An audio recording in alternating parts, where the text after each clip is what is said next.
still technically doing this as a COVID meeting, even though, usually under the normal rules we have to have an employee here, or technically we have that as well.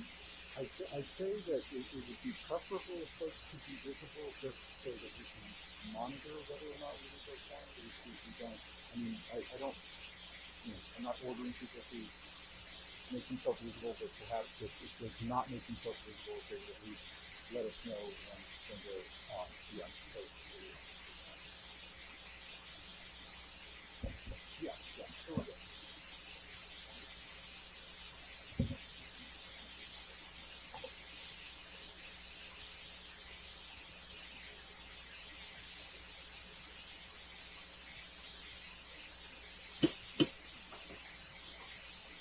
Good afternoon, everyone. Welcome to the City of San Fernando City Council and Successor Agency for the San Fernando Redevelopment Agency special meeting. It's Wednesday, January 2nd, 2021, and 5:35. Roll call, please. Councilmember Rodriguez. Here. Councilmember Hector Pacheco. He is absent. Councilmember Montanez. I see that Councilmember Montanez is on Zoom. She is participating virtually. She is currently muted, so I'm going to go ahead and pass on to him at this point. And we have Vice Mayor Mendoza. Present. And Mayor Ballin. Present. We do have a quorum. At this meeting, we'll start the pledge of allegiance by the city clerk. Will you sit? Stand. Thank you.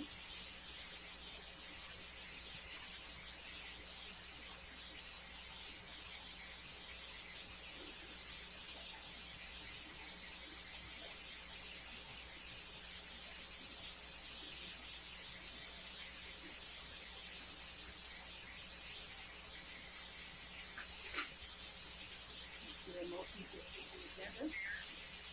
Yes.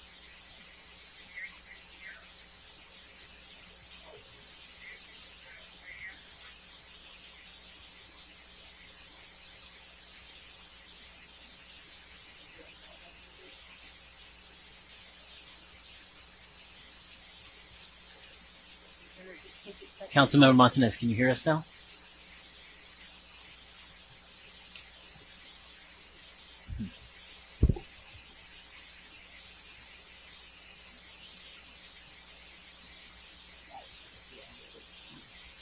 We are taking 1 second to see if Councilmember Montanez online can't hear us.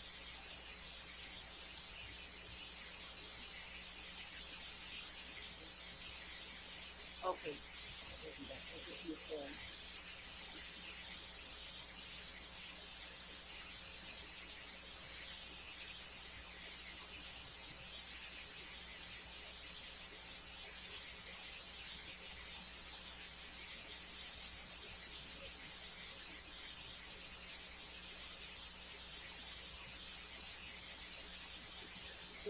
Is there a motion to approve the agenda? I'll motion. Is there a second? Roll call, please. Councilmember Rodriguez? Yes. Councilmember Pacheco? He is currently absent. Councilmember Montanez?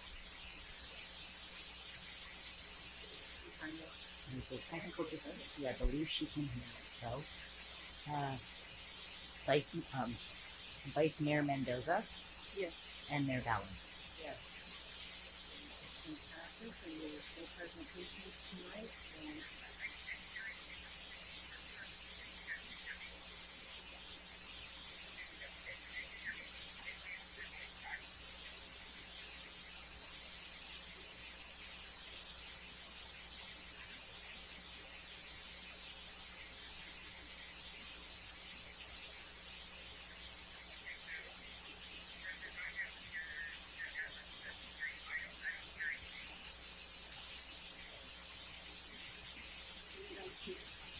let me know we're working on it.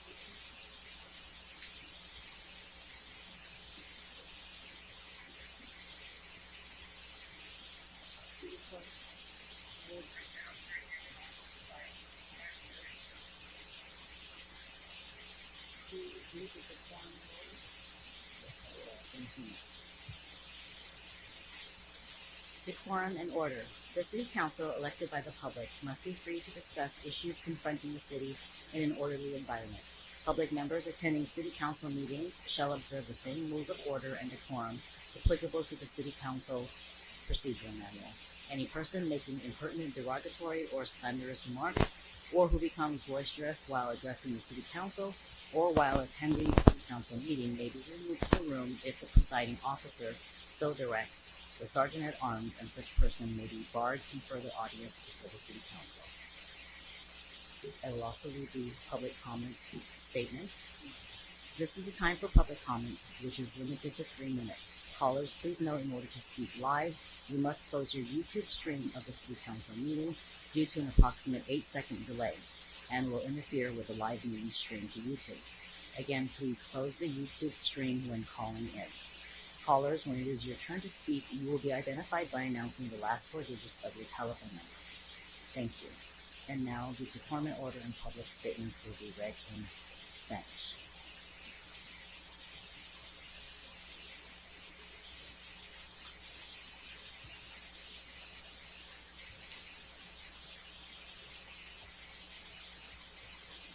Decoro y orden. El Consejo Municipal, elegido por el público, debe tener la libertad de discutir los problemas que enfrenta la ciudad en un entorno ordenado. Los miembros del público que asistan a las reuniones del Consejo Municipal deberán observar las mismas reglas de orden y decoro aplicables al Consejo Municipal, Manual de Procedimientos de San Fernando. Cualquier persona que haga comentarios despectivos o difamatorios, impertinentes o que se vuelva bulliciosa mientras se dirige al Consejo Municipal o mientras asiste a la reunión del Consejo Municipal puede ser excluida de la sala si el funcionario que presida el Consejo así se lo indicará al sargento de armas, y dicha persona puede ser excluida de futuras audiencias ante el Consejo Municipal. Comentarios públicos. Este es el momento para los comentarios públicos, que está limitado a 3 minutos. Las personas que llamen deben tener una cuenta que para poder hablar en vivo deben cerrar su transmisión de YouTube de la reunión del Consejo Municipal, debido a que existe una demora de aproximadamente 8 segundos que interfería con la transmisión de la reunión en vivo por YouTube. Nuevamente, cierre la transmisión de YouTube cuando llamen. A las personas que llamen, cuando sea su turno para hablar, se les identificará anunciada los últimos 4 dígitos de su número de teléfono. Gracias. Before we move to public comments, Mayor, we're actually having some sound issues, even on the live stream. There's no sound coming through. So, 5-minute break. Yeah, if we could take a 5-minute break, we'll get it sorted out, and then we'll we can resume that. Thank you.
Testing, testing.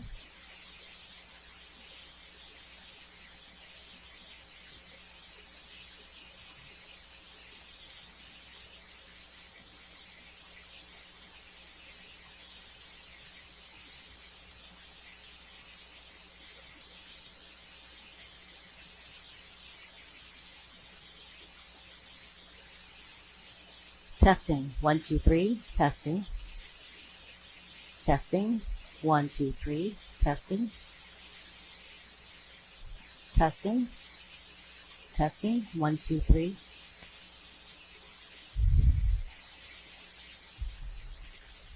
Testing, testing. Testing, 1, 2, 3, City Council meeting, June 2nd, testing.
Testing, testing, 1, 2, 3, testing.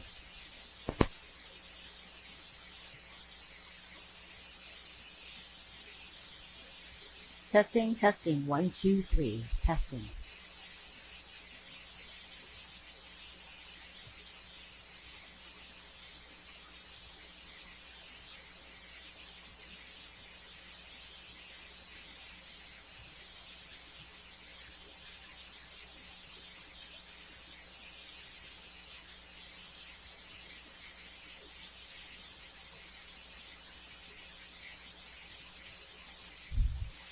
Testing, 1, 2, 3, testing.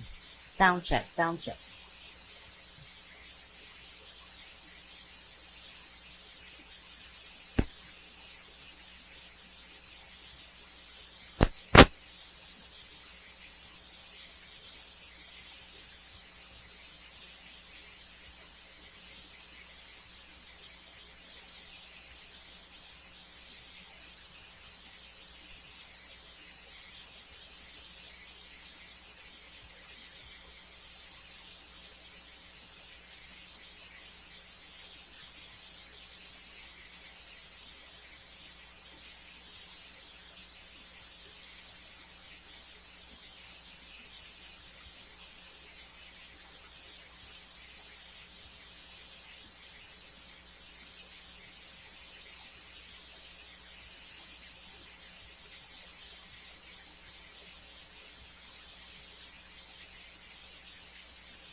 Testing, sound check.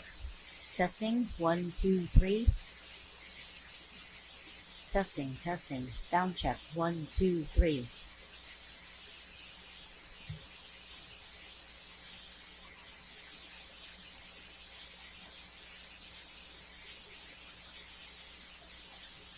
Still can't hear. You want to know about the phone option business? I'm not trying to use it.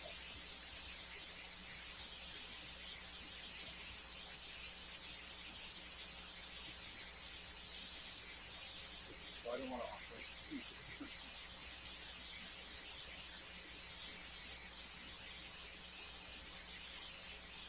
I've noticed with Zoom, like sometimes if you can't log on your computer, that there is like a dial-in option there. If that's not okay.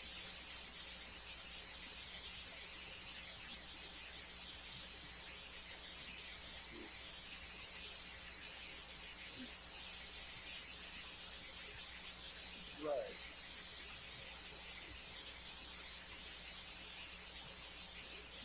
Yeah, because I've had instances where people have whatever issues they have getting logged on, but with the phone option, where you just phone in. So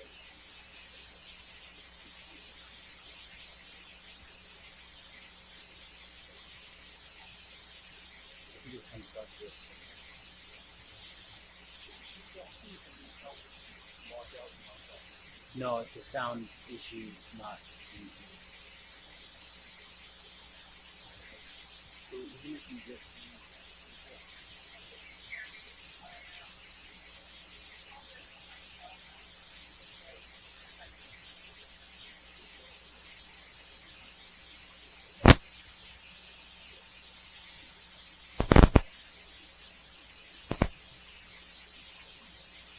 this is what we were talking about.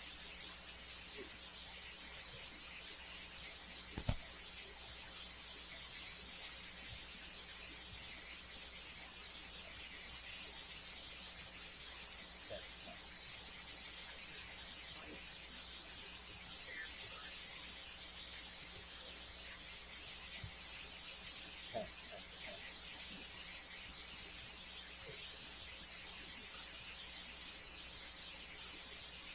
Test, test, test, test. We may need You may need to do that, yeah.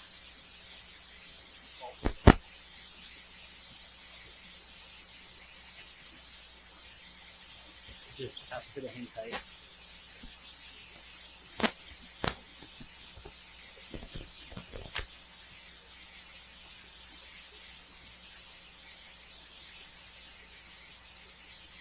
Have it on.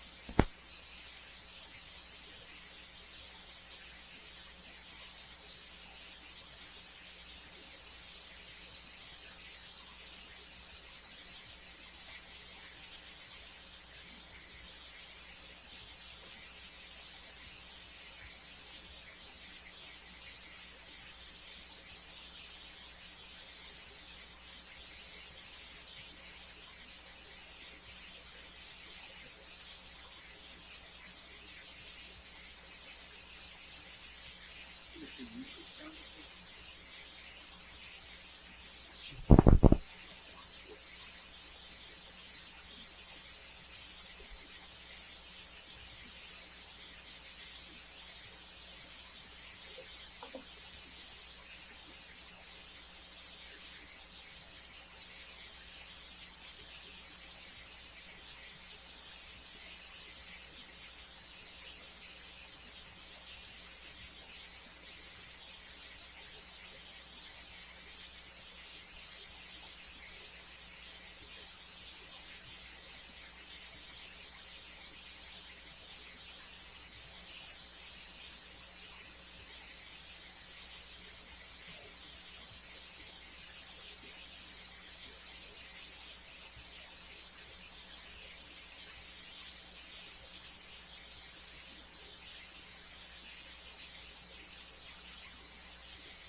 Sound check, check, check.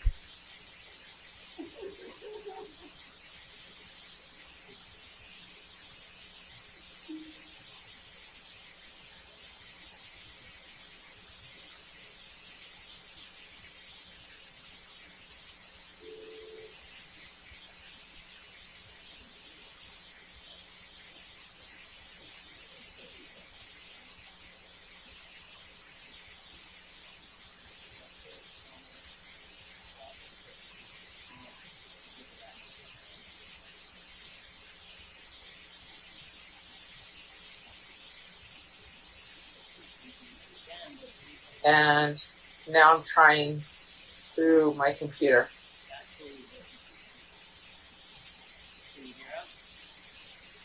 Testing, testing, 1, 2, 3.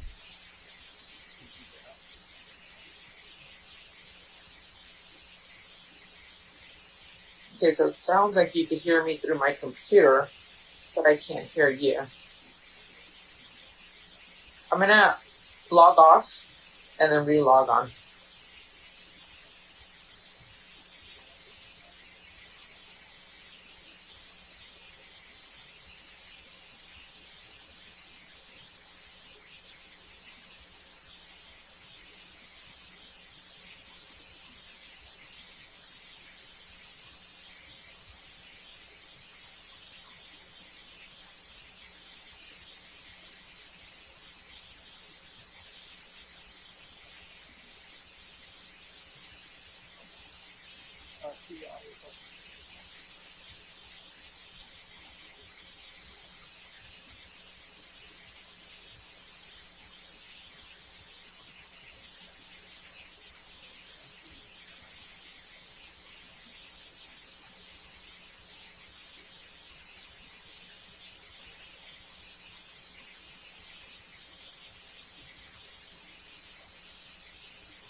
Testing, testing, testing.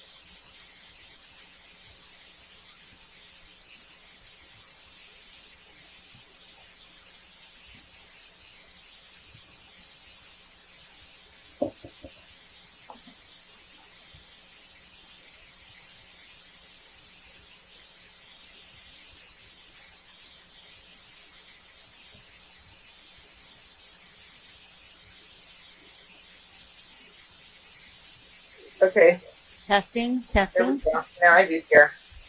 Okay. So the council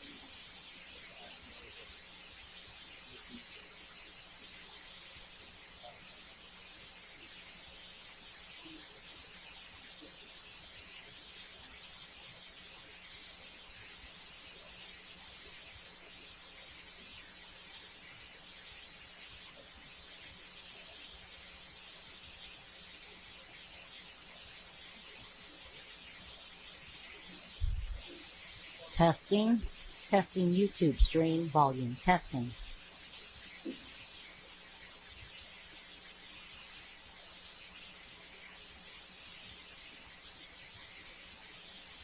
And then could everybody speak into the microphone?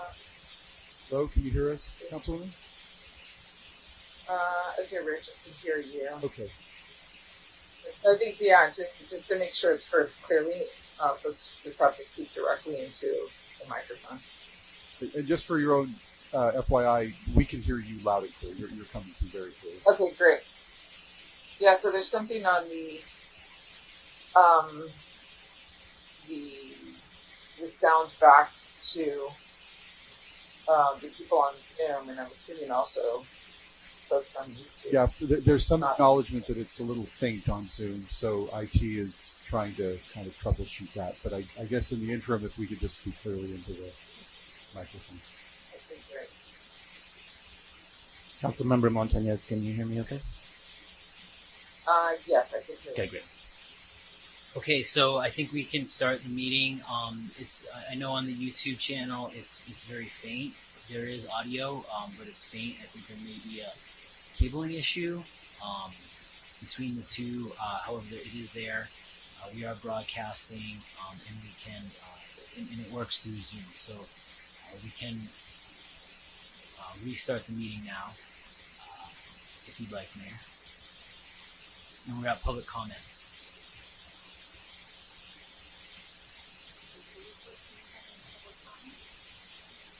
Mayor and members of the City Council, we do not have any public comments for this meeting.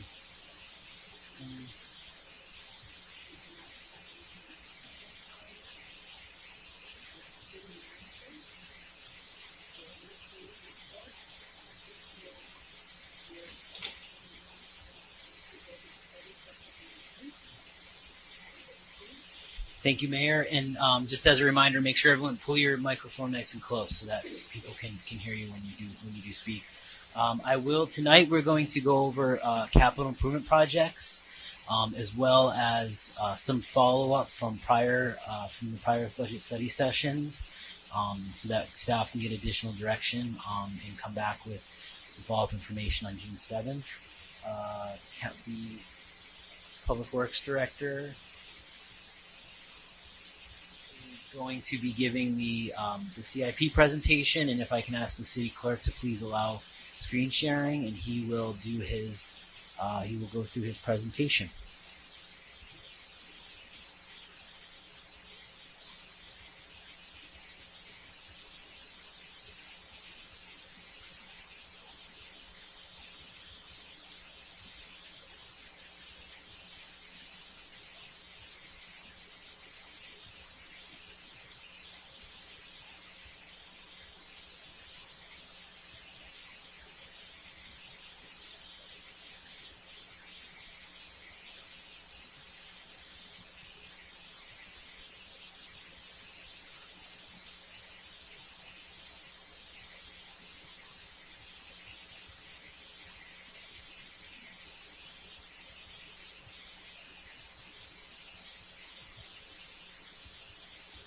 Good evening, Honorable Mayor and council members. Can everybody see Councilmember Montañez, can you see the screen on Zoom? Yes, if you could put it on presentation mode, that would make it even better. Absolutely. Thank you.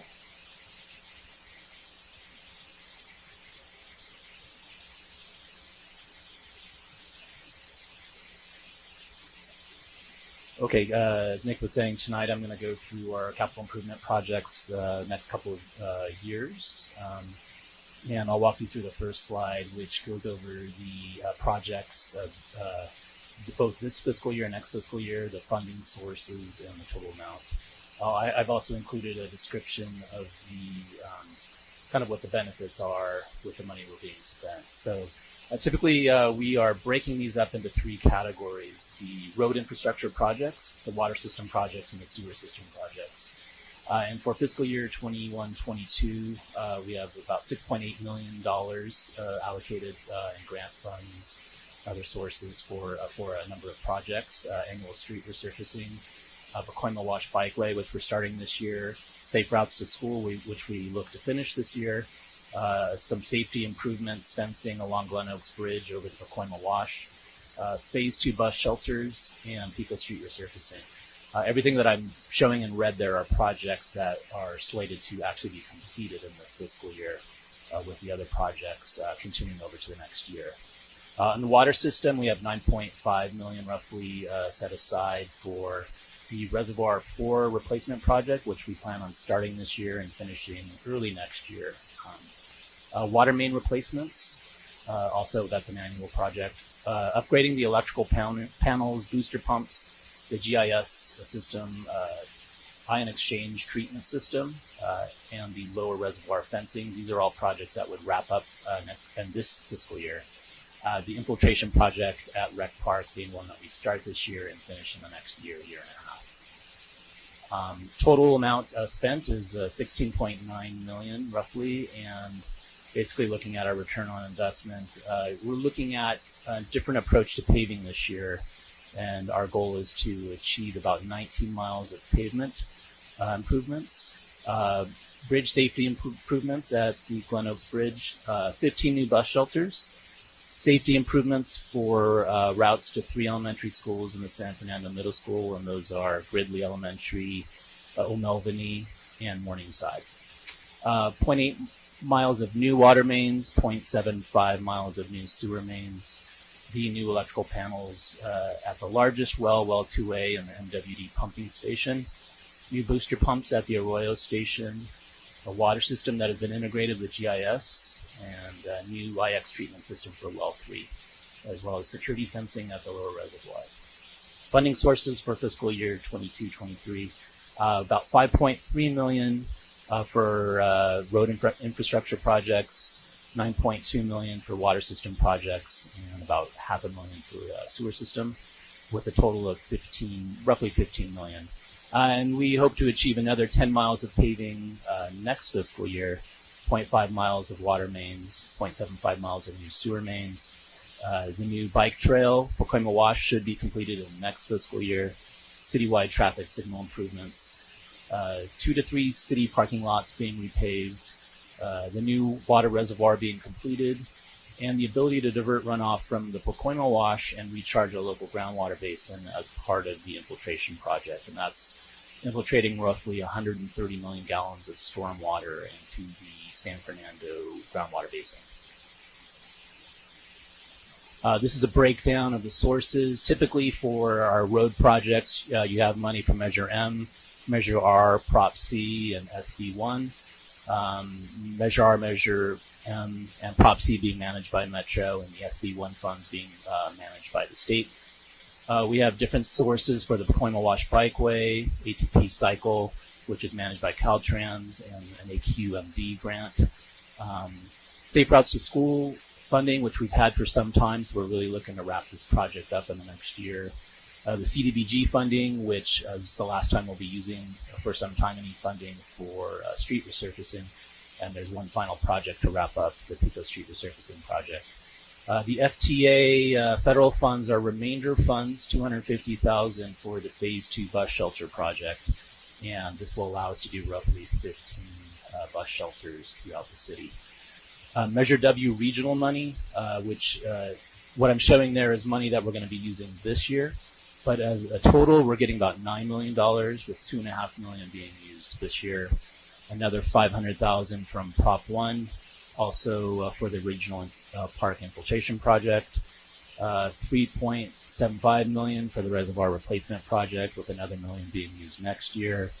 The water fund will be contributing to the Reservoir 4 replacement project, obviously for the water main replacements, the electrical panels, booster pumps, GIS, the treatment system, and some security fencing at our lower reservoir. Sewer main replacement, the sewer fund will be contributing about $535,000, and the capital outlay fund, which is the money from the general fund that was set aside for capital projects this year. We would be putting money towards the Pico Street resurfacing project and annual street resurfacing. I'm just going to switch gears real quick and kind of go through our pavement analysis. And I'm going to be going over this in a lot more detail in Monday's City Council meeting, but just wanted to give you a little brief introduction to the analysis that was done. Essentially, on a 3-year cycle, we have a consultant that comes out and does a visual analysis of all of our streets, every street section in the city. Has been doing it for the last 10 years, and puts together what's called the pavement condition index. So by looking at the type, severity of cracks, and the density of cracks on a street, and deducts those from a score of 100 and comes up with what's called the pavement condition index. This graph here shows basically the distribution of in this last cycle, the distribution of pavement condition index ranges across the city and our streets. So we have 50.1 million miles of roads in the city. 33.8 miles are considered good to excellent, or roughly 66%. We have 14.5 miles considered poor to fair, or almost 29%. 2.8 miles are failing to very poor, which are 5.4%. And overall, we have an average rating of 64.8, which is actually up from previous years. And that puts us in the good category, which is 56 to 70. If you look along the bottom there, you'll see the ranges that if you go all the way over to the right where it says 86 to 100, those are streets that are considered excellent. We have roughly 7.5% of our streets are in that category. And that would be new streets that have just been paved, like Glen Oaks. A little over 30% fall into the what are considered very good. And these are streets that we would want to make sure we're staying on top of with a slurry seal treatment to keep as they start to develop cracks, keep them sealed up and keeping water out. And we just kind of work our way down. The areas that we really need to be focused on are the streets that are in the 26 to 40 and 41 to 55 range. These are the poor to fair streets. And typically these are the streets that require an overlay, like we did on Glen Oaks Boulevard. And that costs about $2.50 a square foot. And then if you look at the worst streets that are in the 0 to 25 range, about 5.4% of our streets are in that category. And you really want to keep your streets out of there. That is $7.50 a square foot to rebuild those streets. And we're going to have to do that work over the next couple of years, but we got to nibble at it because it is very expensive. The whole idea of this program is to stay on top of grading the streets so that we can keep the good streets slurried, and any of the streets that need an overlay, we get to them before you get to reconstruction.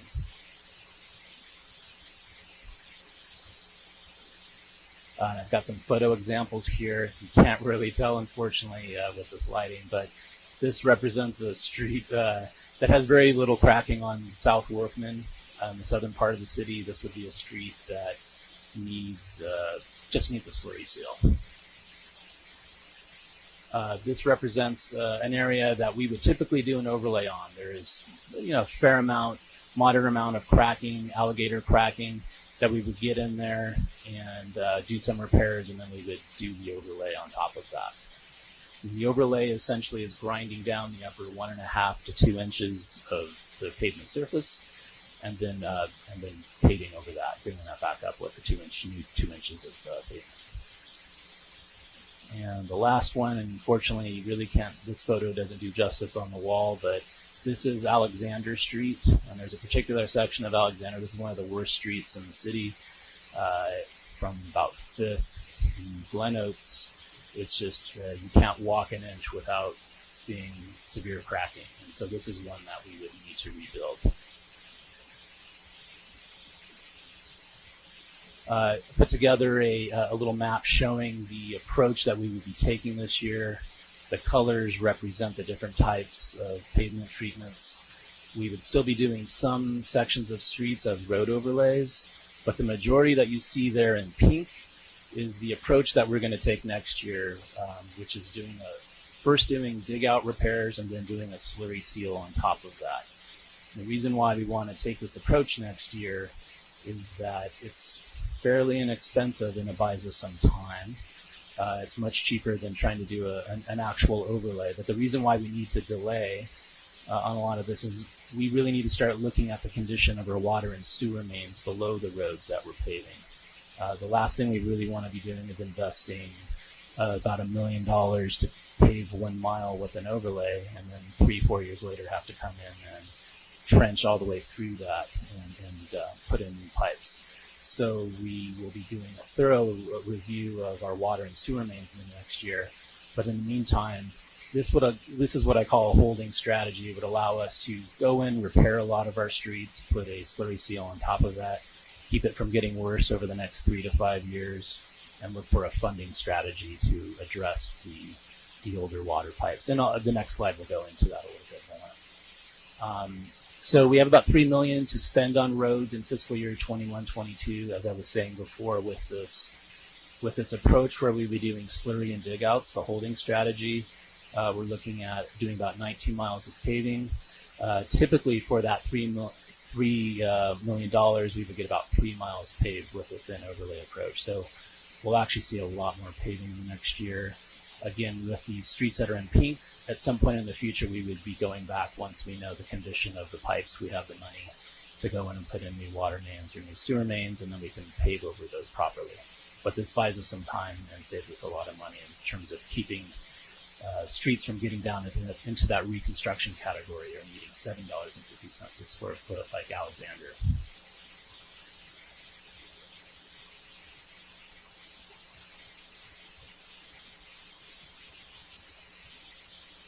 This is the map of the water mains in the city, and I think the colors will kind of tell the story. Anything that you see in navy blue there is our newer pipe. That is the pipe that we've been replacing. When I say newer, probably we've been replacing over the last 30 years. That is made out of ductile iron. It's very strong pipe, and it's been the pipe replacement of choice. It is at a lot of cities when they can afford it. It is expensive, but it's what we've been using over the last 30 plus years. So anything that you see in blue there is fairly new section of water main. But the rest of the colors, the green being cast iron, can be anywhere between 50 and 80 years old. The pink up at the top is asbestos cement pipe, and the light blue pipe is our also really old pipe. It's steel pipe that's riveted together, and if you see our guys working out there fixing water leaks, it's probably a steel pipe that needs to be replaced. So it's one of those at the top of the list that we try to get in there and replace every year, is to start getting some of those steel pipes out. You can't really tell from this color, but there's a lot of black on there too, and that represents unknown material type. So again, this is part of what we need to do over this next year, is a thorough investigation of the water mains and sewer mains, so that we have a better idea of what type of pipe, what type of material it is, how old it is, what condition it's in, so we can make better decisions about how we go about our paving. So we have about 1/3 of the pipe being the newer ductile iron, 2/3 being 50 plus years old. We are looking at potentially $35 million in water main replacements over the next 20 years, but again, that's going to be driven by what we find out in a water master plan that looks at all of our pipes. We may need to replace about 15 to 20 million over the next 10 years. So again, doing this assessment will allow us to maybe develop a funding strategy and go after money to help us get on top of this strategy back paving streets with overlays. And then, let's see, I'll move on to the next slide here. This represents our water system, and I'll go through a few photos of areas where we'll be doing work. But Up in the top, you'll see the reservoir 3 and 4. Let's see if I move my cursor. Yes. I want to announce that Councilman Pacheco logged on at approximately 6:10. Thank you. Thank you. We have Reservoir 3 and 4, which is located at Hubbard and Foothill. This is where we will be doing the Reservoir 4 replacement. A little further south of there is what we call the Lower Reservoir. This has 2 reservoirs, Reservoir 2 and 5. It also has Well 4, but importantly, it also has our nitrate treatment system. Over on, let's see, I think it's on Borden, we have Wells 3 and Wells 2A, and then Well 7A is the well that connects currently to our ion exchange nitrate treatment system. Down near Griswold, you see that red dot. That represents our Arroyo booster pumps, where we would be doing some pumping upgrades in the next year. And I'm just going to go through a few photos. So this represents an aerial of the reservoirs 3 and 4. The larger L-shaped building is the one that is in good shape. It's a newer reservoir. It holds probably 2.5 million gallons of water. What can. It doesn't currently have that ability. The smaller circle there is the reservoir we'll be replacing. This is Reservoir 4. It's roughly 1 million gallon circular concrete reservoir. And I'm going to give you a street view. This photo doesn't quite do it justice on the wall, but about halfway up, you'll see a lot of staining. That represents a crack that basically goes around the entire reservoir, and this is why we can't fill this reservoir up more than halfway, or it just starts leaking out the side. Also, unfortunately, it's tied to the L-shaped Reservoir 3, and we can't fill that one up more than halfway either. So when we replace this circular one with a new one, we will actually go from about 2 millions of gallons of capacity to probably 3.5 to 4 million gallons of capacity, because we'll be able to fill both of them up all the way. And this represents the lower reservoir site, where we have the 2 big circles there represent the 2 reservoirs. And you can't really see it on here, but we actually have our IX treatment system, where Well 7A has piping that goes down Droneville Avenue, comes into that. There's a trailer there that's filled up with resin. That is the treatment media that comes in contact with the nitrate, strips it out of the water, and lets the water move on. We would be looking to add another trailer this next year for Well 3, so that we can get all 4 wells in the city producing and bringing us much closer to resiliency for treatment of our water. Again, the Arroyo booster pumps are down at the bottom, and that's where we would be doing pumping upgrades. Just the final slide here to go over a few other capital projects, and then I'll be glad to take any questions. As you're aware, the project that Julian has been working on, the Lane Park Revitalization Project, and I know he has grant funding for that. I believe that project's roughly $225,000. The facility upgrades that we've discussed earlier at previous sessions, the flooring upgrades at the PD facility and the common areas, as well as the personnel trailers at the yard, Public Works yard, a total of $170,000. The emergency generators, this is a grant that Nick and Julian worked on and secured for us. It's roughly $300,000, and would allow us to install backup generators at both Recreation Park and Las Palmas. Really important for keeping our cooling centers up and running if we are ever having power outages during hot events. So it's also, these are our emergency shelters, so we want to make sure we have backup generation. So we have $300,000. We'll be putting in 2 new generators, 1 at each location in the next year. Another parks grant, retractable bollards in the San Fernando Mall will be paid through a grant that's administered by County Metro. Roughly $100,000 we would have for installing either retractable or removable bollards that would be used instead of having to use those orange K-rails during closures on San Fernando Road.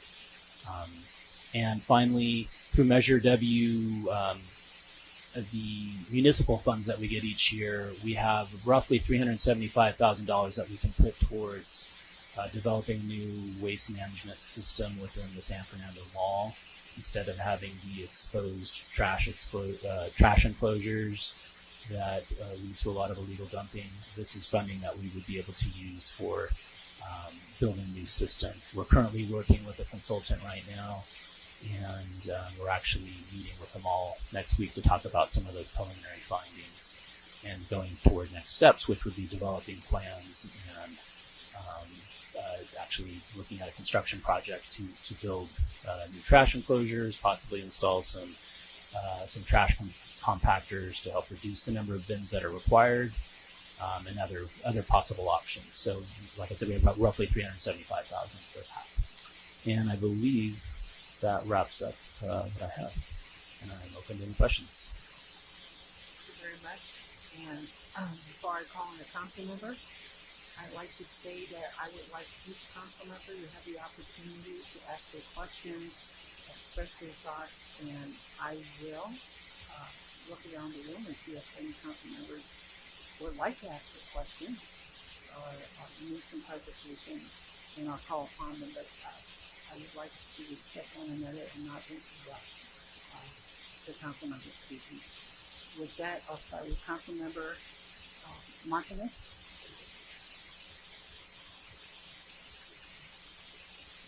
I'm having a hard time with the clarity. So maybe if the council members that are there can ask the questions first, just to make sure that I'm able to hear, and then I'll go after. Okay, so let's try Member Pacheco, see if he can. Yes, hello. Was that for me? I'm sorry, Mayor. Yes, council member. I'm barely here. Yes. Do you have any questions, Councilmember Pacheco? Yes, thank you. And forgive me for my tardiness again. Recording in progress. Presentation. Just briefly, and perhaps I'll reserve some time at the end as well.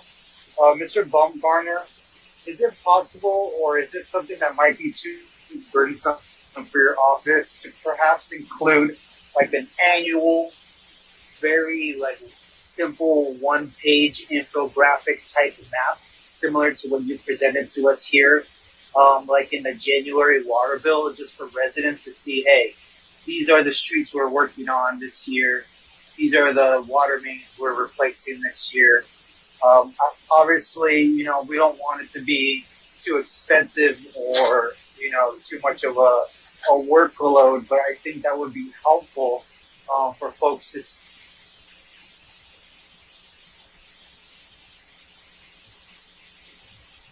Councilmember Pacheco, are you still there?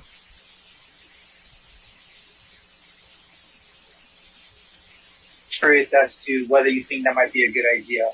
Or maybe if council has some support for that as well. Yeah, we could certainly put together a one-pager like that. Also, Vice Mayor Mendoza had asked if we could update the Public Works website and make sure that we have it on there as well. But I think it's a good idea to really, if you look at what we have available on our website, it's a lot of old data about projects. So we really kind of doing this thorough assessment now. We really want to be able to get the information out. So I hear you loud and clear on that, and I think we could work on a one-pager that we could share with the community.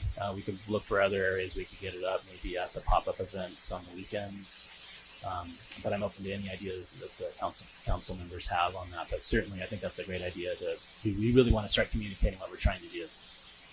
So thank you for that. Excellent.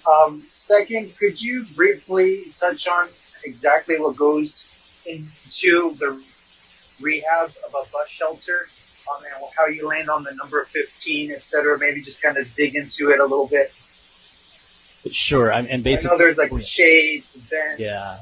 So basically, I'm looking at kind of, and I'm using numbers from our phase 1 bus shelter and kind of inch the numbers up a little bit, but It was roughly $12,000 to $15,000 to put a shade structure over the benches. So it's not particularly cheap, but it is probably the going rate right now for doing it. So that was the estimate that I was using. So the money that went into that was the cost for the installing a new bus shelter on the sidewalks, as well as if we need to change out any of the benches.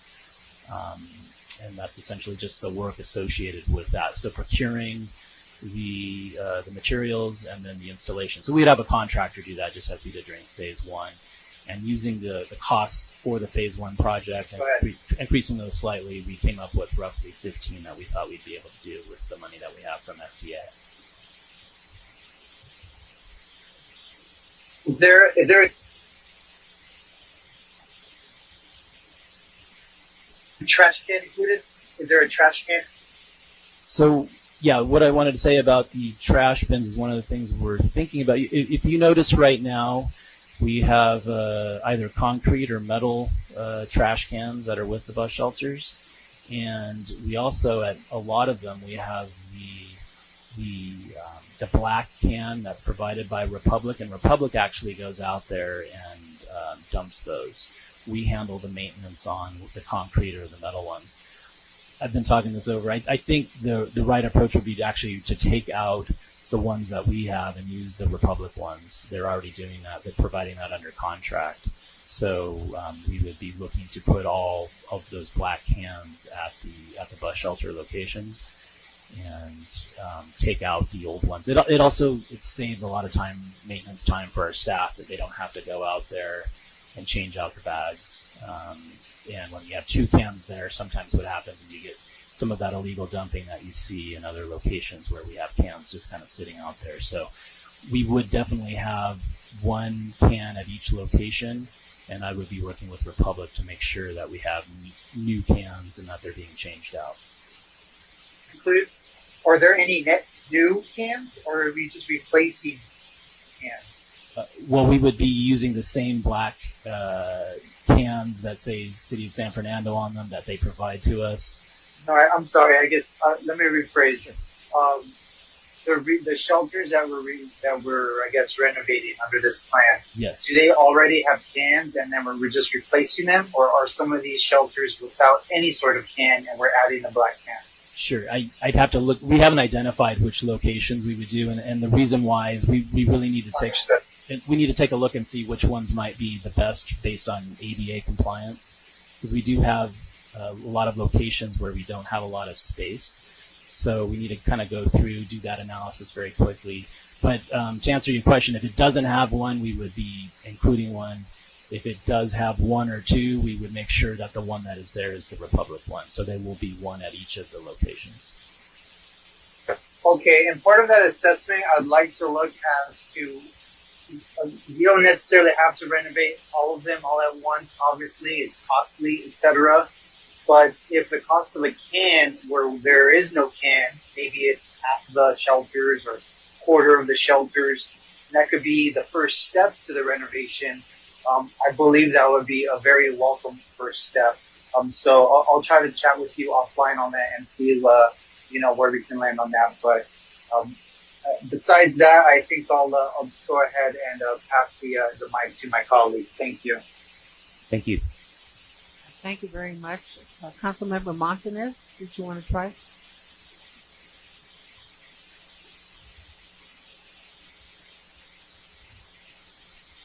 Okay. So can you go back to your slide where you are showing the water main improvements, or I guess it's more the system, right? The type of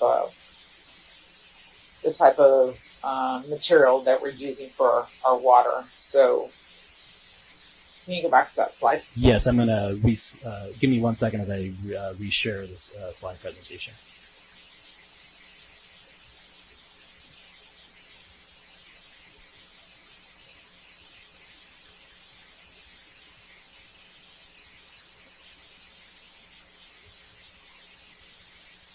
Okay, can you see that now, Councilmember? Yeah, I could see that. And let me move to that slide very quickly. and Nick's doing a quick Okay. technical change really fast, and then I'll be ready for you. Okay, so trying to make this one easy to understand. Okay. Sure. So where we have the ductile iron, which is the dark blue, That's correct. that you're saying the pipes there, the water pipes there are in good condition, right? That's correct. So if there's any street improvements that need to be made, those areas can be done. That's right. And Now, oh, go ahead. Sorry. okay, now the cast iron, is that also the case that in the cast iron, wherever we see anything that is in green, we can actually reconstruct any streets there. Everything green. No, actually, that's part of the 2/3 of kind of we need to take a look at it more closely. The cast iron pipe might be some of the older pipe in the city, so we need to go through all of the old records. And unfortunately, we have none of this. I think you and I talked about this briefly. We have none of this in a GIS system. We have everything in paper format. So I had to actually draw this map. I think I did this yesterday or the day before. In AutoCAD. So we don't have the ability to kind of go through and click on each street section, click on a main, get the information on it. But what you see in green there is cast iron. That's part of what we need to do the assessment on. Some of it may be okay, but that could be some of the older pipe in town that we need to have a recommendation, not just on what we replace it with, but do we need to go up to a larger size? Does it have the right capacity for our system? So it's been a long time since we've done a water master plan and looking at everything in the city from that perspective, and that's why it's so critical to get to it this year. But the cast iron pipes shown in green are sort of one of the areas we need to look at. So it's just the dark blue ductile iron that is something that we would be pretty safe moving forward with overlays. Okay, so when we're looking at doing the overlays or doing the full reconstruction on streets, the only streets then that we would be looking at for this budget are the ones that are in the dark blue. That's correct, yeah. So, okay. Yeah. Now, and so again, just to make it simple so that especially the public understands this map then, right? So Sure. Cast iron, that's the ductile iron, that's the dark blue. That's correct. Those streets can be repaved because we know that those water pipes are in good condition. Then we go to the cast iron pipe, which is the green. The reason we can't repave those streets in this year's budget is directly related to we don't know the condition of the water pipes that are in that green color, which are cast iron pipes, and those are essentially some of the older water pipes in the city. That's correct. Is that correct? That is correct. Okay. And then we go into the AC, or the asbestos cement pipes, those pink ones. Those pink ones were very common in the 1970s, so you see that in the northeast part of the city of San Fernando. So all those that pink section up in the northeast part of San Fernando, that section, the asbestos cement, so the AC, that's another area that we can't pave streets there because those pipes in their entirety must be removed. Is that correct? Yeah, I mean, they're okay as is. If the asbestos is used as an insulator around, they're cement lined in the middle, so they actually function fine. We do sampling on 7th Street once a year, and that always comes up as non-detect for asbestos, so we don't have anything leaching into the water. The idea is about roughly 20% of the water mains in the United States are AC. They're asbestos cement. So It's not anything the EPA is requiring us to do, but I just think over time it's a good idea to start taking those out and using more common pipe, which is either ductile iron or PVC.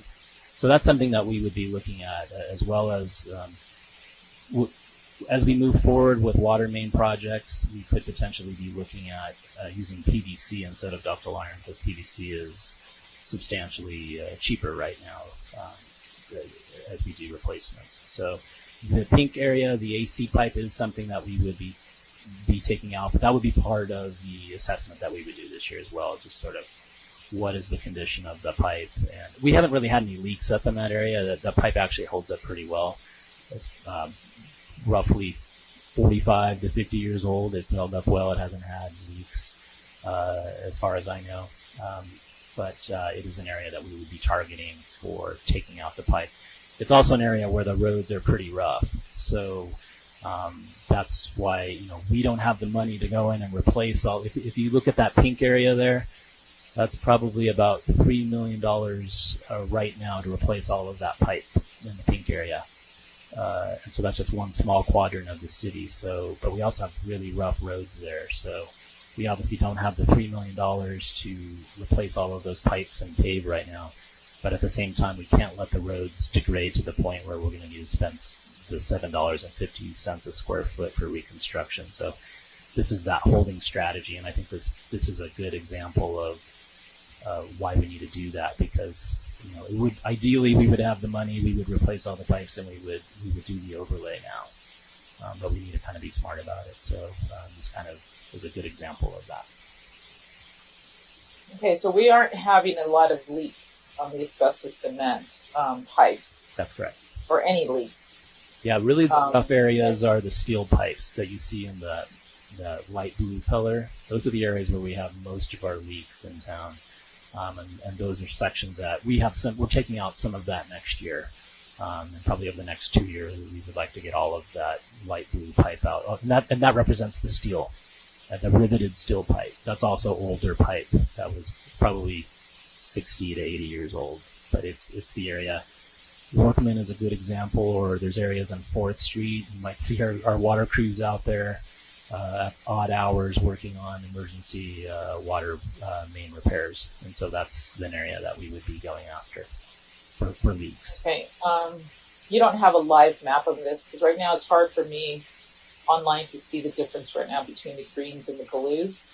So the green is is the cast iron, and the blues is the steel pipe.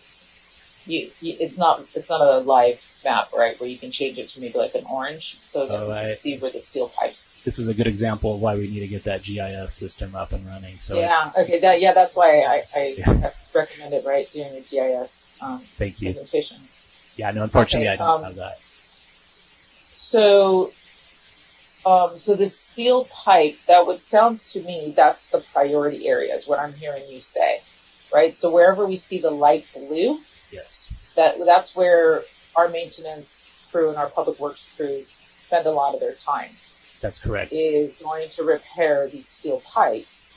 So we have to spend a lot of our maintenance time there. So it would be really good to maybe for this presentation to just really highlight that area, maybe as orange or some color that stands out, because that's going to be, from what I understand, that's going to be our priority.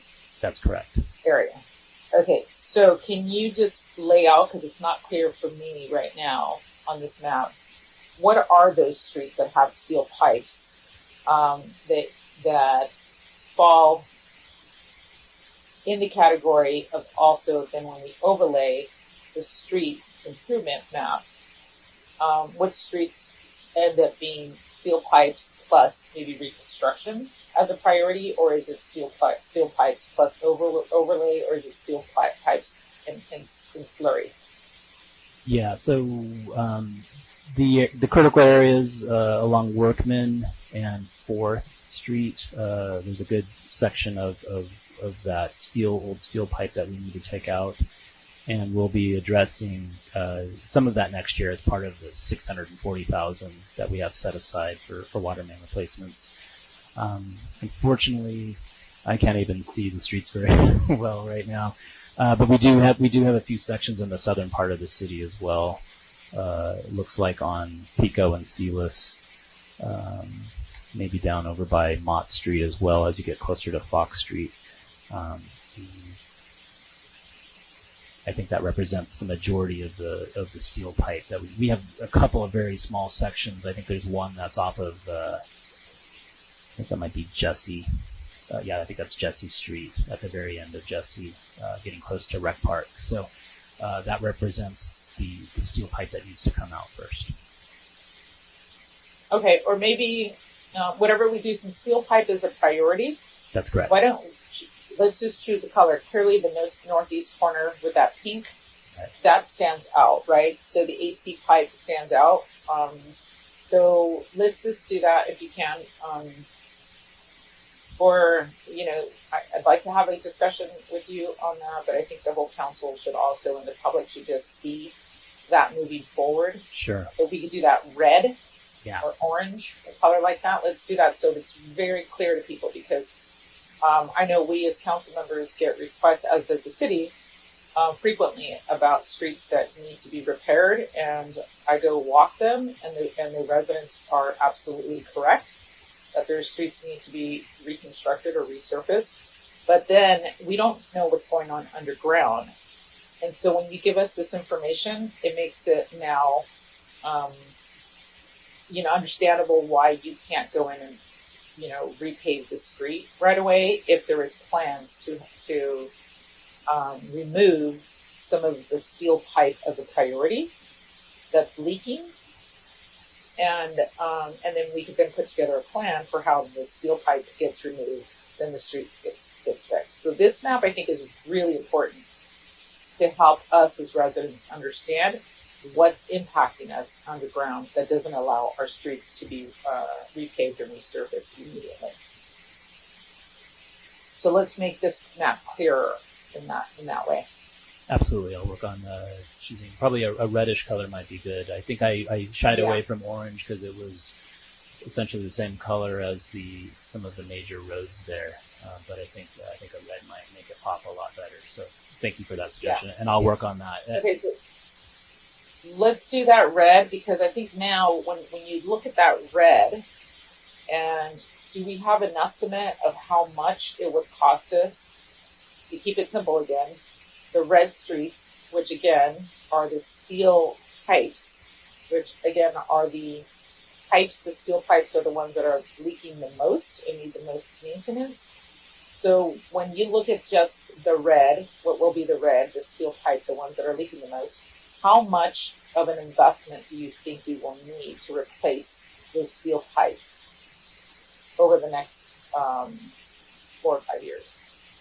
But hopefully sooner, right? Because then that means everybody else is waiting for these streets to be resurfaced. That's correct. Yeah, I would estimate probably about $1.5 to $2 million to replace all the steel pipe sections.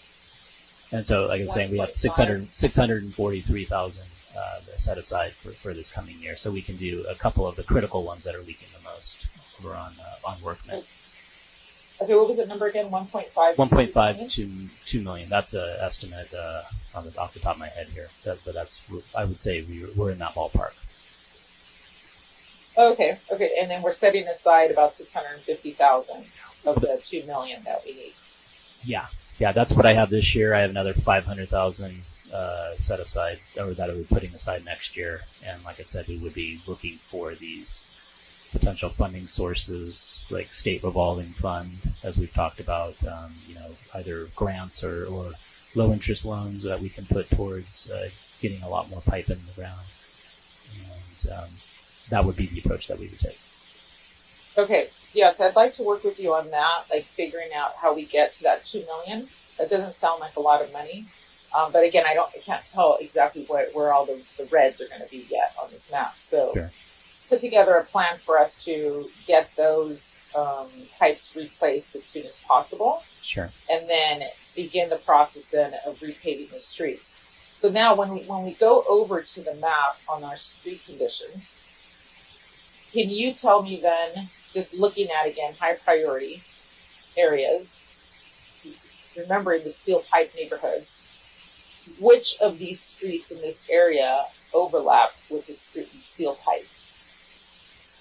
So I know we are actually doing an overlay on one of the worst sections of Workman. So we're absolutely replacing that pipe before we do that. And I believe I have to look at the other slide real quick.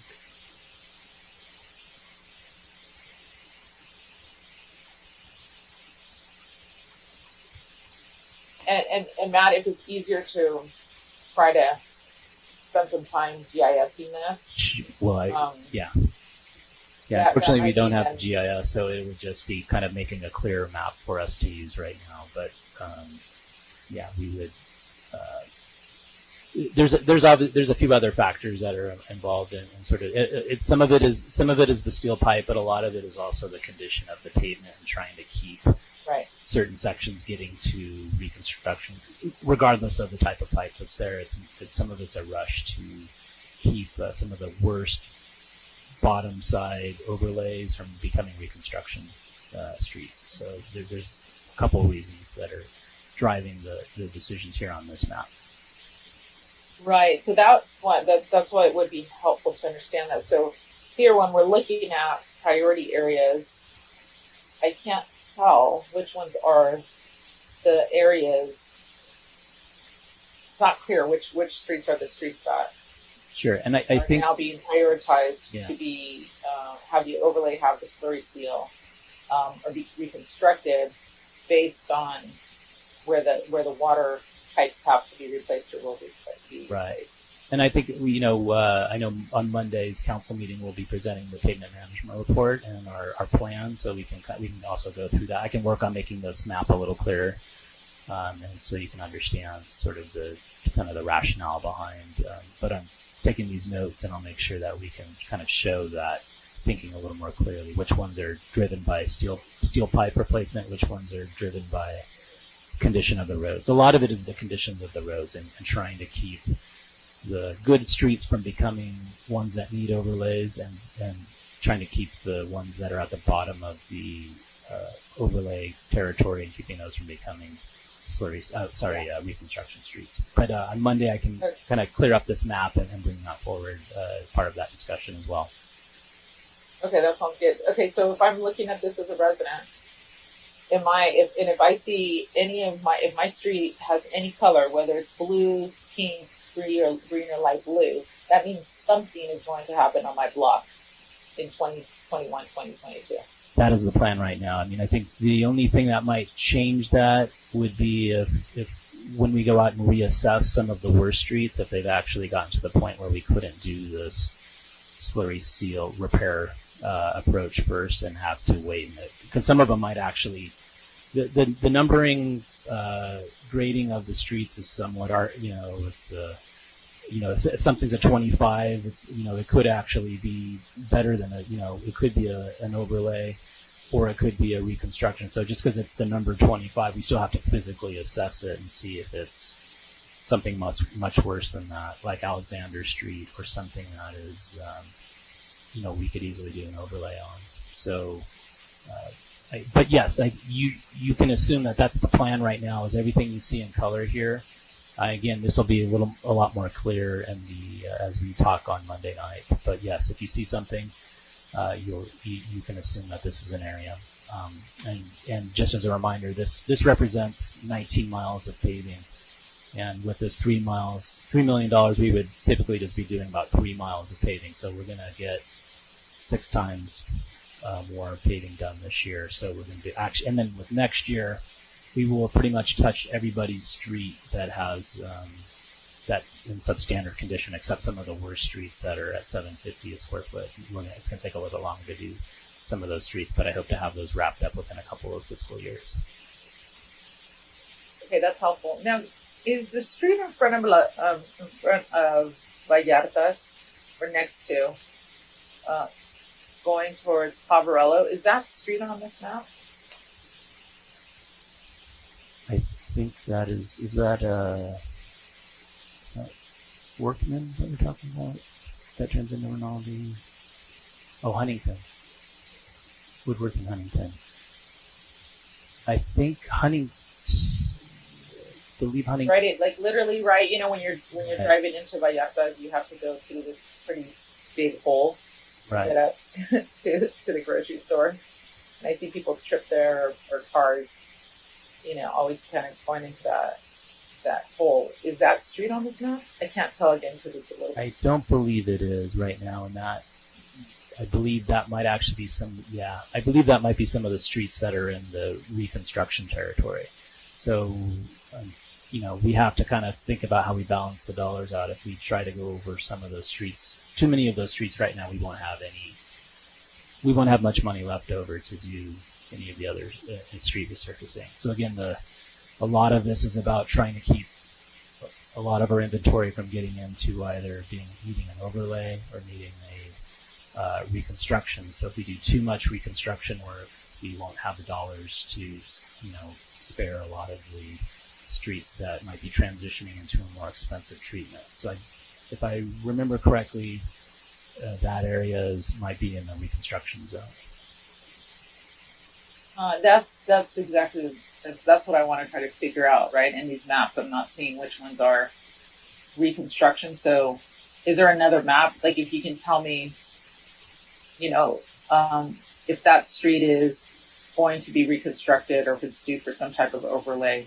It seems like it's probably a reconstruction based on I believe the way it looks. And one of the things we also have in addition to the pavement management report gives an inventory. It's a table, and you can look up your street on there, and it will show you by block the PCI rating for your street. So you'd be able to see in there if that street is a 22, then you know it's already considered reconstruction, or if it's a 30, it's probably one that we would go after to try to. That would be one of the pink streets that you see on here. So that table is going to be part of that pavement management report, and it's in some ways it's more useful than the map because you can just it's alphabetical. It's organized in a couple of different ways in the report, so you can actually look up your street, look up the exact segment of your street, and see what the scoring is. So it's very transparent. It gives you a really good idea of where you are as it relates to other parts of the city. Yeah, I think that's going to be really great for us to have that information. So can you then just look into that street? Absolutely. You know, that's obviously heavy use. Yeah. Probably one of the most heavily used shopping centers. Lots of people go to Vallartas. Lots of people go to Pavarello, Las Palmas Park, Santa Rosa Church. And so it's lots of complaints. I know I get them. I'm sure Celeste, you probably get them a lot. You're in the neighborhood. Lots, and we just see it. So I just want to see if that street is on this list, and if not, like when the street can potentially be on the list. Sure. Or walk me through why it wouldn't make the list, because it seemed to me that was an area that already has doesn't need the pipe replacement, and then it also wasn't, you know, heavily used and in need of like repair. Yeah, my recollection, I would have to confirm this, but my recollection was that one was one of the ones that needs reconstruction. And I don't believe any pipe conflicts there, but it is. I do remember when I went to go visit the sister at Pavarello that street is in really rough shape. So yeah, it's absolutely. Yeah, you need it's absolutely an area that to get through there. Yeah. So okay, so I mean, I'm understanding your logic, Matt, and I very much appreciate it. It's making a lot of sense, and I think for us as residents, it's giving us. I know for me, I can say it's giving me really good information as to like why sometimes I want these streets repaired, but don't know what's going on underneath. And so when we know, okay, there's pipes that need to be replaced for these reasons, then as long as we then lay out a plan so that residents know, you know, sometime within the next X amount of years, the goal of this city is to fix your street, right? And in order for us to fix your street, we're fixing water pipes, and we're fixing sidewalks, and we are fixing the road conditions. The reason we can't do it now is for these reasons. So your logic, Matt, is making sense to me, and I appreciate it. So I think with a little bit more information, we'll be able to kind of answer the questions and see why some of these streets that clearly need the major reconstruction are not on the list. Yeah, absolutely. Because I would think that, especially with Measure SF dollars, that priority should go into the streets, the worst streets, so that the ones that have poor conditions and also safe pipes, that we should prioritize that, right? The worst conditions plus safe pipes that don't need to be replaced as a priority with streets that are heavily used by our residents. And again, I think that street really rises to the top in terms of like very heavy use of people in San Fernando. And it has schools, and it has Las Palmas Park, and the senior center, and it has Santa Rosa Church. It just is a very active neighborhood. And we'll probably be doing some safe and active street improvements in the Calashur area work in. So anything to kind of really look at that street, or if you could just get back to me on whether or not why that street isn't included in these rounds. But absolutely, maybe include it for next year. Okay. Okay, so thank you for explaining all of that. So what we have then in our budget that was provided to us, I shouldn't really be looking at that, right? Because everything, most of the projects have changed from what we had written down, right? We should just be looking at what you presented in terms of key projects that are going to be funded, streets that are going to be resurfaced, sure, sidewalks that are going to be replaced, curbs and gutters, and all of that. I think the biggest changes, Councilmember Montañez, is we're showing more money in the paving and the annual resurfacing. We have more carryover money available. We didn't get to some of the paving in the last year or two, so I've discovered we had more funds that were allocated previously in SB1, Measure R, and Measure M, that we're able to carry forward, as well as Prop C dollars that we can use for streets that are along fixed transit routes. So the Prop C dollars are what are going to allow us to repave Arroyo. It's going to essentially cover a lot of the cost of doing an overlay on Arroyo, and we're going to do the full section of Arroyo next year. So and since that is the trolley runs along that route, we can use Prop C dollars for that. So but you'll see, we really, I think in the original CIP budget, we had roughly a little under $2 million. We have an additional $1 million shown in there for annual resurfacing. And again, that's Prop C dollars, more money from Measure R and Measure M, and SB1 dollars that we're able to carry over into this year and address. Going forward, I think typically what we see is roughly $1.6 million a year is what we would be our allocation from SB1, Measure R, Measure M, and Prop C. A total of roughly $1.6 million that we can put towards annual resurfacing. So that's kind of our starting point of money that we have available each year. And I think the only other big change, I think some of the dollar amounts maybe changed a little bit. The only other thing we changed is we added the bus shelter project to that CIP document. And I'd just like to add to that real quick. Tonight, with the was distributed to all the council members, sort of a draft of the adjustments to the proposed budget. So between that document that has all of the adjustments to the proposed budget, that should tie into what's presented tonight by the on-screen folder. Again, most of this is carryover money, not necessarily new money, but all of these adjustments are reflected in that document. Okay, so it's in the new document.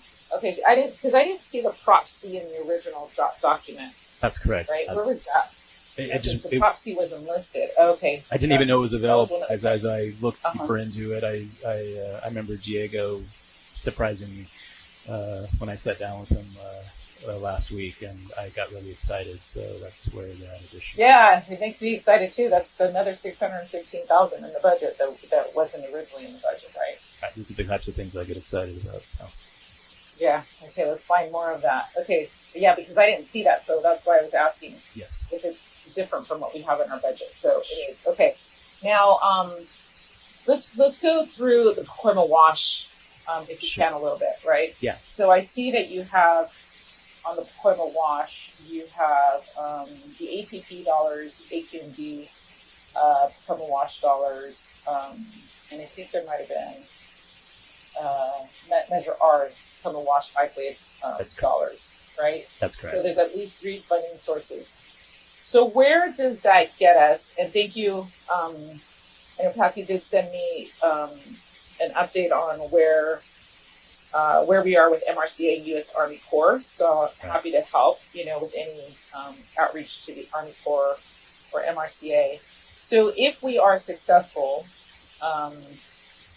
in getting some movement on the Potomac Wash, can you just explain to us what we could expect to begin to see in this budget for the Potomac Wash? Sure, and so that's why I just, considering how slowly things have been moving with the Army Corps and MRCA, I didn't want to get too optimistic, so that's why I was showing on the second slide, which I have up now, I was showing that we would basically, out of that roughly 2 million you see set aside for construction, about 500 out of all of the sources, the ATP Cycle 3, the AQMD, Measure R, and Measure M. So I was showing that we would have roughly $500,000. So maybe we would move forward on that about 25%.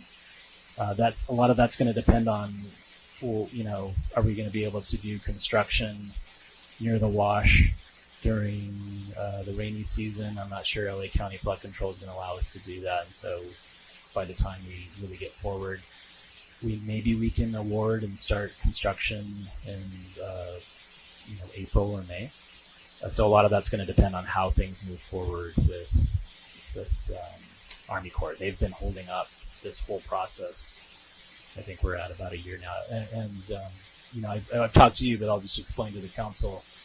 This project is actually being designed and there's funding for it. We're not part of that. That's MRCA. We're the partners that are going to be constructing that. So we've secured this funding for doing the construction, but MRCA is the group that is doing the design portion of this, and they were responsible for going through permitting with Army Corps and Caltrans and getting that all of the permitting required for that, and then we step in and we take this project out to bid and handle the construction of it. So until things move out of the court of the Army Corps of Engineers and MRCA, we're kind of left waiting. That's where we've been since this project was like that when I came on board almost a year ago, and Nick probably could tell you. I think it's maybe gone on for almost a year and a half, 2 years now. So I'll be cautiously optimistic we can get started on construction in the spring of next year. That's why I say maybe 25% of this budget. But if we get going, then absolutely we would wrap this up in next fiscal year. So that's what I'm showing, is that we would complete this project by the end of fiscal year 22-23.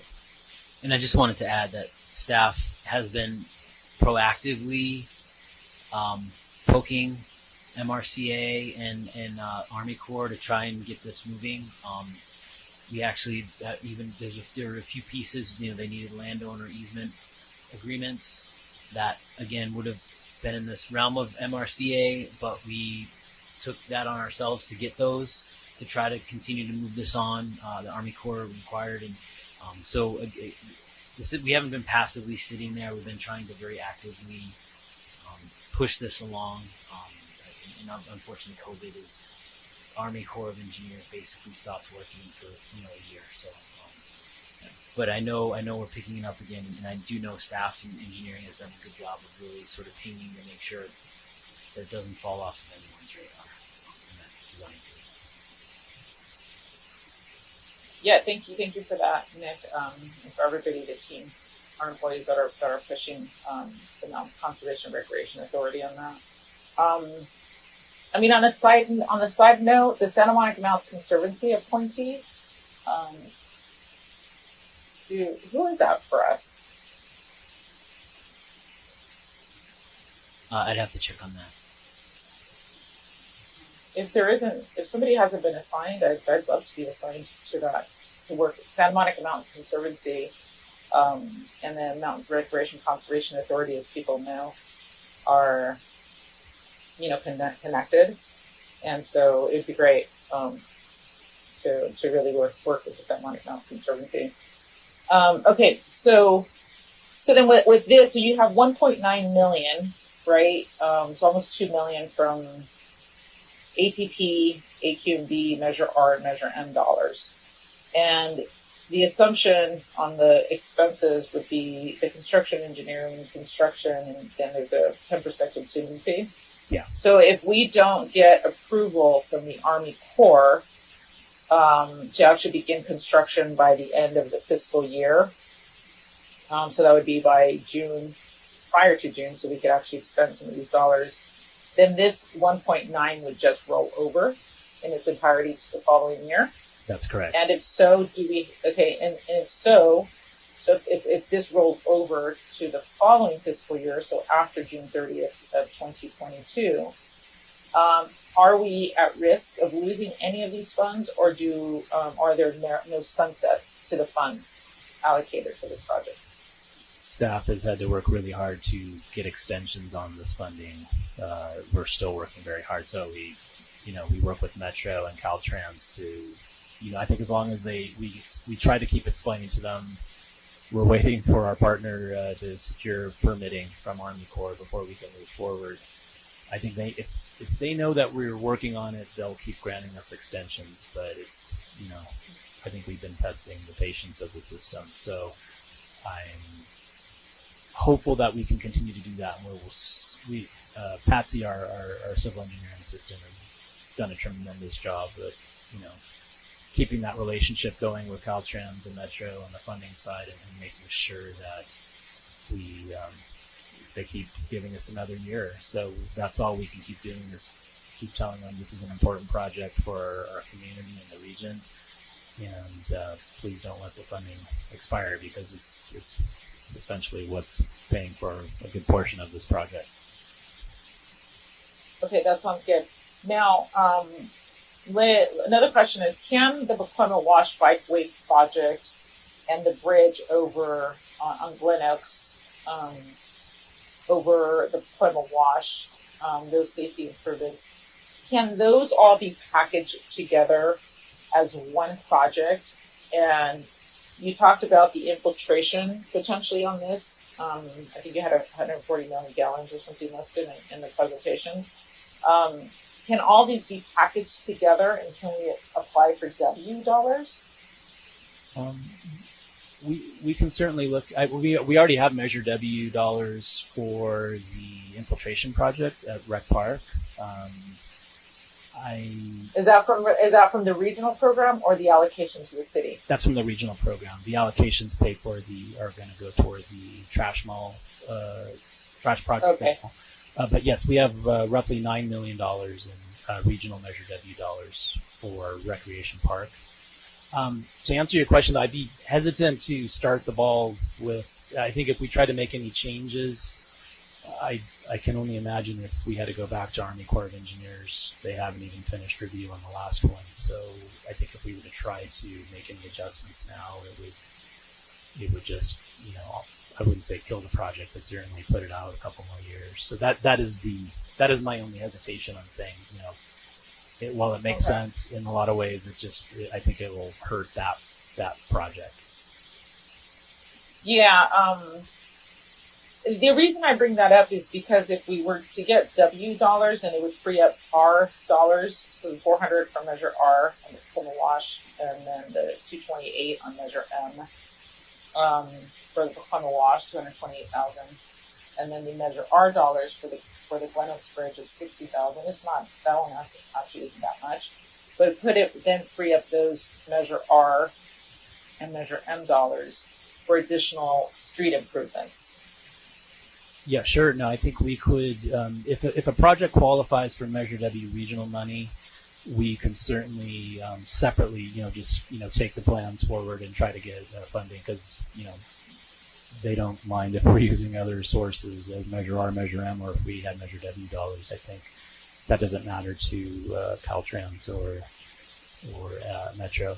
So your point is well taken. I think if there's an ability to get those Measure R, Measure M dollars back into paving, put it somewhere else, I think that's a good strategy. So I can certainly take a close look at that. Okay, yeah, I would appreciate that, Matt. I think Sure. that would be good because then we could potentially get another 600,000. Yeah. To go into fixing our streets and sidewalks. Sure. Okay. I mean, I have other like detailed questions like parking lot improvements you had in there. Knowing which parking lots we're talking about, as an example. But I think once you do the maps again, you'll be able to spell those out more clearly, right? Sure. I mean, one of the benefits of the pavement management report is I actually, as an add-on, I asked the consultant to do PCI ratings for all of our parking lots. So we actually have data that we can use to make decisions about which ones we want to, go after first. I don't have any. I put the money off into fiscal year 22-23 just because we're pretty busy with projects in fiscal year 21-22. So that was more of a can we take that on as a department managing all of that work at once? But we definitely have analysis now to show us which of the parking lots we want to go after first, prioritize them again, using PCI. And the benefit is we don't have any competing concerns about water mains and things like that. And we could also, bringing up Measure W, we could look at adding Measure W dollars to parking lots because we could look at, porous paving in the parking lots and infiltration. So those are types of projects I think the regional Measure W program would be, supportive of if we qualified for them. Yes. So I mean, I think we're on the same page. That's why I was asking about that. Parking lots can be tremendous water capture opportunities, if depending on where these lots are at. But it seems like, especially everything like going south off of past like San Fernando Road and Truman, so much water begins to collect and Sure. ends up on Laurel Canyon. We all know that, right? Right. So if there is a water capture potential where we are putting it all together as a comprehensive plan, that I wonder if that would be another opportunity, right, to look at resurfacing new lots, but then also using them for stormwater potential and water runoff, and combining it with the work that we're doing on the trash, the bins, to just prevent the trash and pollutants, all of that from running down our streets and ending up, flooding Maclay and Laurel Canyon and some of the other streets. And if we do that, Matt, I think that we can potentially even go for additional lots and make sure like all of our lots I would probably say in the downtown, right? Are those the ones that you're looking at? Yeah, they looked at all the 12 lots, and they looked at all 12 lots. So, yeah, and did a thorough analysis. So, I think it's good that we have that supporting data to kind of make some decisions. But I agree with you. I think there's tremendous opportunity as we rebuild these lots, not to just throw an impermeable surface over the top of them. We could look at stormwater capture. We can also look at cool surface, try to help with urban heat island effect. So I think there's a lot of opportunities. We can even probably look at going after AQMD dollars for cool surface in our parking lot. So I think there's some ideas we can combine strategies that Yes, exactly. Yeah. Prop 1, right? State water dollars from the 2014 water bond.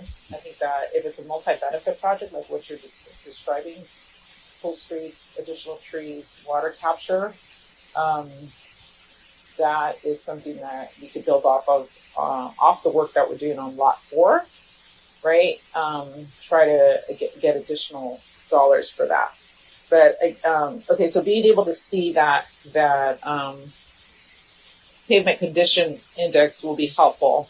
And do we have that already where we could take a look at it, or do we have to go through doing that pavement management plan in this budget? We'll actually have that available for you probably by Friday when the staff reports, so the agenda goes out for Monday's meeting. So Wonderful. yeah, so you'll Okay, wonderful. have Okay. access to the full report. Okay, wonderful. All right. So I think those are some of the questions that I have. I mean, I think when I get more detail, I will look at, I really want to say it through, and look at the streets with the council.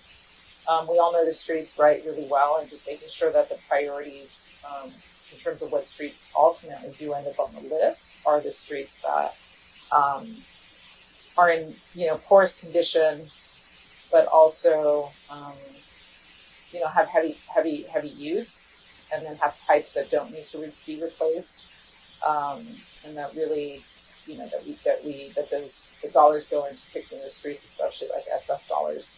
On Measure SF dollars, though, I didn't see, besides the $500,000, is there anything else going into fixing our streets and sidewalks for Measure SF, or is it just the $500,000?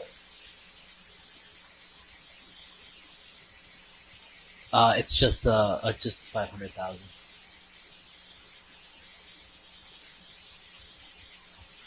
Which is So 500,000 more than we've invested in the general fund and streets in the last at least 6 or 7 years. So that did seem low to me. Measure A is 2.4 million. Measure SF is 1.5 million. And from what I can tell, of the 3.9 million, the way I was reading it, only 500,000 is going into repairing streets. Is that correct? Yeah, that is correct. I just do want to remind we were at a $6 million negative deficit. So Measure A really was needed to just kind of maintain operations. So it's not like that was that's 3.9 or $2.5 million of new money. That was money that was needed to avoid bankruptcy at the time. And again, now that is part of sort of our operational revenue, the Measure A. So really the SF is sort of the quote unquote new money that we sort of talked about earlier. And so it's really of the $1.5 million that is Measure SF, about $500,000 is being proposed as to go to streets. Again, that can be moved up or down or changed, but we'll have and later on in this budget study session, I'll show all of the other kind of asks or the other things that have come up from City Council, so we can look at making those decisions on where the council wants to allocate money. If there is a desire to allocate more than $500,000 of sort of that Measure SF funds, that is, we can certainly do that. We'll just need to look at where we kind of take that from, or don't increase as far as enhancements for next year. Okay, yeah, that's going to be good to look at. We'll get those percentages because it does seem like we should be allocating more into street sidewalks in the repair of some of that basic infrastructure. And then on the there was a under the capital improvement program. There was Project 0182, and it was like CDBG funds, 187,000. This one, the project description was talking about Pico, yes. Street from Talasher to South Brand. Yes. So we are using CDBG funds as well to do street resurfacing. Sure, and I think that's. Okay. I think that represents the last time for a while we're using any CDBG funds for street resurfacing. So that wraps up a project that has been in the works for the last year. We're close to completing design, and we would take that out. Now, the caveat with using CDBG funds is they do not let you use it for a slurry seal, so that Pico Street is not one that we would. But fortunately, the section that we're repaving is all ductile iron, so we're not left in a situation forcing us to fix that pipe first. It's already ductile iron there. So, but we have to use that for overlay. They don't let you use it for what you would consider a temporary measure. 5 years. They want the investment dollars going towards a longer term treatment. Got it. Okay. Okay, that sounds good. Okay, and then on safe routes to school, similar question, I guess, is to the Baquema Wash. Sure. So on safe routes to school, we have cycle 1 and cycle 2, and then we have a measure R, and the measure R is 307,000, and the other ones, that's cycle 1 is 994,000. You have 999,000, so almost $1 million. So we have $2.3 million for the safe routes to school. Are you expecting this one for us to actually begin engineering, design, and construction in the upcoming fiscal year, so 21, 22? Absolutely, yes. This is one that is almost, it's been sitting around for a while, and it's essentially at 90% completion on the engineering design. So I've instructed staff to kind of move forward and complete this one so we can get this out to bid, done, and completed.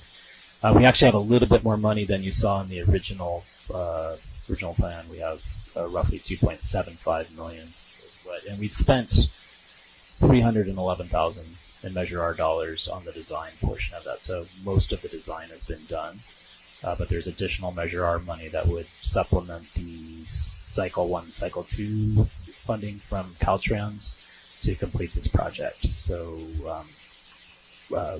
still roughly $2.4 million in new dollars that would be spent on construction, but I absolutely want to get this completed, and it's an important project.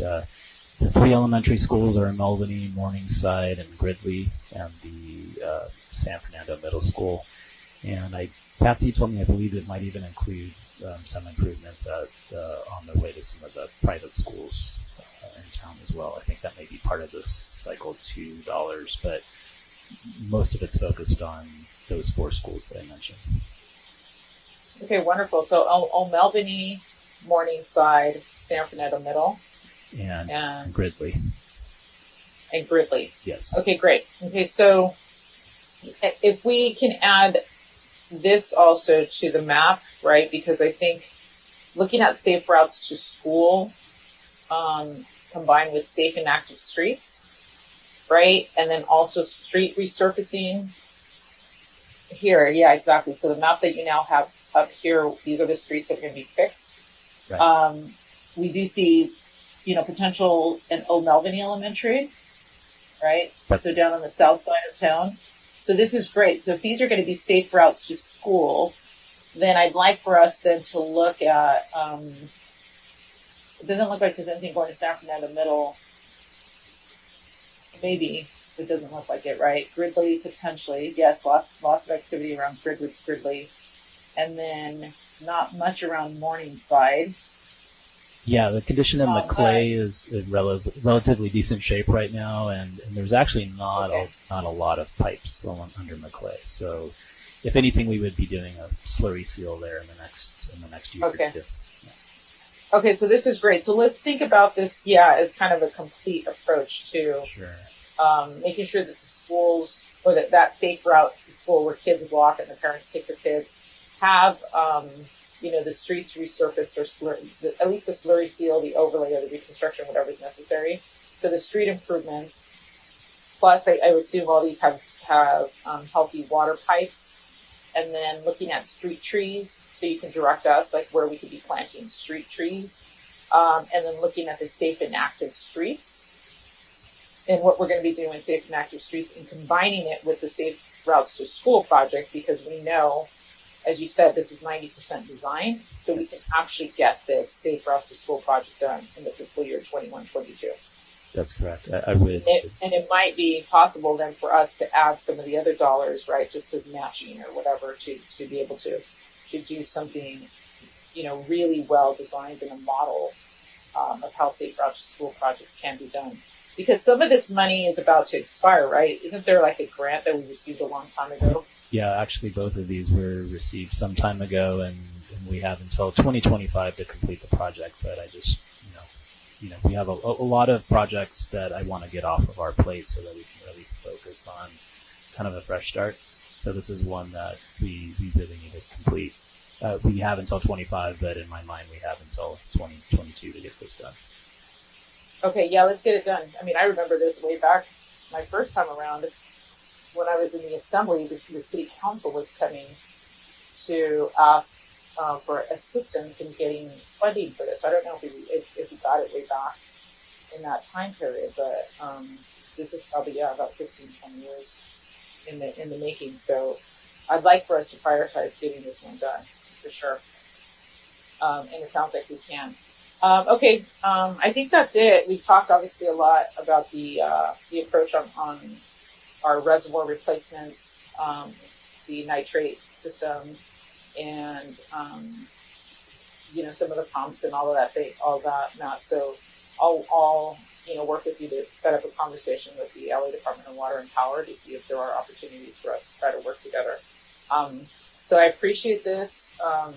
On the sewer, I'll spend more time trying to understand the sewer system. You don't have it here on a map, right, of where we actually need improvements. No, it's something we definitely, we had a sewer master plan that was done in 2013 or 2014, and that's something that I would update this next year as well, so we get a better idea of what pipes. But the other part of what we're going to be doing in this next year under sewer operations is using the camera in our lines, so we can do 25% of our lines every year and complete them on a 4-year cycle, and that'll help inform not just the maintenance that we need to do, which pipes are kind of our hot areas for potential overflows, but also our capital program. So it's important that we have this 25% and 4-year cycle to all of our sewer maintenance and assessment.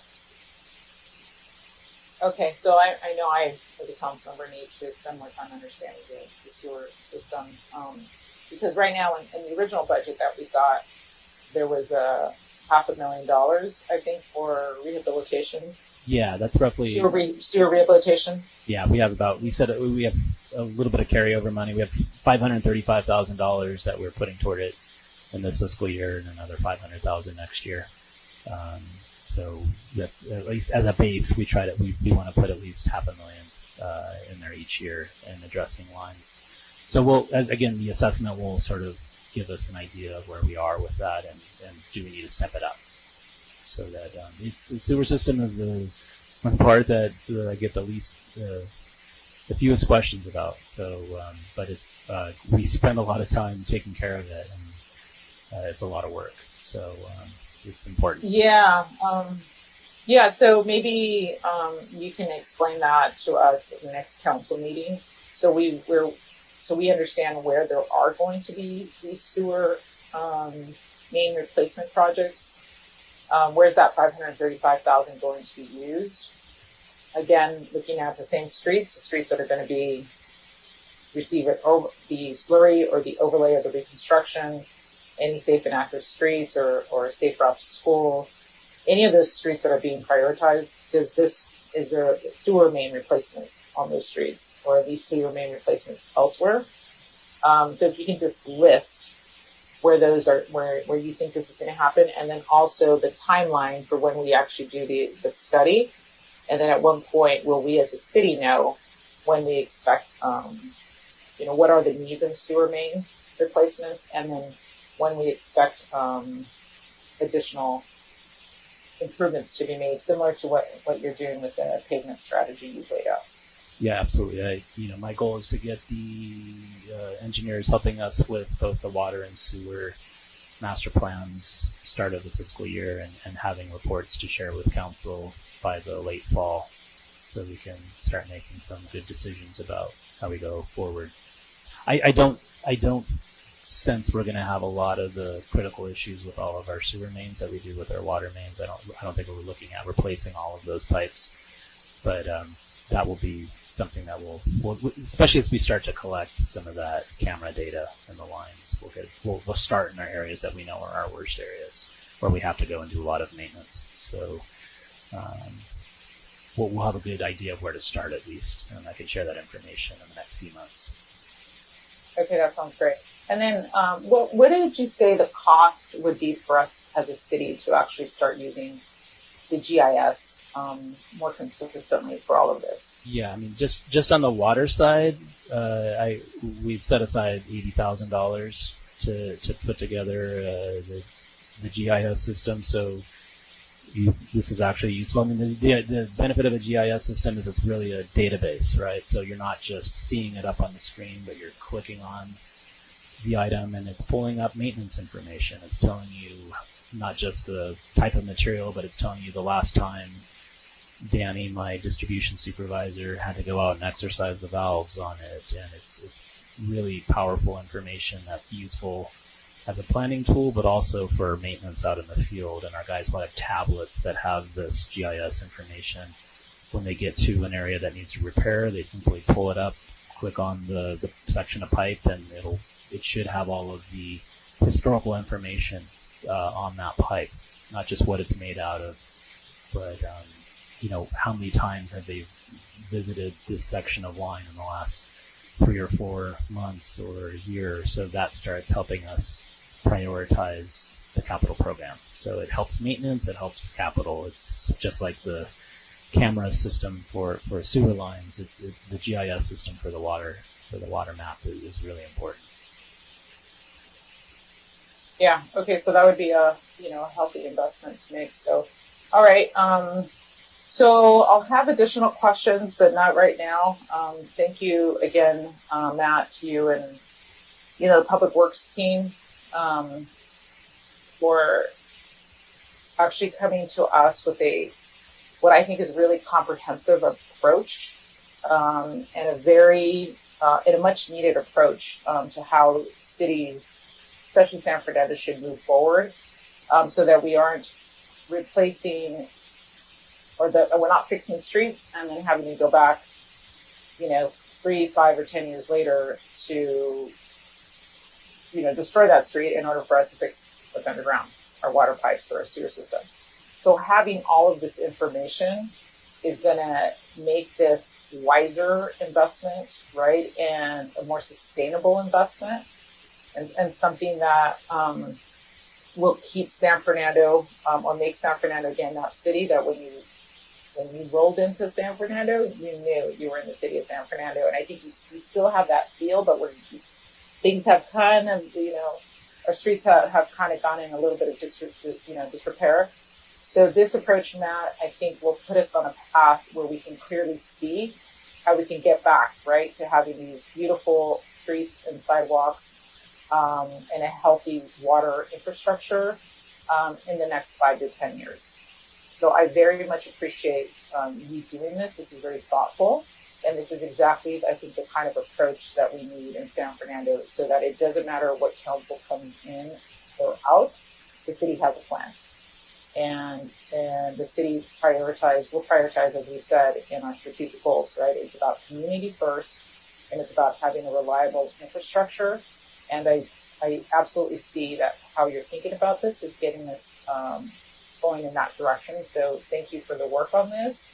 And I'll follow up with any kind of specific questions that I may have, just so that I understand where we ultimately are going to invest the $21, $22. But I think it's important for residents to know that if people work with us on this, we will be better off in the next, in this next 5 to 10 years for sure. And we'll be able to get, Matt, I think you've said, it's like, all sidewalks repaired within a very reasonable amount of time. And then what I see here is we'll be able to have, all green streets, right? All healthy green streets, in the foreseeable future. So thank you. Thank you again for that approach. So I don't have any other questions. I think with this capital improvement program that gets us through, I think, right, all 285 pages of the budget. So, so thank you, Diego, for making me read a wonderful document. Anybody that hasn't read it, I think really spending time going through it multiple times. I've gone through this budget multiple times. I learn a lot every single time that a new presentation is done by any of our directors. I appreciate the changes that are happening, and then I look forward now to getting into the steps of addition and subtraction of what we can actually do and should do to meet our strategic goals and end up with a balanced budget with healthy reserves and the plan to help us accomplish our strategic goals, that are outlined in our, in our strategic goals for 2021 to through 2027, or 2022 through 2027. So I don't have any other questions at this point, Madam Mayor. Thank you very much, and I want to remind the council members that we have a long way to go yet, and be mindful of that. And I do know that Councilmember Pacheco does have an additional question, but we're going to hold off Councilmember Pacheco. I want to make sure that we hear from each of the council members, and I will get back to you. Councilmember Rodriguez. Thank you, Madam Mayor. I think from the robust questioning that Matt just responded to, I'll keep my questions brief. First, I wanted to ask, are these presentations available online to the public? And if not, can they be seen? They can be. I don't know if we've posted them in the under the financial document section of the finance department, but we certainly have the proposed budget there, and we can put all of the department budget presentations as well as this presentation. I think that would be helpful, especially based on the conversation today. Also, within the budget, you can let me know if I missed it, but is there a breakdown? I did not see a breakdown, like a pie chart of where Measure SF dollars are going. So in the city manager's report, the city manager's budget message, there is a discussion of Measure A and Measure SF dollars, and whether it's a table, as opposed to a pie chart, but that's sort of the discussion. I think a pie chart might help illustrate what you were saying about 500,000 going to, I guess, a third of $1.5 million. And I think just having a visual like that might be helpful. And I think in the we can try to break it out. It was talked to Measure A and Measure SF because they're both transaction taxes above and beyond. We're sort of linked together, so they weren't separated out individually. So that we can look at how we might be able to segregate those between SF and Measure A, and how those funds are being proposed to be used. I think it probably could be reiterated kind of the difference in the spending of those, so I think separating them. Thank you for this presentation and really thoughtful budget. I'm really excited about the capital projects you laid out, especially all the improvements to our water, because we know how important that is for safe clean water and our resiliency as a city. Also the JS investment I think is amazing, so excited for that as well. For the street piping and resurfacing, you walked through a lot of details, and I know you're going to do a report on Monday, so I will reserve my detailed questions, but I do want to let you know some thoughts for that presentation. I definitely am excited about the way you've looked at this as preventative street repair. I think that it's new and important that we think about not just responding to the issues, but also preventing the issues. I'd be really interested in seeing a more clear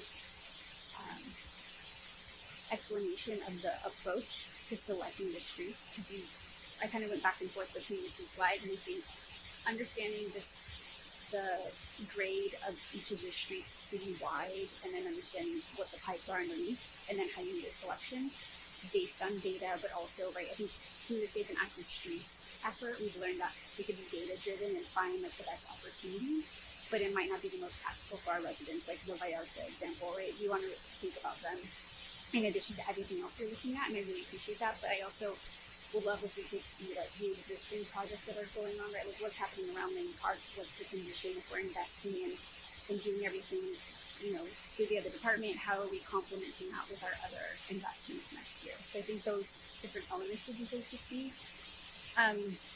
The last thing is, I totally understand that we don't want to make a major investment in a street that's rated poor if it has really poor piping areas, and we're going to have to dig it up. However, if we don't know that we're going to secure funds to fix that pipe to eventually fix that street, I do have concerns about that messaging to the public. I think it's really smart that we're protecting other streets from falling into disrepair, but also to tell someone, sorry, your really terrible street isn't going to get fixed because you have a really terrible pipe underneath, just doesn't seem like the right thing to do. I'm not usually supportive of CDBG resources being used on paving. These are really limited dollars that should be like invested in neighborhood improvements. However, because we're about to have like a windfall, it'd be really great to know in our ad hoc the parameters of what we can use to support the efforts happening with this capital project. So that again, we can complement all the investments we make and not leave out those that really, really need it. Might be called like car damage or disabled. I wanted to ask about the bus shelters. You mentioned the shade structures and the approximate cost. How did you select the design of those shade structures? Because I'm assuming that has to do with the estimated cost, and I'm just curious about, is it only the shade structure? Is there like a bus shelter where you can see, like you can post that information? I think about all the efforts we wanted to do to get out like vaccine awareness and how that could have been a leveraged opportunity, but we have a lot of those like cement benches that you can't do that. So do the shelters come with that? And I also think aesthetically, maybe not everyone agrees you should have that, but I'm just wondering what those conversations are. Sure, and to be entirely honest with you, we haven't looked at, all I did was come up with a cost estimate of what a shelter would cost, but there's no selection of a shelter. I do know that we have multiple material types for shelters and benches and trash cans in the city, and probably a desire to strive for some consistency as well.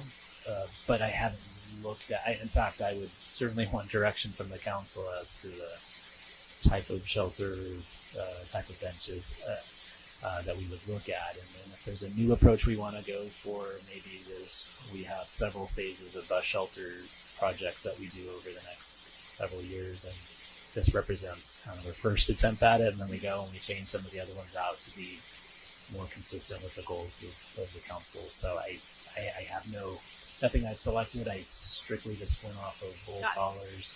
I could be wrong. We could get 13 bus shelters in. We could get 19 bus shelters in. We just kind of did a quick and back of the envelope kind of calc. Got it. Well, I definitely think that'd be a great conversation to have here. I think, absolutely. All of that design. I will say this: we are under a pretty, under a tight time frame to at least show Metro that we have a plan. So it is something that I will need to work with council over the next month or two.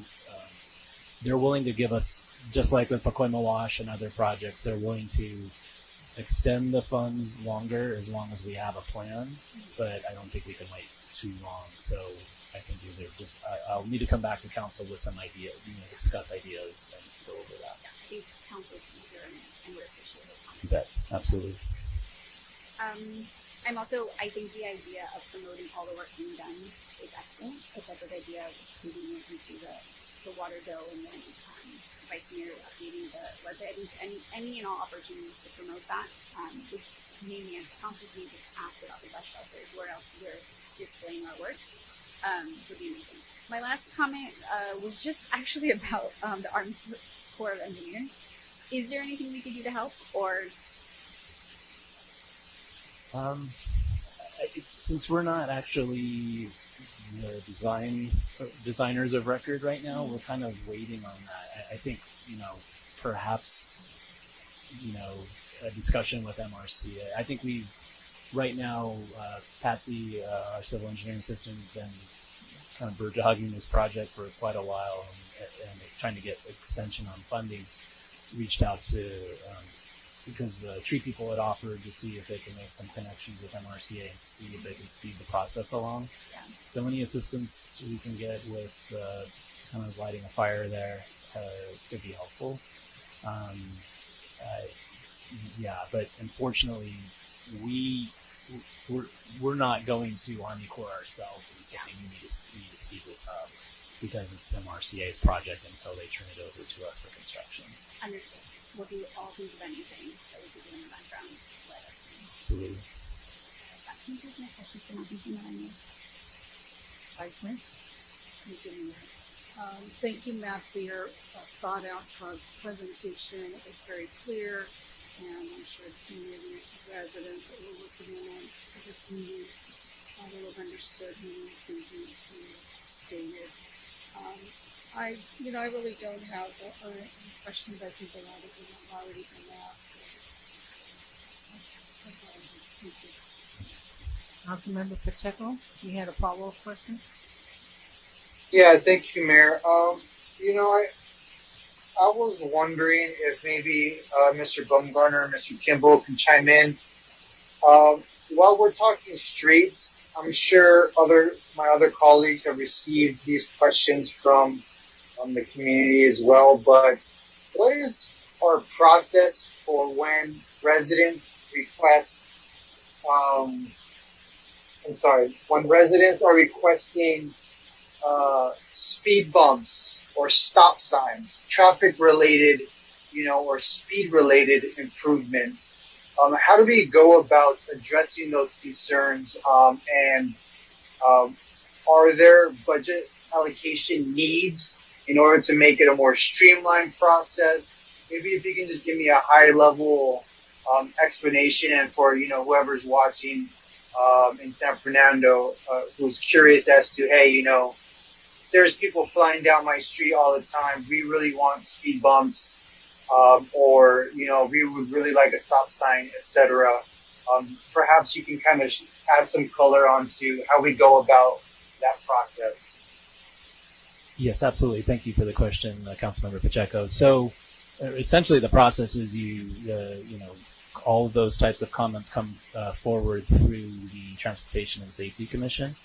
So, as staff receives those questions, we let the residents know. First step is to submit a public comment to Traffic and Safety Commission.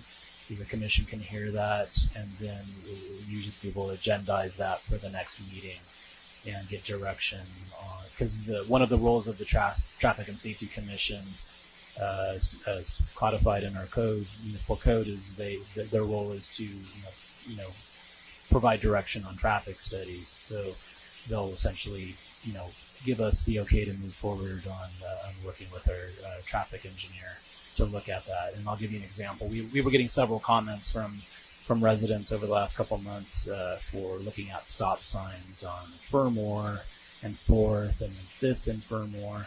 And it is a good location for potentially putting in four-way stops, because there's quite a distance between stop signs. So that comment came forward.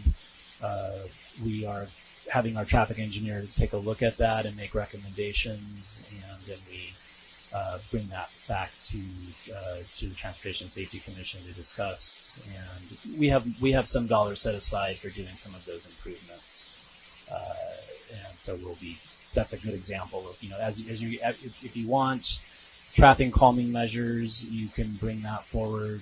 What things can be done to reduce speeding in certain neighborhoods. We have a whole process and policy by which you have to qualify. The street has to qualify for certain calming measures. There has to be a certain distance between stop signs in order to have speed bumps. So you don't want it on an arterial. There's issues for public safety, as I'm sure Chief can tell you. So there's a lot of conditions that need to be satisfied, but the process is going through the Transportation and Safety Commission, and staff, when the residents reach out to us, we try to walk them through that as well. We tell them, this will take a few months, but here's what you need to do. I was just going to quickly ask, is it something that council members can do on the behalf of residents, or are we just going to say, you know what, you have to submit that to the Transportation Committee? I don't know, perhaps this is a question for Mr. Padilla, but is that something that a council member can do on the behalf of a neighborhood? Or I think probably the best approach would be to just refer folks to the appropriate resources. What you don't want to do as a council member is be seen as intervening selectively on behalf of certain street, etc. But okay, yeah, that was kind of what I was getting at there. Okay, so go ahead. Yeah, but insofar as there's an overall desire to help people get the relief they want, and you can certainly advocate that as a policymaker for this body. And again, like I said, I think the best role you can play is to help the public understand who they need to talk to and what resources they need, or what city officials they need to connect with in order to make their best case for relief. Understood. Thank you. Thank you, Madam Mayor. Thank you very much.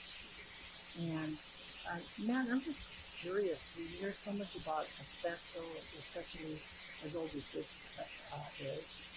And isn't that a priority for us? Is there any kind of problem or danger, or even with our employees around it? Yeah, no, because we do testing, 7th Street is one of the areas where there is the asbestos cement pipe. And we do sampling there to show that there's actually no detection of asbestos in the water. So we do have that data to support that. It hasn't, But remember, the pipe, the asbestos is an insulating material on the outside of the pipe, and it's cement lined through the middle. So the water is actually not coming in contact with the asbestos. In terms of how our staff might work with the pipe in the field, if they have to open up a trench and work around it, the typical ways that you deal with asbestos as a worker is you keep it wet. So as long as you are watering it down, if you're having to drill or cut into the pipe, you water it down so that it doesn't create any dust. That's where asbestos becomes dangerous, if it becomes airborne. If it's intact, there's really no danger with the asbestos itself, but when it becomes a powder, that's where it's a problem. So the way you deal with that in the field is you water it down. So our staff would be kind of spraying down the pipe if they needed to cut into that pipe. And in general, we haven't, we do occasionally install a service in those lines. But, as far as I know, we haven't had any issues with it being leaking. But I think in general, I'd like to take the approach of, getting all of our pipe over to ductile iron, or one of the things that we can talk about, and I'd like to talk to the council about as we do move forward with any sort of main replacements, is we look at PVC pipe. A lot of cities in Southern California and all over are moving towards using strong PVC pipe. It's could be 20 to 40% cheaper than ductile iron, but it's very strong and lasts a long time too. So, well, a long time for ductile is over 100 years. So PVC is at least that long, not longer. So. At that point, the residents are going to come looking for me to say, "Hey, what did you do?" So that's very good. So, I really would like to see those very key streets that have a problem, such as Workman and Broward. I would really like them to be prioritized. It seems to me that's really, really important, but I understand your logic, and you explained it very well. And I just want you to know that I would love for us to find some extra money somewhere, maybe not this budget year, but next budget year, and prioritize getting that street taken care of. We need to do something. Yeah, absolutely, and I'll take a closer look at that, before our presentation on Monday. Right now, I'll be presenting a sort of a plan, which is kind of shown on this, but I think there's flexibility to move around some of the streets and make some different approaches. I think the one thing what I'm hearing from the council is kind of really try to describe a clear approach by thinking of why I'm selecting certain streets, but I think there's a certain amount of it's a little bit arbitrary, so I think there might be some room to move some streets around. But I think the important thing that I want to communicate is finding a balance so that we don't allow too many streets that are on the ragged edge of becoming really expensive to repair, and saving so that we continue to have more dollars. Because the last thing we want to have is, right now we have a little over 5% of our streets, it's about 2.5 miles of streets, need the reconstruction. And it's a small amount of streets that are going to cost roughly $3 million to repair. And that's what I'm spending on 19 miles this coming year. But I think the point about your understanding of what is a heavily used street and what's important to the community is something that you have to factor in that sometimes I'm a little too data driven, and I think I need the experts that know the community the best to shape some of those conversations. So I appreciate that. I'm sure Sister would love to talk to you. It's, And I'm sure, I think we've all kind of heard at the federal level, there is an effort to sort of put some money toward infrastructure, aging infrastructure, and if that effort is successful in the October, budget for the federal government, we're already. I mean, a lot of this is also kind of setting us up so that if if those funds are made available, we're kind of ready to jump on that quickly and asking, especially for some of these more expensive, reconstructs. So, yeah, we're definitely looking for other funding sources to kind of fill in the gaps, that we see on this map. We're very proud of us because East Green has been on bankruptcy and we've done really well and we're doing some very great planning and the budget presentation so far has been outstanding. I don't have any other questions for you. I know we have a lot more to go cover. And, my course is like to be. Yeah, so if we can, thank you, Matt. In what I just want to show, and I'm gonna switch seats with Matt in a minute, and then put up a spreadsheet up on the up on the screen here, and just sort of some of the things that have been discussed so far by council, so that we can start getting a little bit of direction on some of the efforts that council really, council as a body wants us to sort of move forward with, at least getting some additional information on how we can potentially fund those and work those into the budget. So just give me a minute and we'll switch seat. Actually, if council wants, since it's been a while, if we want to take a 5-minute break, that might be a good time to use the facilities, and we'll be back at 8:05. Thank you.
back in session. Oh, Julie, We are back, and I can be ready to. do we have to wait for Julie?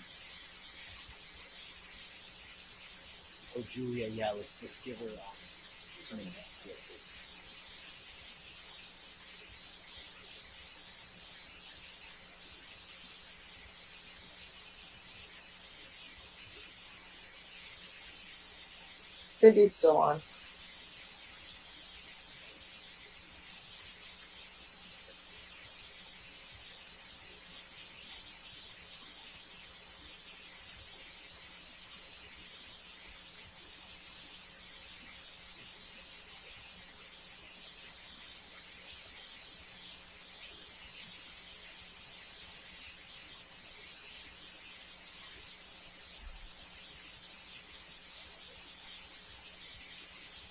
Okay, we're ready to resume the meeting. Yes, thank you. We have 4 council members at this moment, right? Yes, we have a minimum of 4. That is correct.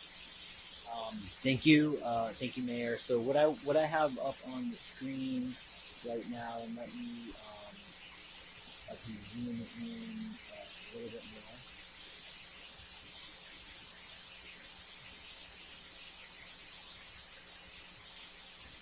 I'm not sure if that helped any, but we do have a. So what we have on the screen here, I just want to kind of help go through this with council so that you can sort of see where we are. And this is the general fund. So we began the general fund. We began this last fiscal year, 2020. That's the last audited fund balance we have, with $1.75 million in rainy day fund, general fund reserve. And I might have made that more blurry. Let me see if I can.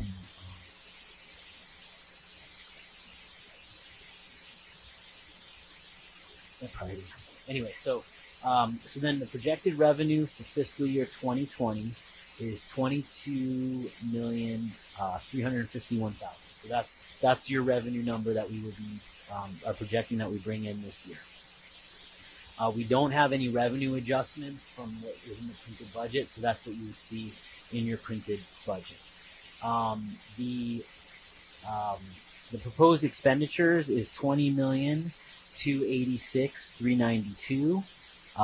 That is the baseline expenditures without any staff enhancements. So you see the proposed staff enhancements. The one time is $1.7 million, and then the ongoing is $385,401. So these are reflected in this sheet. So basically, all of these are the same enhancements that were in your original printed document, that were identified in that document. It just we reclassified some of those between one time and ongoing, with the because there was a request, to at least save, have the one time be about equal to what the Measure SF funds were, so there could be additional public input over the next year on the ongoing use of Measure SF funds. So that was achieved primarily through showing there were some facility improvements that were being charged through internal service funds, but they should have actually been through a transfer. So both the $85,000 for the police station upgrades to their flooring and some of their building upgrades, and the new public works their facility over at the yard. That $85,000 is also shown as a one-time transfer out of the general fund, as opposed to charge outs and through the facilities fund. So that's just reflected a little differently. So you can see there are one-time funds.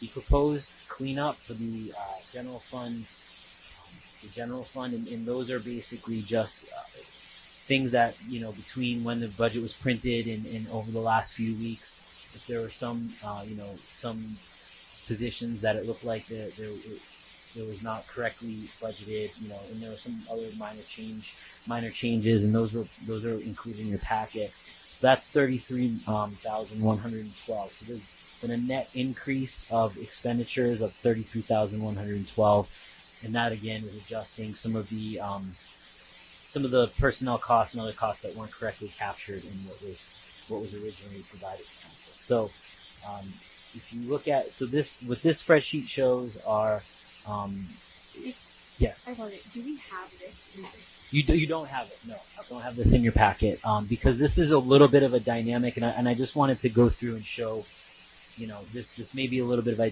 dynamic exercise to illustrate to council what we'll need to do between this meeting and the next meeting to sort of get to a balanced budget. Some of the decisions that will need to be made. So then, if you look at these 9 items, the council enhancement list here. So these are the 9 items. They are in your agenda packet, and they're just identified 1 through 9 in the follow-up items. And you'll see we have add grant writer, add an economic development / housing manager, increase the paid intern program from $15 an hour to $20 an hour, add a motor and traffic officer unit, some general community development staffing flexibility that was discussed of about $250,000, adding security cameras behind City Hall, upgrading the camera in City Council chambers, an economic development master plan, and funding and environmental justice elements. All of those were costed out and provided here. Those were all discussed by City Council through the budget study sessions. That all adds up to about $943,000. There may be additional things that come up, either tonight or on June 7th, but that's to date what's been discussed that does have a financial impact. So you can see that through these items, if we include the $943,000, all of those $943,000 in council enhancements, there's actually a budget deficit in this fiscal year of $967,000, and then that would reduce the estimated ending balance to below $1 million in the fund reserve. So we do need to make some decisions with City Council on, which of these council enhancements we would like, council would like to pursue further. If there are enhancements that were proposed by city staff that council would want to look at closer, we need some of that feedback as well. Because what I would like to start to get some direction tonight on is, okay, so let's pick the priority enhancements that council talked about, and then we can, that will give me a few days to put together a funding plan for those, so that we can come up with a balanced budget at the end of the day in the general fund. So I think I want to sort of leave it there and kind of turn it over to council on which, each council member, which ones of these are your absolute priorities, so that, and again, if 3 council members are saying that, grant writer position is a priority, then we can, staff can put together a plan. Specific to that grant writer and / analyst position, I actually do have a proposal. If that is one of the areas that the council would like to pursue, we actually have a classification. It's a dormant classification that it was adopted. It's not used currently, but we could definitely dust it off and look at re-energizing this position. It was called the Assistant to the City Administrator. That would be an Assistant to the City Manager now. Technically, these Assistants to the City Manager, they're sort of a senior position. They're not quite an executive. They're not quite a director level, but they're also above sort of a management analyst level. They're sort of like a senior analyst level type of position. A lot of cities do have an assistant to the city manager. Actually, our existing job spec discusses the essential duties of this position in our existing job spec are to develop and implement strategies to secure new and continuing revenue through grant funds and funding partnerships, researches, identifies, and prepares grant proposals, manages special projects in the city manager's office, provides highly responsible and complex administrative support to the city manager, develops, manages, and implements the city's redevelopment and economic development work plans, provides assistance to potential businesses or development interests, collects, analyzes economic, demographic, marketing data. So very much, I think, what the discussion was that the council was having around this type of position that focuses on writing grants, but also has the ability to, to assist other administrative duties in the city manager's office, so we can start moving some of these proposals and some of these initiatives forward. Also, potentially have some, some support in the economic development arena. So I would suggest that if the grant writer position is pursued, something the council would like to pursue, I would propose that we actually look at it as an assistant to the city manager that has primary responsibility to prepare grants, manage grants, but also would have administrative support of the city manager's office, but also some economic development duties, almost as is currently outlined in our existing job spec. So there's a few things that we can do tonight. I think I would like to get each council member's sort of top priorities from this list on what they would, like to see funded, or at least see staff work on a plan to fund. And if there are additional items that council would like to see, added to this list, I'd like to kind of get some of that tonight so that we can have a more, so that when we come back either on June 7th, and if we need to have another special meeting between now and June 21st to kind of get more into the details, we can do that. But I'd like to get as much of that done tonight as possible, so at least I have a plan to start that I can come back to City Council on Monday night with a little bit more fleshed out. So that's it. Again, we can work through this spreadsheet and add things and delete things and highlight things, sort of on the fly if that's helpful to council.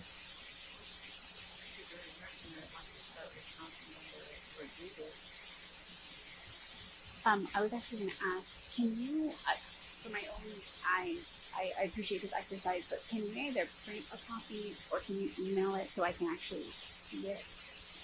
And while you're doing that, I have a clarifying question.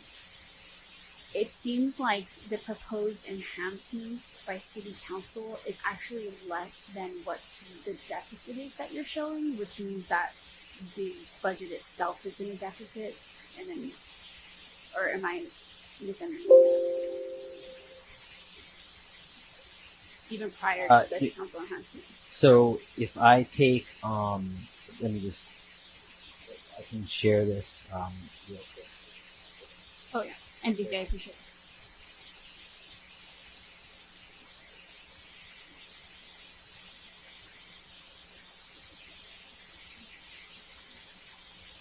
I'll have to send it to council through my computer. So give me a second.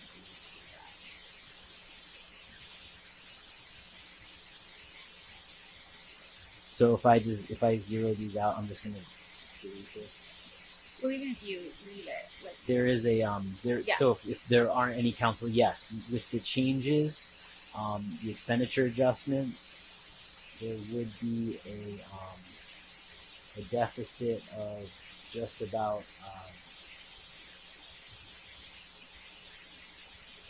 $24,000. So it may not have to be, but yeah, it's because of most of the adjustments, and I need to check on this formula real quick. But yeah, so there is, we do have some work to do just to get to a balanced budget. Either way, which is why I would come back. I need to come back with a sort of a funding plan, regardless. But I want to make sure, that we're spending time on what is supported by City Council as far as additional things to come back with. Okay. So I just have, I guess, another clarifying question for it. The proposal that you have, and I'm really supportive of this position that has been proposed. I think it encompasses a lot of what we're all looking for, and it helps us get more funds for the city, which would be amazing.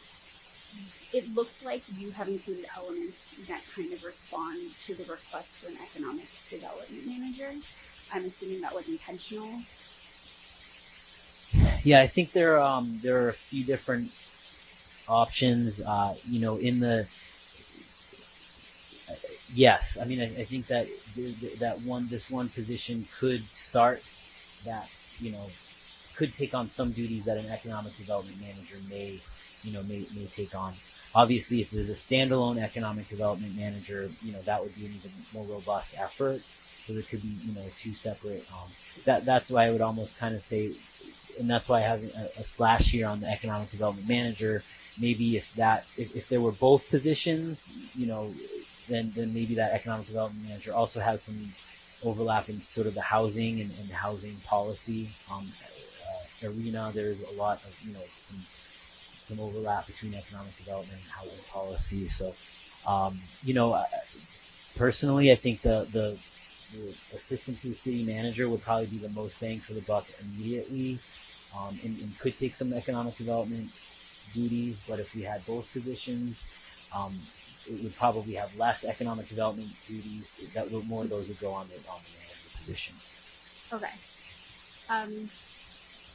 So, I mean, I think, council identified all of these priorities. So, to select what's most important. I don't know if you're asking for a 1, 2, 3 or what, but I kind of wanted to go through where we can save in the interim. And so I think that part of the discussion that I had heard at the previous budget study session was the idea of we're going to be bringing on our new staff for community development and giving them the opportunity to decide what certain things look like, staff positions and otherwise. So I wonder if those are two places, like the economic development manager and the community development, like staffing flexibility, are places that we can hold temporarily.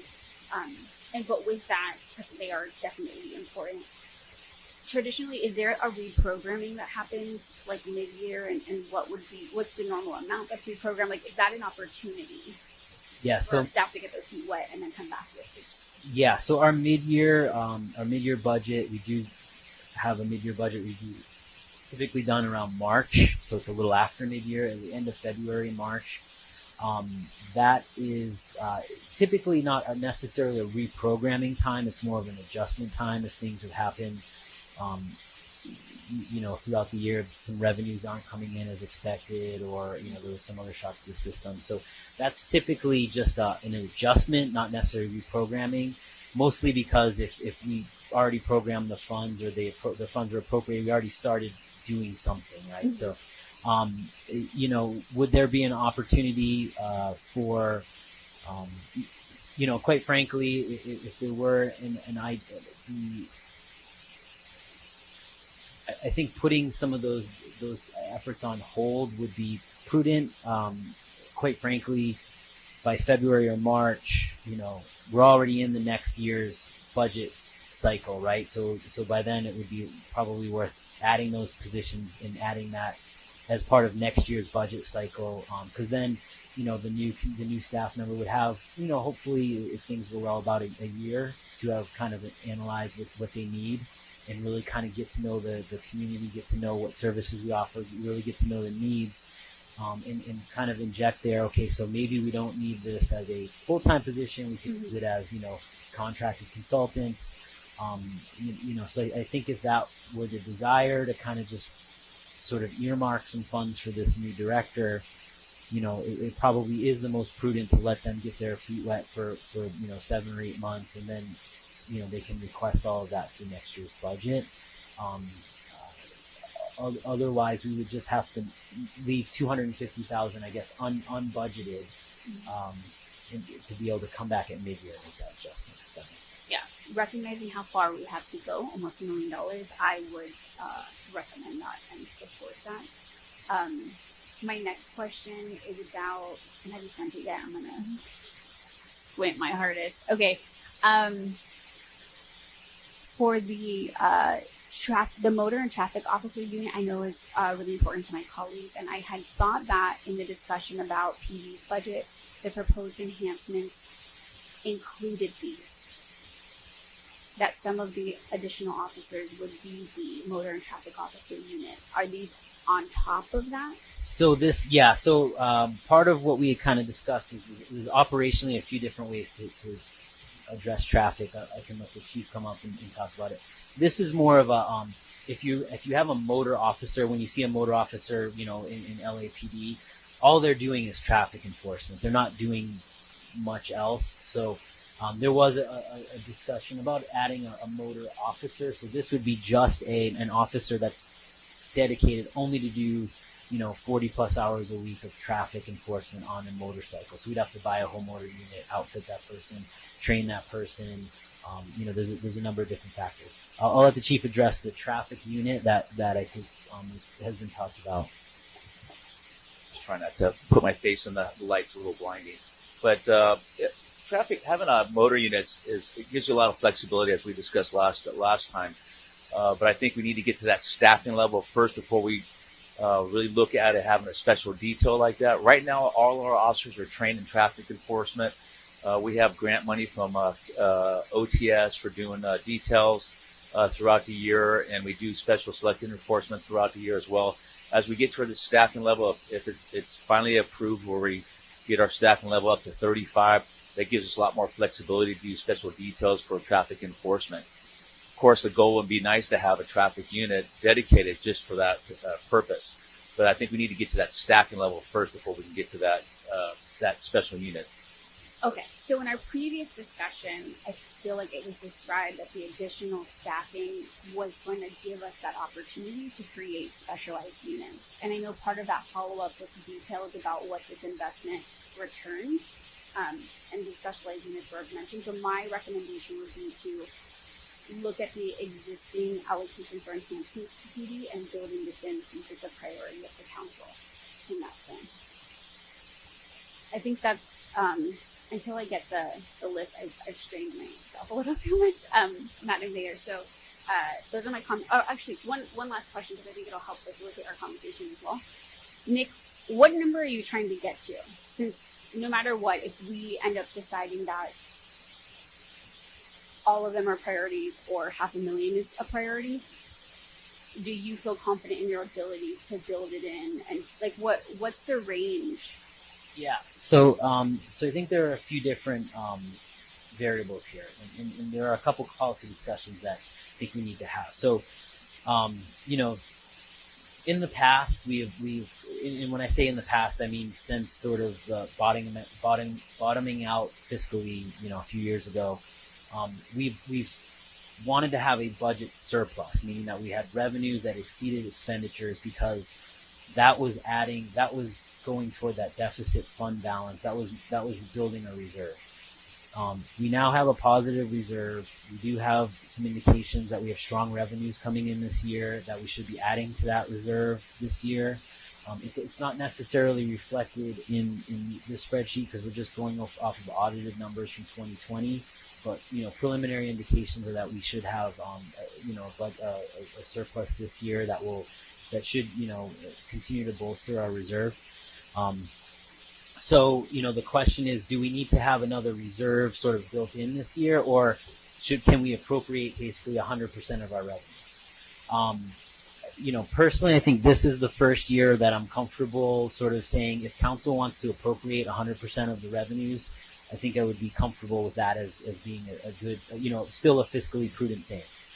Because, the reality is, if we add, $150,000 assistant to the city manager, I'm just going to use that as the reality is we still have to, get the job spec updated and adopted. We have to meet and confer quickly with the unions. We need to, post it. We need to recruit for it.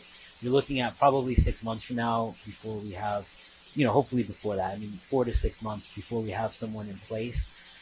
So you're going to have some savings there, so there'll be a little bit of cushion. So I think realistically, I'm much more comfortable this year than I would have been in the past saying, appropriate 100% of what we have for revenues. Now being able to figure out, can we fund some of these? So what I would do and go back with the team, and I think the policy discussion to be had here is one of the biggest enhancement, one-time enhancement item is to, that was recommended by staff, is to get back on the debt repayment schedule for the retirement fund. So I'll give you just to not to bore anyone, but to kind of going into this current fiscal year, fiscal year 2020, when we started with COVID, and we were very uncertain going into this budget year as to what revenues were going to look like, how long were we going to be shut down. The council was looking at, we were looking at a decrease of about 10%, we were thinking in revenues. So that was a $1.8 million budget gap that this council had to sort of figure out last year. So that a good portion of that was done by deferring by 1 year some internal debt payments. And those internal debt payments were specifically the general fund repaying a loan that was taken from the, or repaying monies owed to the retirement fund, and then repaying monies owed to the water and sewer fund for prior projects. So the retirement fund, that's about a $250,000 a year payment that we make. It's a policy decision. It's not a result of a legal requirement, but if it is a policy decision that was made to pay that, $250,000 every year. So it is within the council's purview to defer that a year, which last year that was part of the plan. Let's defer this $250,000 payment. So instead of having 25 payments left, we're gonna have 26 payments, right? We're gonna add that payment on to the end of the loan. The idea was, because we did a little better, are doing a little better this fiscal year, staff is recommending that we make that a double payment this year to get back on schedule. So we're not delaying it an extra year.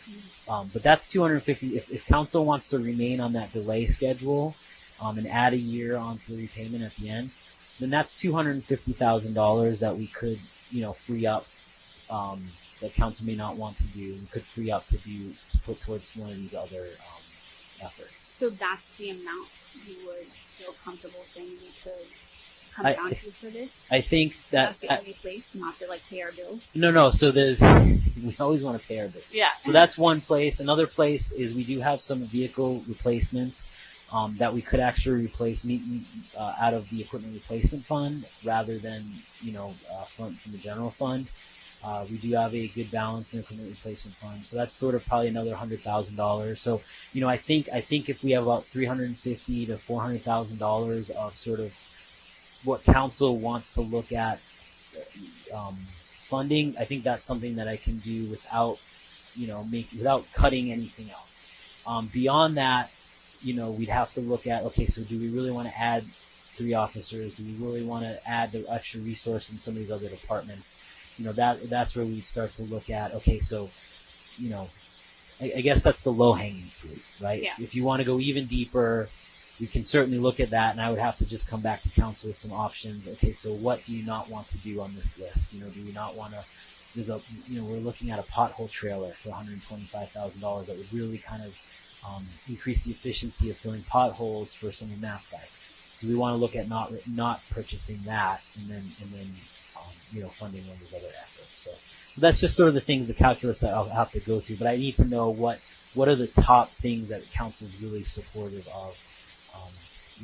Assuming that it's not 942,000, maybe something different. Yeah. Okay. Well then, I think with the 3 suggestions that I just made, brings us down to $535,000. Which I think is a good starting point. I'm interested in hearing from my colleagues their thoughts.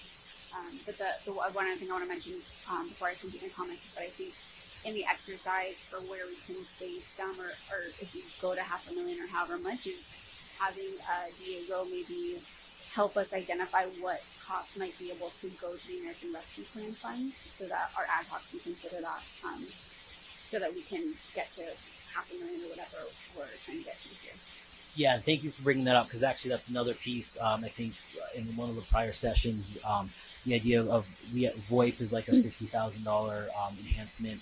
The idea that could potentially be funded through America Rescue Plan. So again, some of those, those aren't probably huge dollar amounts, but I think that's $50,000 here, $50,000 there. That we could look at, sort of moving to other funding sources, or not spending right away, not putting in the budget, but looking for grant funds over the next 6 months, and then if we do get grant funds, adding those back into the budget. Yeah. Okay. This last one is tiny, and I shouldn't be making additions while we're trying to cut, but I do think a little paint goes a long way. And I don't know if it can be tapped into somewhere else, not RMIC, but if you can allocate like 5,000 or 10,000 square feet sprucing, I think it would help aesthetically, and it'll make some visual changes for our community, and very low cost. So that's my last pitch for RMIC. So thank you, Naomi.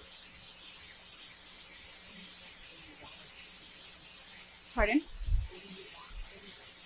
So I think there's a few places that just look run down, even like the outside of City Hall, and a lot of places, and even like the back of our dines here is a bit aged. So I know there's small little things, but I think that they'd be good small improvements to invest in. Thank you for the clarification. Councilmember Martinez? Okay, so we don't have enough information yet. We don't have a complete budget in front of us as a council. At least I don't. There are still a lot of, I think it was a very high level discussion, and there are a lot of line items that aren't fully disclosed to the council yet, that I'd like to take a better look at it, that I really recommend the council go deeper into how we do budgets, and maybe historically councils have made decisions with the information currently provided. Because what this doesn't do, it doesn't give the way the budget was presented, it doesn't give us the opportunity to clearly identify cuts that we can make, or eliminations, or even adjustments to the line items presented.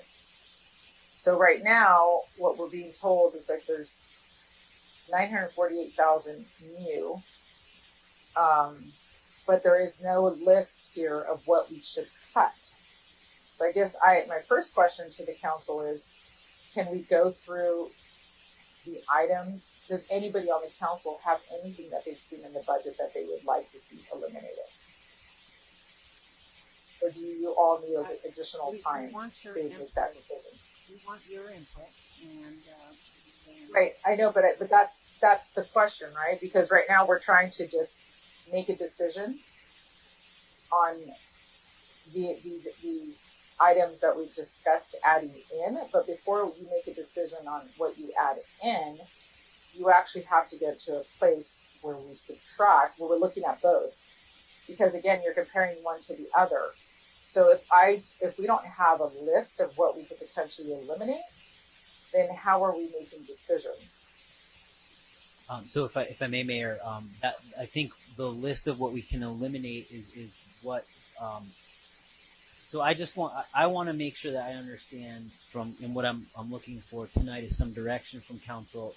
If there are certain items on this list that is not supported by council, right? Like that 3 council members don't want. I'll just use one: upgrading the cameras in council chambers. If that's not something that council is really that interested in, then as a whole, I know one or two council member may have brought it up, or if they're then I want to just know. I don't want to spin my wheels trying to come up with a list of what we can cut if there's certain things on this list that just there's not a general consensus that we want to potentially fund that in this next fiscal year. I think Councilmember Rodriguez's 3 items are interesting. From her standpoint, the motor officer and maybe the community development staffing flexibility, maybe that's not, maybe we hold off on those. If those are things that the council is not really interested in looking at right now, then I don't, want to come up with a funding plan. If council wants me to come up with a funding plan for all 948,000 of this, that's perfect. I mean, I can come back on the 7th with, some suggested cuts, a list of things that we can cut in what I would, recommend that we cut. So that's really just are there things on here that aren't as important, or is everything sort of important and you just want the council just wants me to come up with a funding plan for all of it, and I think that's kind of some of the feedback I'm trying to get, tonight. There are definitely sort of each department has line items with, which conferences and professional development and memberships and dues, and there are a lot of those line items that we typically don't get into, detail with the council, because ultimately, the council is the policy-making body, right? So if these are policy items, these 9 or 10 things, or if you want to add, some things you added tonight, if the policy is that you want to fund those, then I can come up with a funding plan for that, and that's sort of what I'm looking for feedback, as opposed to necessarily line by line like itemization of all of the budget, because I can go through and work with the departments on how we get to that number, to that policy. So the way that I would, as a city council member, like to make budget decisions is by looking at the detail of these very general items that have been listed. When we have line items that say professional services and they're in the millions of dollars, contractual services that are in the millions of dollars, it's hard for me to make a decision. I don't feel comfortable signing off on a budget where detail isn't provided as to where those millions of dollars are going into contractual or professional services. I think some of them, my one-on-ones have been explained and they make sense, but I don't know what it all means. And maybe the members of the council, do, but I just got on the council in November or December, I should say. And so I don't know, and I don't think the public knows what it means to spend all this amount of money on general line items like, again, contractual services, professional services. Salaries are also not clearly defined. Our salaries, for example, a question is, are all the positions for every department that are filled, or I should say that are not filled, are those budgeted for the entire fiscal year? Yes. So every position that is budgeted, so that the list of all of the allocated positions is actually has been provided to City Council. There was an update that was sent not too long ago that has each department's allocated positions. So even if they are currently vacant or we're going through a recruitment, it is still fully budgeted, because that will be an ongoing cost every year, whether we spend if it takes a month or two to fill it this year, it still does have a full budget associated with it.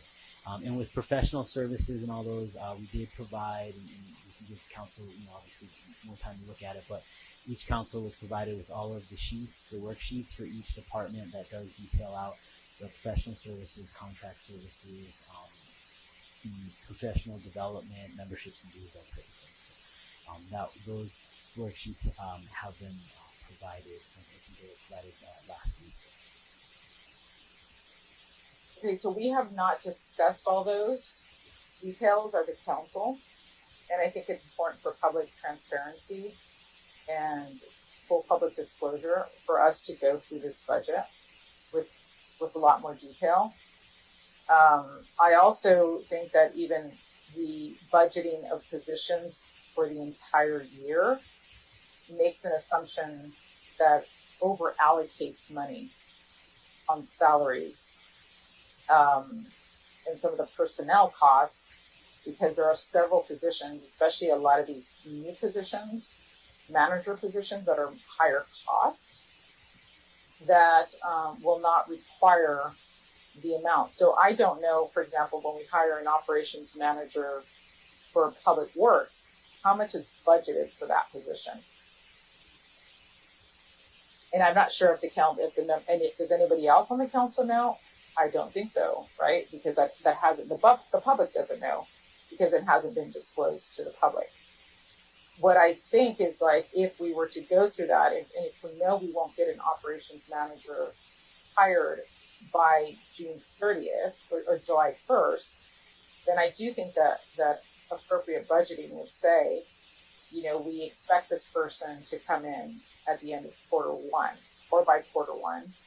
So in reality, the money that is being allocated is being over allocated by at least a quarter if we don't expect that person to come in before on any of these unopened positions. Sure. So I think from a budget planning perspective, so a budget is a plan. It's not accounting. We're forward looking, not backward looking. So if we make an assumption that it would only be 6 months funded and we're wrong, then then we end up spending more than what the budget is, and vice versa. Yeah, sometimes we do budget for the entire year.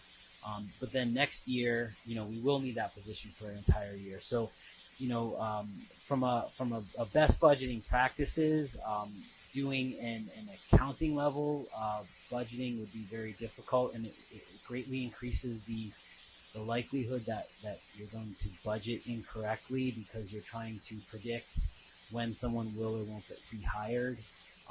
The conservative way to do it, and the approach that we've sort of taken in the past, and many cities take this, is to budget the position for the full year. If it doesn't get filled, yeah, there is savings for that year, but then long term, that position will be filled and will continue to grow at a certain rate. So that is a conservative level of budgeting, and we could certainly look at changing that level of budgeting if council would like to do that. I just would like to caution that would greatly increase the chances that we will budget incorrectly because we're trying to sort of predict the future as opposed to set a policy guideline that says we want this position and want to fund this position, for the year. That's sort of the more conservative and traditional way, I guess, to budget, to ensure that that council is, correctly, that council knows going in eyes wide open that the actual cost of this position is $150,000. It's not $65,000 because we're only assuming it's going to be here for half the year. So, that would be my only suggestion to council would be, if we do kind of try to guess when a position will be filled, it just increases the likelihood that we'll, under budget and have to come back and increase the budget at mid-year. Well, the issue is, again, this is why I don't think this budget is transparent enough, because we should also, the council, we should be asking and we should be seeing a quarter by quarter, a month by month budget with detail, so that we could also continue to make adjustments if necessary. We have that in the city, but it's just not being presented to the council. Because what ends up happening, I agree with you, we need to know that a position for the entire year, this is the full cost of the position. This includes the salary, wages, benefits, everything included to hire that person, including long-term pension and retirement benefits, so that we're planning for the long term. I agree with you on that. I also think that because we budget a fiscal year 21 through 22, and we know that we're not spending that money, the budget deficit surplus number is inaccurate, because you're assuming right now full cost for 12 months, which isn't going to be the case on most of these positions. I think it's important for the council to see that, so that we're looking at a real deficit surplus situation, as opposed to, here's what we're doing right now. I understand that from the finance perspective, but I think from the city management perspective, and us having to put dollars directly into the city services, what residents want, it's really important for us to have a real understanding of what the surplus deficit number looks like. This surplus deficit number appears to be overinflated, because we are making assumptions for 12 months of a lot of expenses that we will not have for 12 months. So it could be the same, which I don't know, for other contractual services and professional services or other items in the budget. But I myself can say, I as a council member have not been provided sufficient information to make a decision on the details of the budget. If the council wants to have just the staff budget, approve the staff budget, that's council's prerogative. But as a council member, I feel like I need to go in and see more detail, because now right now the question is, do we want these positions funded? But I don't have enough information to budget, which is to say, yes, on these expenses, eliminate these other expenses, move forward with the revenues as proposed, evaluate all revenues till I get a full picture, because the budget has been given to us in a very, very high level, very high level. And we have not had the discussion of where to eliminate. I think, Nick, if you think you can go, I mean, you already said there's 350,000 more, right? So there's that 972 that you currently have listed, minus that 350,000. So we're basically now looking at 600,000 on this budget. But I don't see, like, there's not enough information to then go in and even have the discussion. Can we get 600,000 in adjustments to be able to fund these priorities? So I don't know how the council makes a decision with such limited information. So I maybe on this one, Madam Mayor, so that I understand it, it's better for the other council members to go first, because I don't have enough information. And I'd like to hear the thought process of how the remaining council members will think about this budget. And then I'd like to come back to answering your question, because I feel we have not been provided enough information to begin to make decisions on what gets funded and what does not get funded, because we don't know exactly what's being funded in the budget. So I'd like to be able to come back after everybody else, after the other council members give their input. Okay, we did start off with Councilmember Rodriguez, and I will come back to you. Thank you very much. And now, okay, thank you. Thank you, Mayor. Thank you for your presentation. I just want to start out by saying that, I am committed to ensuring that we have financial accountability and transparency. I want to make sure that's very clear. And I would like to, Councilmember Montañez there's items that she'd like to eliminate from the budget. I'm assuming that's from the original budget that we were given. I would have liked to hear what items those were, so that I can have a better picture of the decisions I'm going to make moving forward.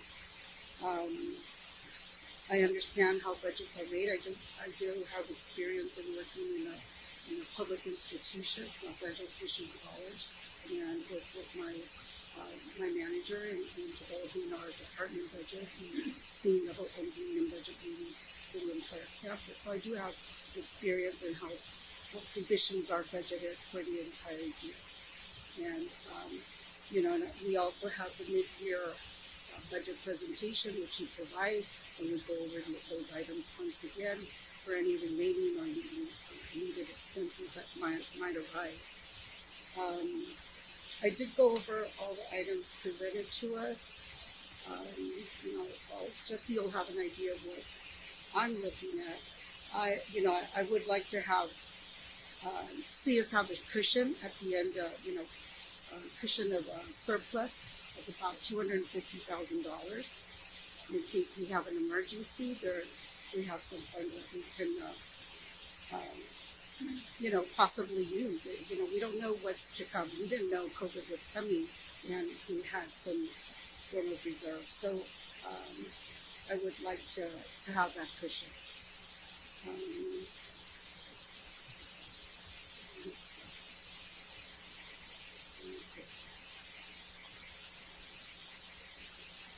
So item 1 is the grant writer.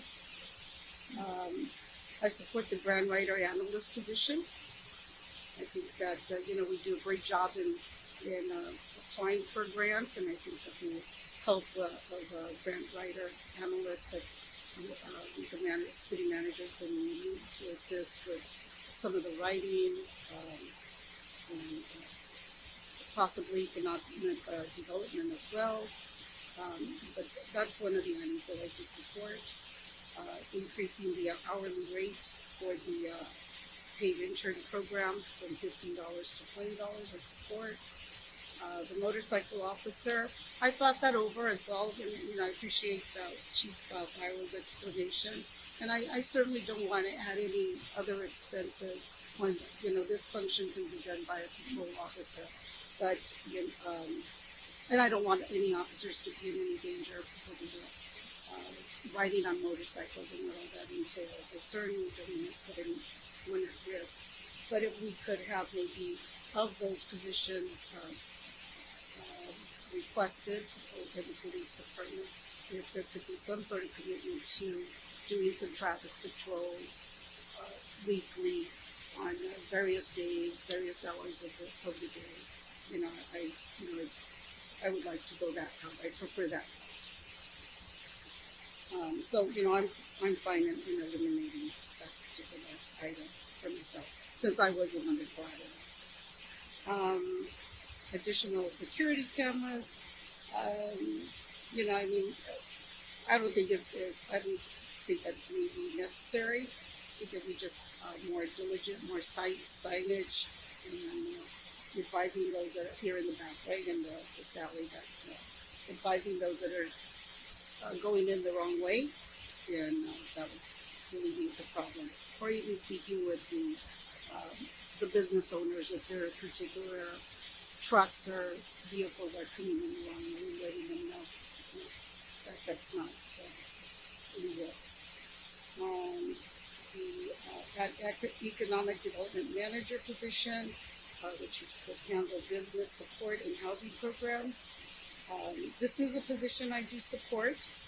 I think that it's something that we discussed with Councilmember Montañez, which was during the strategic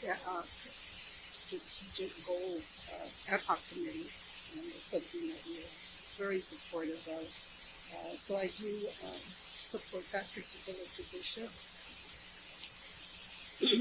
Let's see, engage in consultant to create environmental justice element in the city general plan. This particular one, I do support, but I don't think I support this at this time because there are several plans that the city's conducting right now, particularly the housing element that does include environmental justice portion in it throughout the document, right? We have other plans such as the parking element, safe and active streets, homeless plan, and so we have those that are going on. And I think that we have a lot of plans going on, and I myself get a little bit overwhelmed with them and trying to explain them to residents so that they can either do surveys or participate in those various studies. But I support it, but I don't think that right now would be a good time. I think that we can wait. I don't want to confuse the residents even more so. But I think that we can, once the housing element is done, that we can pick up from there and then possibly move forward from that point with any items that have been brought to our attention and then enhance it even more. And engaging a consultant to facilitate public outreach and create downtown economic development master plan. I think that because we do have the position of the economic development manager, I support economic development wholeheartedly. But again, this is another plan. I just mentioned the other plans that we have going on. The very important general plan housing element. I mean, that's a big plan that we're doing right now. But supporting, having this economic development manager who would could handle housing. What other items could this position handle, Mr. Kimball, for the economic development manager? Just a lot of business support, local business support. If council wants to use, like in the future, we've looked at facade improvement programs that would help use for kind of spur improvements of local commercial buildings. Anything that's kind of in that realm of supporting business, beautifying sort of the commercial areas. And then obviously at long-term economic development planning, business retention. Going out and meeting local businesses that we want to keep here, and then also obviously attracting new businesses. That anything that's sort of in that realm. That sort of economic development managers can typically focus on.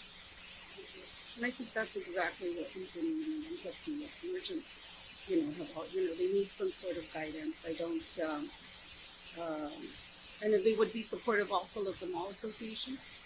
This This position would definitely be charged with supporting all of our business groups and liaisoning and making sure that we provided sort of a good, strong staff connection with the chain, with Culver, kind of the San Fernando Chamber of Commerce, the Mall Association, any of the other local business associations. We'd make sure this position would maintain strong ties with all those organizations. And this would be someone, that would conduct themselves in a professional manner, be able to teach our business owners what they might need or how to get funding if needed.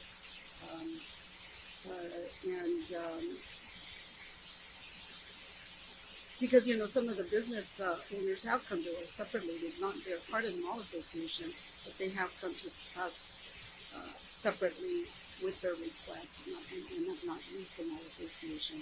And we have some various issues with some projects that we've had, and so I think this is something that would be, you could see a quick response. You're doing a master plan that's going to take quite some time. How long do those take? So in some of the preliminary outreach I've done, a lot of it depends on how much outreach you do. Obviously, minimal outreach, it's a lot quicker. If you do something similar to what, to a survey of all the households and all the local businesses, and if you have multiple stakeholder meetings, that takes, can take upwards of 9 months to get all that data together, analyze it, punch the numbers, have a consultant, then sort of put that into a usable document. So it takes some time to do right. But again, it all depends on how much outreach you're interested in. And some of those things that you just mentioned seem like deserves doing a lot of that outreach as well. So I just, we have the other plans. We've got, this is going to add another one. It's the costly plan. We have the housing element. We know what the residents want. We know we've had many meetings for the parking lot 3. We have meetings where residents come in and let us know what they want. Every meeting, what do they want? They want, in the downtown mall, they want entertainment, they want commercial business, they want, and restaurants. That's what our residents want. They want to make sure that the city is clean, public safety, fixing our streets, the sidewalks, and they want to ensure that they're safe as they're walking in our city. I think that this is something that doesn't need to be done right now, and I think I'd like to go an easier route, which not necessarily easier, but that's the wrong term, but I think a more we get more for our money, I think, with the development manager, economic development manager, and we could see something, quick results with something like this, and would benefit many of our entire city.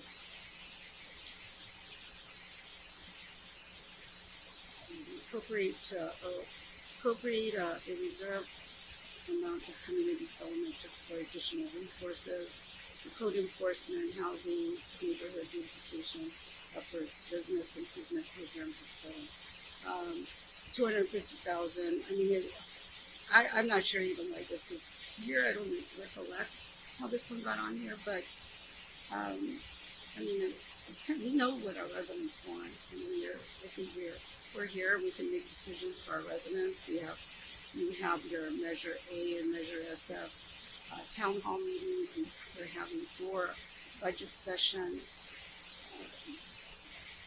Residents contact all of us, and they're all wanting the same thing, where we all get the same calls about the repairs of their streets and whatever it might be. This light is not working, or this sign is pointed the wrong way. Whatever it might be, they're coming to us and letting us know if it's something that's really important to them. They let us know. And just to remind, I think the idea behind that number 8 was to, as Councilmember Rodriguez had mentioned earlier, was to provide the director coming into community development with sort of some unappropriated resources that when they came in and evaluated, they could, look at adding, code enforcement or other staff based on their needs. So I don't think there was a specific request on this other than, just kind of providing some monetary resources that the new community development director could use coming in. That was just the idea, just to refresh. That's it's a possibility that some funding can be placed in that if we decide to go that route with the community development. Number 9, consider moving funding to the VoIP and other efforts in supporting telecommuting and contactless agreement for the American Rescue Act funds. And I support that. And then the last one here is number 10 is Measure SF funds, 1.5 million should only be for the one-time enhancements to the city council opportunity to receive input from the community. Again, we've had 4 budget study sessions. We do have those Measure SF town halls. The residents have voted for us to make decisions, and I think we're all reasonable and knowledgeable people and doing the best for our community. I do, and I wholeheartedly, this is how I got started with the city in ensuring that we have outreach and community input. That was like my number 1, and it still is my number 1. But I don't want, I don't want to delay projects, or things that can be done for our residents. If we're going to be, how much input are we going to get? Are we going, how is it going to be, or maybe we need to define what we want input in. Maybe if they're big projects or they're smaller projects, what type of input do we want it to ask the community for? I think that maybe if we had more guidance on that, that might, then, reconsider this particular item. Increase the age limit from 23 to 25 for police cadets, I support. It's for transferring staff responsibility to the Education Commission and the City Clerk Department to another department. I support that. That's all I have for that. I do want to hear more from other council members so I can rethink, and I have to see it. I'm very visual. I'd like to see, more, what you have there. I'd like to have that printed so I can write my notes and calculate everything on that. Thank you.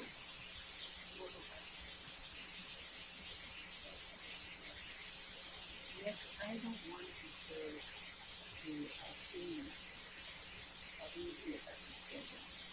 So I don't want to do it all.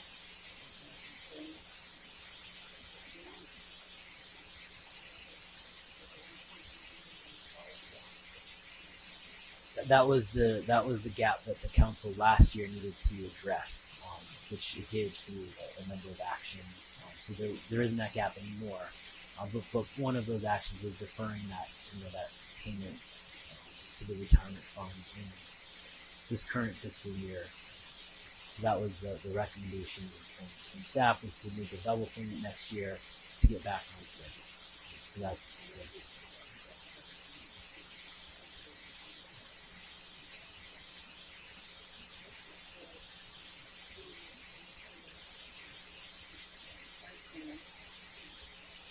with you. We've had many budget meetings. As you said, budgets are forward looking, and I've worked on many budgets.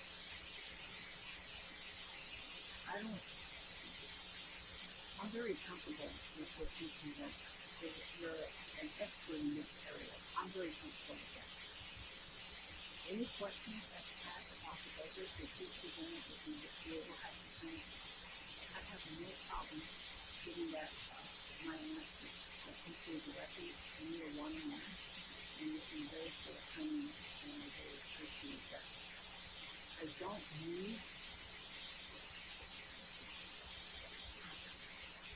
as the Vice Mayor said, our residents have elected us to represent them. I don't believe that they want to be involved in every minute little detail that goes on. I don't even know one constituent that I have that's interested in looking at the budget. They're trusting us. And I'm very grateful for that. So, one thing I would like to recommend is you agree with the Vice Mayor on every item. And Councilmember Rodriguez recommended this one-time cost on item 8 to appropriate a reserve amount for police.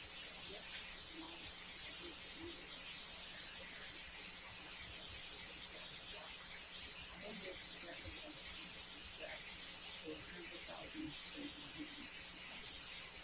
and I do support the Councilmember Rodriguez's recommendation for $10,000 for anything. I think that the risk spirit to be in an environment that's inviting and not stagnant. So you can start with $10,000.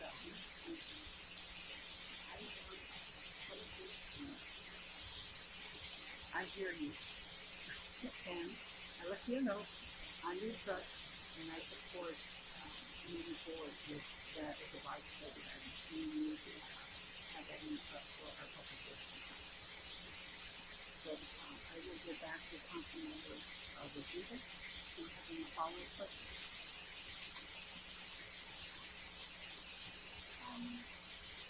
Not many follow-up questions. I appreciate the comments. I do want to kind of respond to some of what was raised. So I come to this position as a staffer, so I am not shy about relying on the expertise of our staff when it comes to these recommendations, and I appreciate that you keep our feedback. I will say though, right, I also appreciate anyone's effort to dive deeper into the budget and each of these contracts. My mind has been blown coming here and seeing how much is contracted out. I guess you know why everyone who retires goes into that business. But with that said, even at the start of this, I had asked a question regarding why we have 2 law firms contracted and paid, and I did feel uncomfortable after asking the question because I felt I got a reaction. And so there's obviously more things at play for that specific example, but I do think that for anyone willing to dive deeper and have more questions, we should be encouraged as council members, and we should get those answers when they're asked, because we are representatives, and so we should each take that and run with it. And if it does translate into asking more detailed questions, I welcome that. I think that's the whole point of these budget sessions. I also recognize we have gone department by department for that opportunity for feedback. So I think that in our next session, each council member can bring anything that they want to question forward, no matter how detailed. So I just wanted to add that, right? Like I definitely appreciate staff, but I do think any additional questions you guys do should be welcomed, and hopefully you embrace it and embrace the recommendation. Yeah, and I apologize that we made you feel awkward on the attorney question. It really was just We do have a labor attorney that's got a very specific expertise in labor, labor in California. I really didn't want Rich, the reaction was because I didn't want Rich to think it was like an evaluation of their services and us saying like, oh, you know, you don't do a good job here. Like there's just certain things, labor, and he'll probably tell you in California is extremely complex and it's a very specialized field. That's why we have two separate. So I hope we didn't make you feel uncomfortable. I didn't want to think. Like, No, and I understand, Sure. but I think that's an example, right? Like I am one of the 2 new council members, and I think that helping us navigate, like Sure. welcoming those questions, I think is really important. I also think if we need to evaluate referral evaluators and staff, like we can do that. I'm not shy about that either. So that was just one thing. I don't need to pinpoint that specific moment or you missed it, yes. I just wanted to explain where I thought that, I even felt a little discouraged, even though I do lean on you guys. I do want that opportunity, and so I also embrace Councilmember Mohamed's effort to guide people. Sure, and I think from a staff perspective, obviously we want to be, we want to kind of balance the respect of council members' time. I mean, you all are you're elected officials, and you are part-time council members. It's not City of LA where this is your full-time job and you have 8 hours, 40 hours, 50 hours a week to kind of dissect and go through that's in a council manager form of government, really it's, our staff's job to really get into the weeds, get into the details, take policy cues from council, translate that into what the expenditure plan is for the year. So we can certainly accommodate any council member that desires to get more into the weeds, and I think, and obviously we'll make ourselves open for, if we want to schedule a 2-hour meeting with, Councilman Rodriguez or Councilman Montanez, we'll definitely get more into the weeds, so that you're more comfortable and understand, kind of the kind of the details behind the budget. But ultimately, we're looking for policy cues from you all to help us kind of make those changes, as opposed to giving the minute details of operating the city day to day, which is whether or not Matt is able to go to the APA conference this year, or so those are sort of the things that I'm and what I'm asking tonight and trying to get. And I think I've gotten some good feedback. Is are there some of these items that you're not really that wedded to, or council doesn't say, for example, the motor program. If I know Councilmember Mendoza brought that up. If she no longer is that interested in continuing to pursue it, then maybe we don't. I don't come back on Monday with a funding plan on what we can do, and obviously that's going to come back with some policy discussions as to whether or not there are double payments of and I think those are important discussions to have, and those are the policy discussions, and I think that's important. From a basis of budgeting, perspective, the city budgets, basically 100% of its expenditures each year. Every year we project revenues, but I can promise you we're not always right. Like sometimes we get a windfall in certain areas, but we also get, there are other areas that we don't get what we expected. So, it's always a projection, it's always a guess. We try to budget our expenditures conservatively so that if revenues don't come in like they were, then we're not all of a sudden scrambling on what we can cut, because there is that plan on what we're going to do. So I definitely welcome, any councilman that wants to get more into the weeds, and we'll make ourselves available and make everyone feel comfortable. Ultimately, the policy decision is where the funding, where you want the funding to go, where you want to see, what areas you want to see funded, focus on streets, focus on public safety, and then kind of the decision on where to put those on a day-to-day basis from, what contract services. And quite frankly, we do have millions of dollars in contract services. Our biggest one is LAFD, which is almost a $3 million contract. And then other big of those millions of dollars, 75% is made up by 3 or 4 contracts, right? And it's mostly LAFD and that's it. Beyond that, it's a lot of $25,000, $50,000 contracts that are consultants that specialize in kind of supplement staff. But again, I think we actually did make that available to all council members pursuant to a request. We don't want to, obviously don't want to hide it. We're not trying to hide anything. I mean, we really want to be as open as possible. And if any council member wants to go over that, be definitely open to going through those. Doing that in a public meeting. Again, while we could do that, we'll take hours. I mean, you're talking about thousands and thousands of lines of detail. It take hours upon hours upon hours upon hours. And that's, for a part-time city council, that may not be as efficient a use of your time as directing staff what policies you want us to implement and then giving us the power to go out and do that.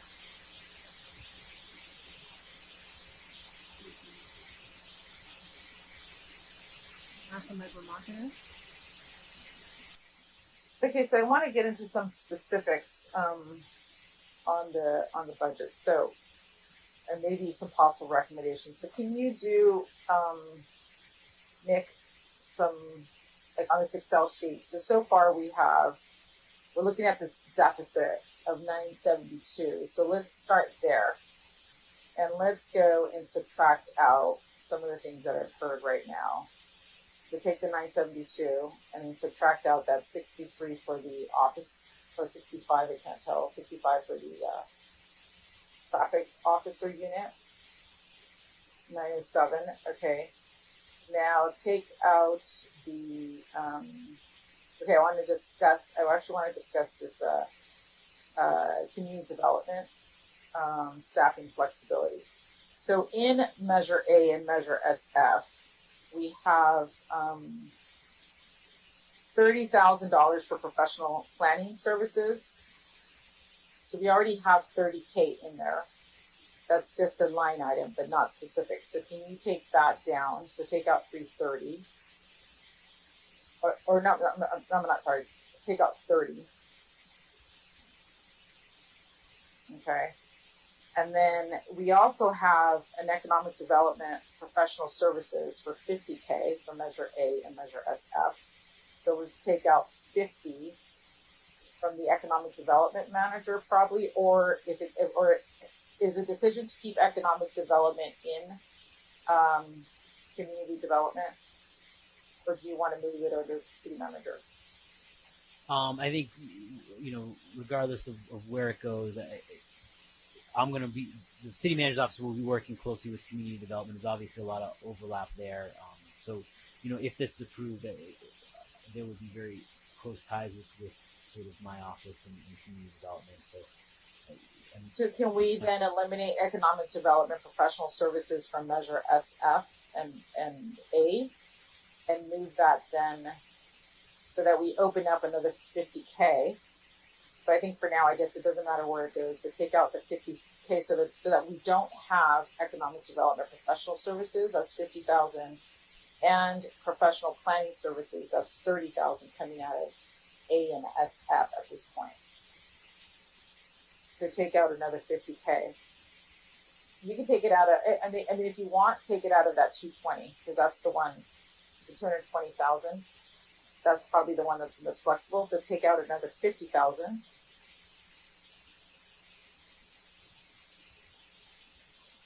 Okay. And then, so those are two. There's another one in Measure ASF expenditures. It's just a general amount that says amount to cover operating costs. And there's 290,998. So there's 291,000. That may be specific enough for the council. That's not specific enough for me. Amount to cover operating costs, 300,000. That just goes into Measure A and Measure SF. Can that be removed? Or what does that cover? Let me just get the page that you're looking at. I'm guessing you're looking in budget, city manager's budget message. Yes, I'm looking at the budget, and I wasn't sure where that was coming from. Amount to cover operating costs. Because everything basically in the budget is, so was that just a plug-in for an unbalanced budget? Yeah, so in prior fiscal years, that was basically a plug to show that the balance was not, the budget was not balanced, and we just needed to cover operational costs in the prior fiscal year of about $291,000. So because that was a prior, like we're not covering the budget deficit. That's a prior year budget deficit. That this was just plugged in. So there in the past, the council approved a balanced budget, but really it was because costs like the retirement fund, $250,000 not being paid last year. It was kind of like just a move to push it to this year. So now for Measure SF, we have to take $500,000 out of it instead of $250,000 because it was just a budget move. This to me seems like that was just a budget move from prior years of almost $300,000. That again, we've made a structural problem. So can you go back to our departments and see if we could reduce departments overall by that $300,000, so that we're not carrying that operating cost in Measure SF and A forever? Yeah, again, that would be a significant reduction of services. And I want to make sure the public understands that Measure A, when it was originally approved, was not.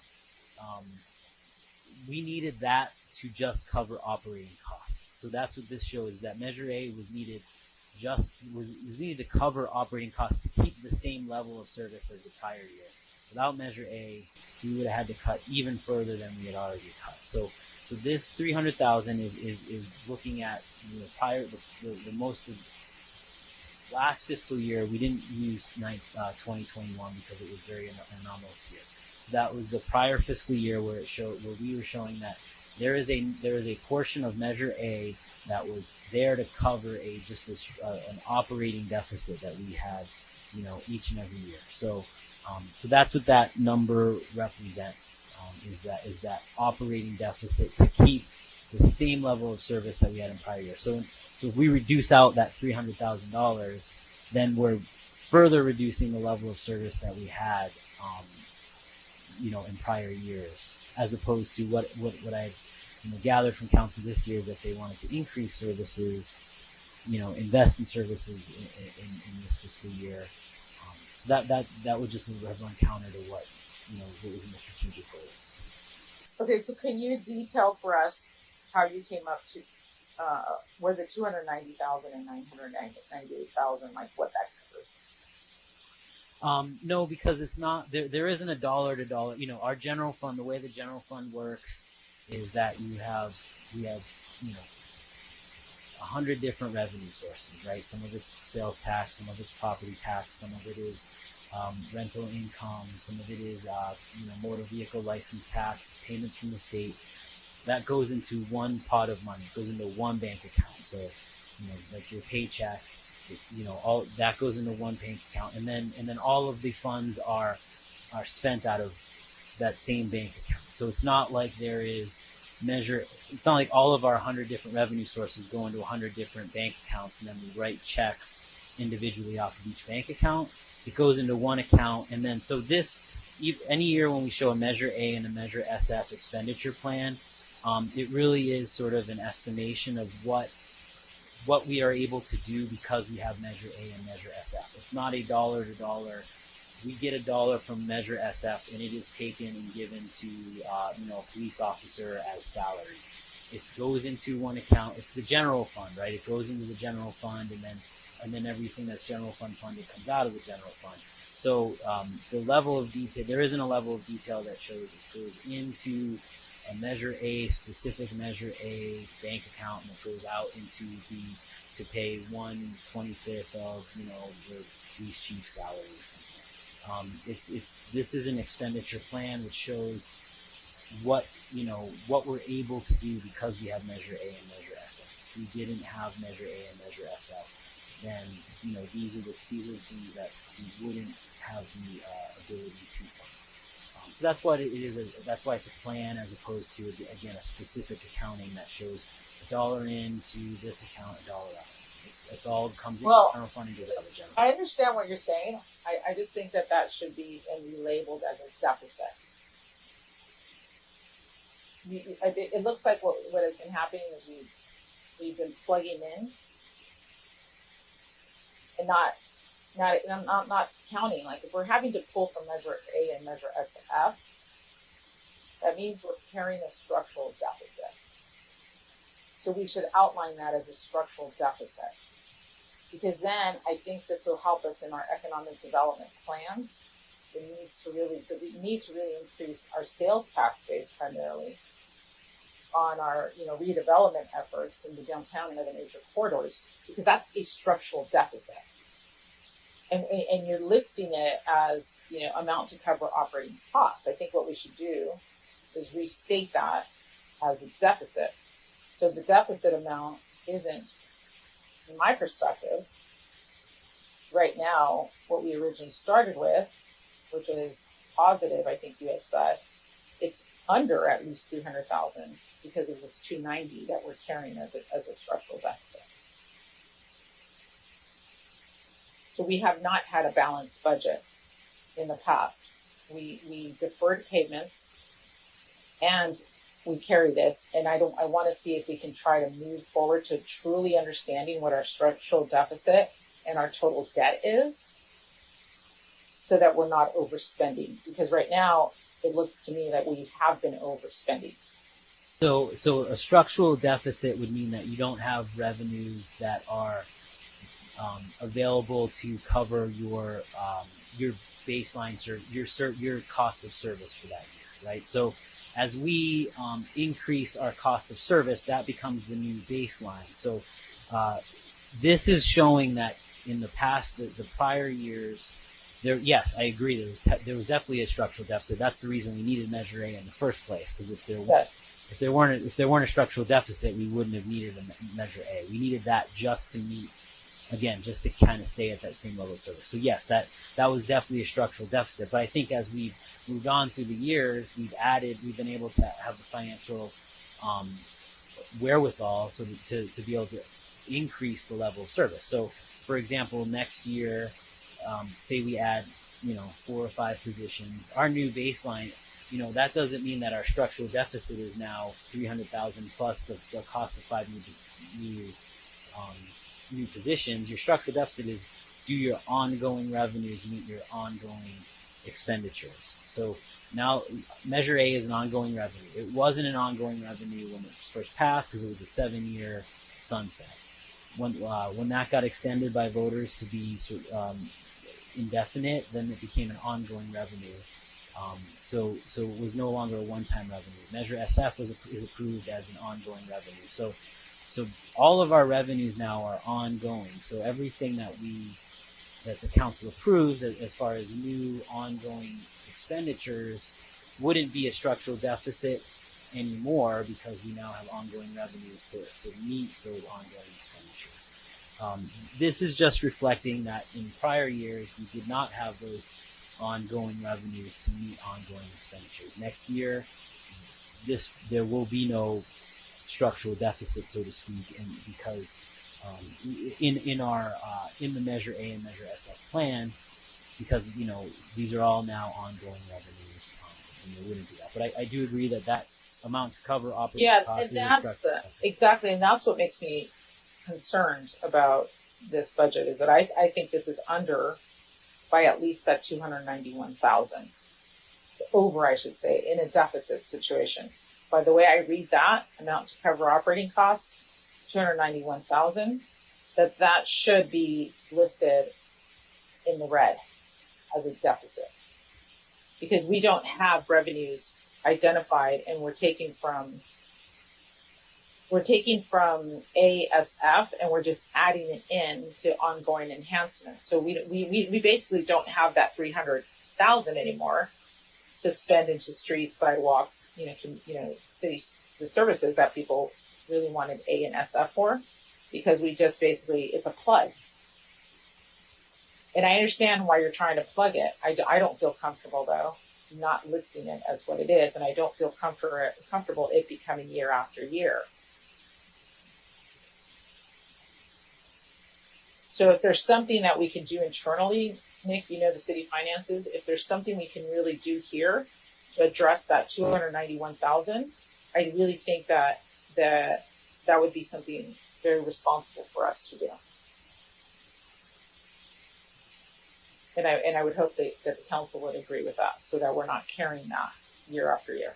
And I do just want to point out that category that is in is prior year approved ongoing enhancements. So basically that's showing that there was a structural deficit. Council needed to use, and that structural deficit is going to be ongoing. It doesn't go away unless we cut even more to get back to where Measure A didn't have to cover a structural deficit, which would be an incredibly deep cut. We already cut incredibly deep. There's the other items here, the public works superintendent, economic development professional services. All of those were approved prior years as enhancements, and they're ongoing. So we have to continue to fund those.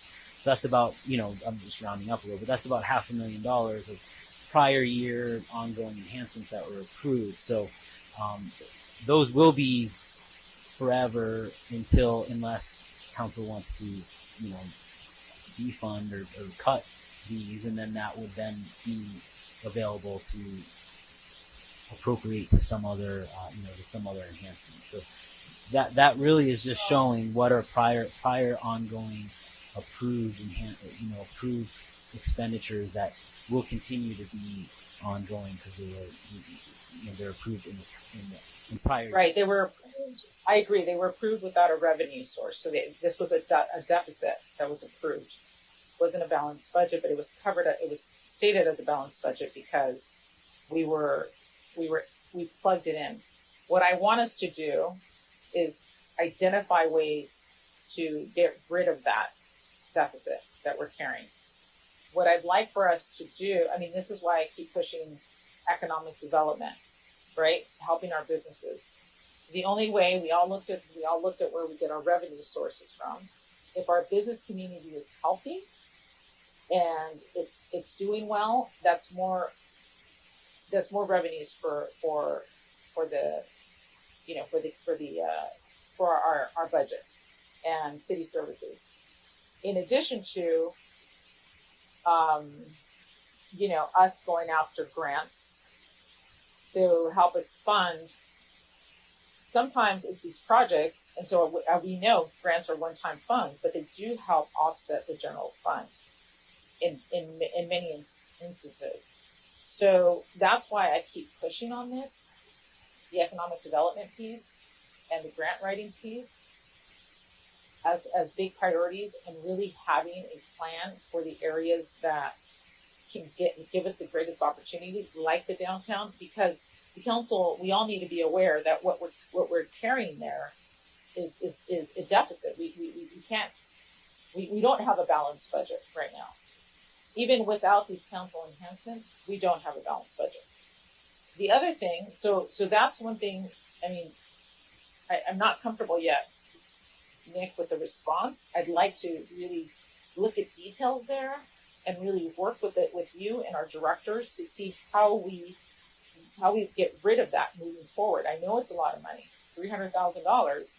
That's $300,000 that can help fix another street or a sidewalk or a water main. It's a lot of money.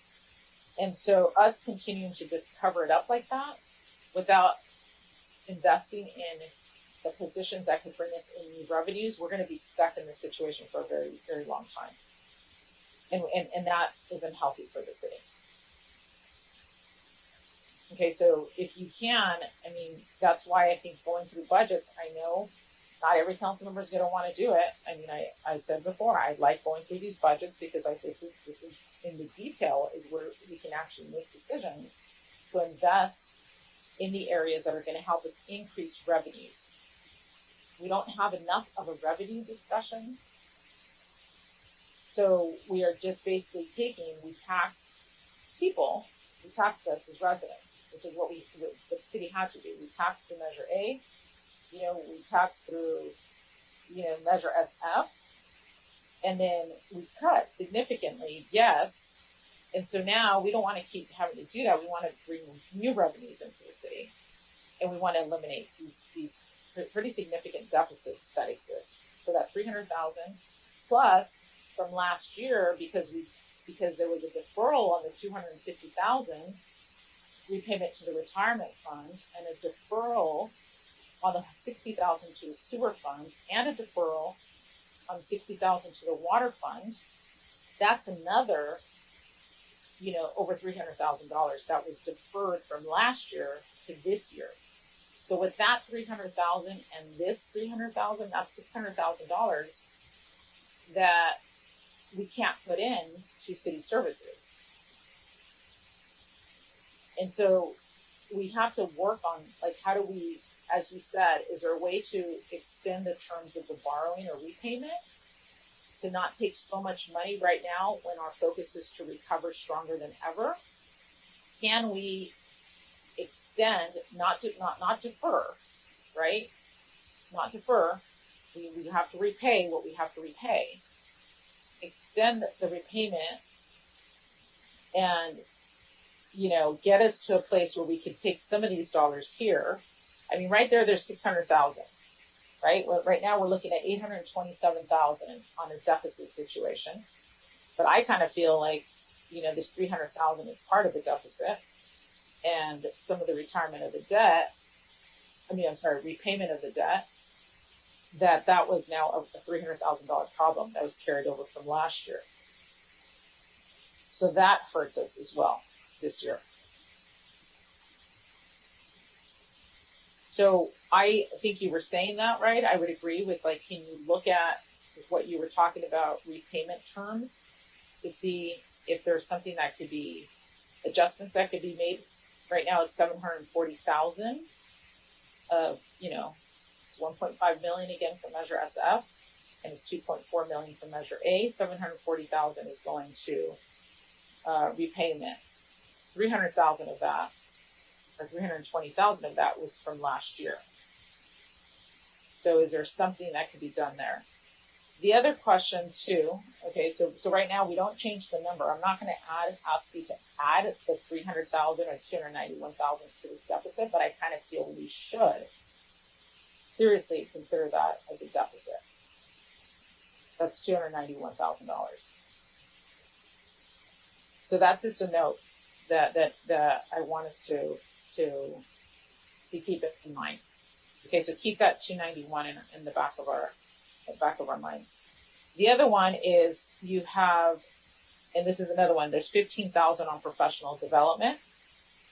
That was ongoing enhancement. So why would that 15,000 on professional development continue to be an ongoing enhancement on Measure A or SF and not fall into the department budgets directly? It is in the department. That is in the department budget. So, for example, I'm sorry, but from revenues not coming from A or SF, but coming from department revenues.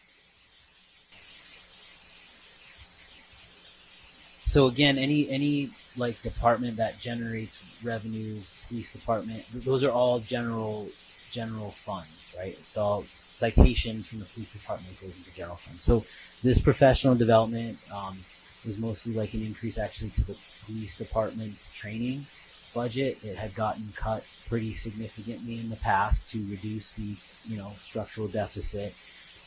So council had made a decision a few years ago to say, okay, well, we want to make sure that we increase the police department's training budget from $15,000 a year to $30,000 a year, but we don't want to do that every year as a one-time thing. We want that to be ongoing. So instead of it being every year we have to ask for an additional $15,000, it will be an ongoing $15,000. So that then becomes sort of an ongoing enhancement that was originally funded, Measure A. Without Measure A, we wouldn't have been able to even consider funding $15,000 in extra professional development in the police department. With Measure A, not only was council able to approve it, but as an ongoing expenditure. So then that became part of the police department's base budget, that $15,000. So that's sort of what all of these prior year approved enhancements mean are that they were enhancements in the past. Now they're part of the base budget. So that's why, I think it's a little bit of a mischaracterization to say this 291 would be available to spend, because it's not. It's now part of department's base budgets as part of ongoing services. If we were to go ahead and take out the 291, we would have to cut the department's base budgets by 291,000 in order to fund that, because these all have now been built into the ongoing costs, and that's what this section is meant to illustrate.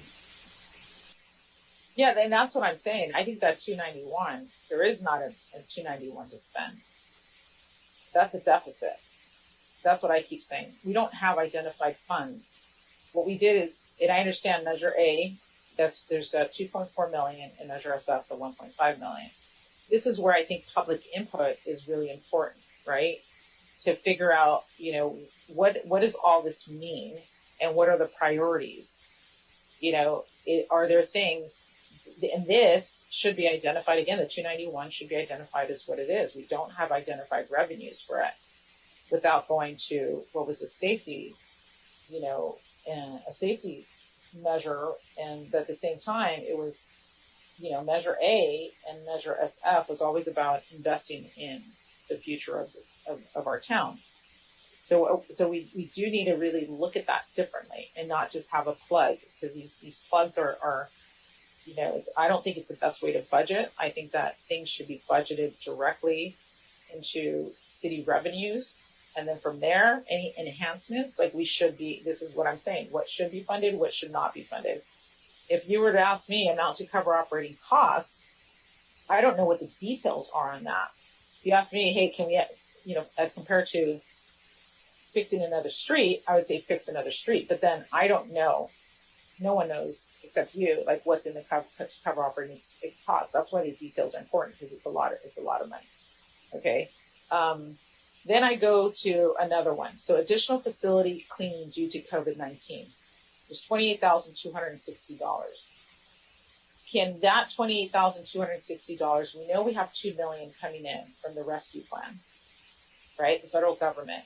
Can that be moved over as one of the COVID-19? It's one-time expense that doesn't come out of the general fund, but comes out of the rescue funds. So eliminate that from this general fund budget to try to address the deficit that we currently have. Yeah. So again, all of that would be part of the plan that I could come back to council with on how to fund, whatever of these efforts or these initiatives council as a body would like to, these policy initiatives council would like to support. I can come back with it, and look at all of these, and the American Rescue Plan, we can use those funds for additional COVID. We can use it for some of these efforts. If we use it for example, if we use American Rescue Plan for the additional facility cleaning, then that's 70. That's 25,000 less that we're using. That would be available for business assistance grants or any of the other programs that council might want to fund with the American Rescue Plan Act. So I didn't, from a staff perspective, I didn't want to commit the council to saying that will give you less flexibility when it comes to the American Rescue Plan Act, because then we would be committing to use it for VoIP, and we would be committing to use it for additional cleaning and that type of thing, which we can certainly do. We can certainly explore. If we don't use general fund funds, we're using American Rescue Plan, and that reduces what we can use that for. Right. So. And that's going back to my point that in order to budget, we need to have all revenues, and we need to look at everything on the table. Right? It's too early to sign off on a budget. If we have that, we can create a list here, right, of what are possible American Rescue Plan potential, especially these one-time enhancements. So that American Rescue Plan, if it's possible, I would say moving this 28 to 260 to what is about COVID recovery, and that would take your deficit down. Right now we're down to about 800,000, right? And then we talked about the upgrading the telephone system to voice over IP. That's 50,000, right? Then that would take our deficit, because we're really trying to address this deficit situation. We have a deficit in the city, right? This number right now includes these enhancements, but we have these additional ones. So then we could take that 50,000 as well, right, for the telephone system upgrade. Because we said this is about, getting our employees to be able to more easily telecommute. So there are probably, there are others throughout. That's kind of the point I'm trying to make here. As we go through a budget with detail, you begin to realize, that things can be moved to more appropriate funding sources that are specifically for that, and then it'll help us address our general fund deficit situation. We need a healthy general fund for additional borrowing or investments that the city's going to make. So I'd like for that. I mean, how do you want to approach that? So instead of having it in the budget, in the general fund budget, especially Measure A and Measure SF, which voters, when Measure A and Measure SF was passed, I'm not sure if voters thought that it would be used for telephone services or COVID, because we didn't know COVID was going to exist. Fortunately, the federal government has said, here's some money to deal with these issues. So my logic says take these out of general fund, Measure A and Measure SF, and put them into the COVID dollars, the recovery dollars. And just to be clear, because I agree with you, what you're saying right now is exactly the exercise that I would go through with staff. I just need to know what I want the cue from council on which of these. If council wants me to look at, or wants staff to look at how to fund the 800,000 of council, or the full 827 here with all of these programs, I can do that. I will go through and make a lot of these adjustments, and then we'll identify these are things that can go to American Rescue Plan Act. Understand that if you move them there, then that reduces your flexibility. So we don't, we're not going to have that money before this budget needs to be, per our code, we have to adopt a budget by July 20th at the latest. Right. So I mean, we're not going to have that, that definitive exactly how much we're going to get for that. That was planned to be sort of a separate process that we come forward on how we use those funds. So again, what I'm looking for, I will do exactly what you kind of just went through, Councilmember Montanez, and bring back recommendations on how we can least pay, with the least impact possible, fund whatever council enhancements, priorities the council wants to fund here. So I wanted to get a good list here so that we can make sure, I'm working on a funding plan that addresses what council's priorities are. I think the motor officer is a perfect example, right? We had $65,000 there. That was talked about. It wasn't something that maybe, after some thought, maybe it's not a high priority.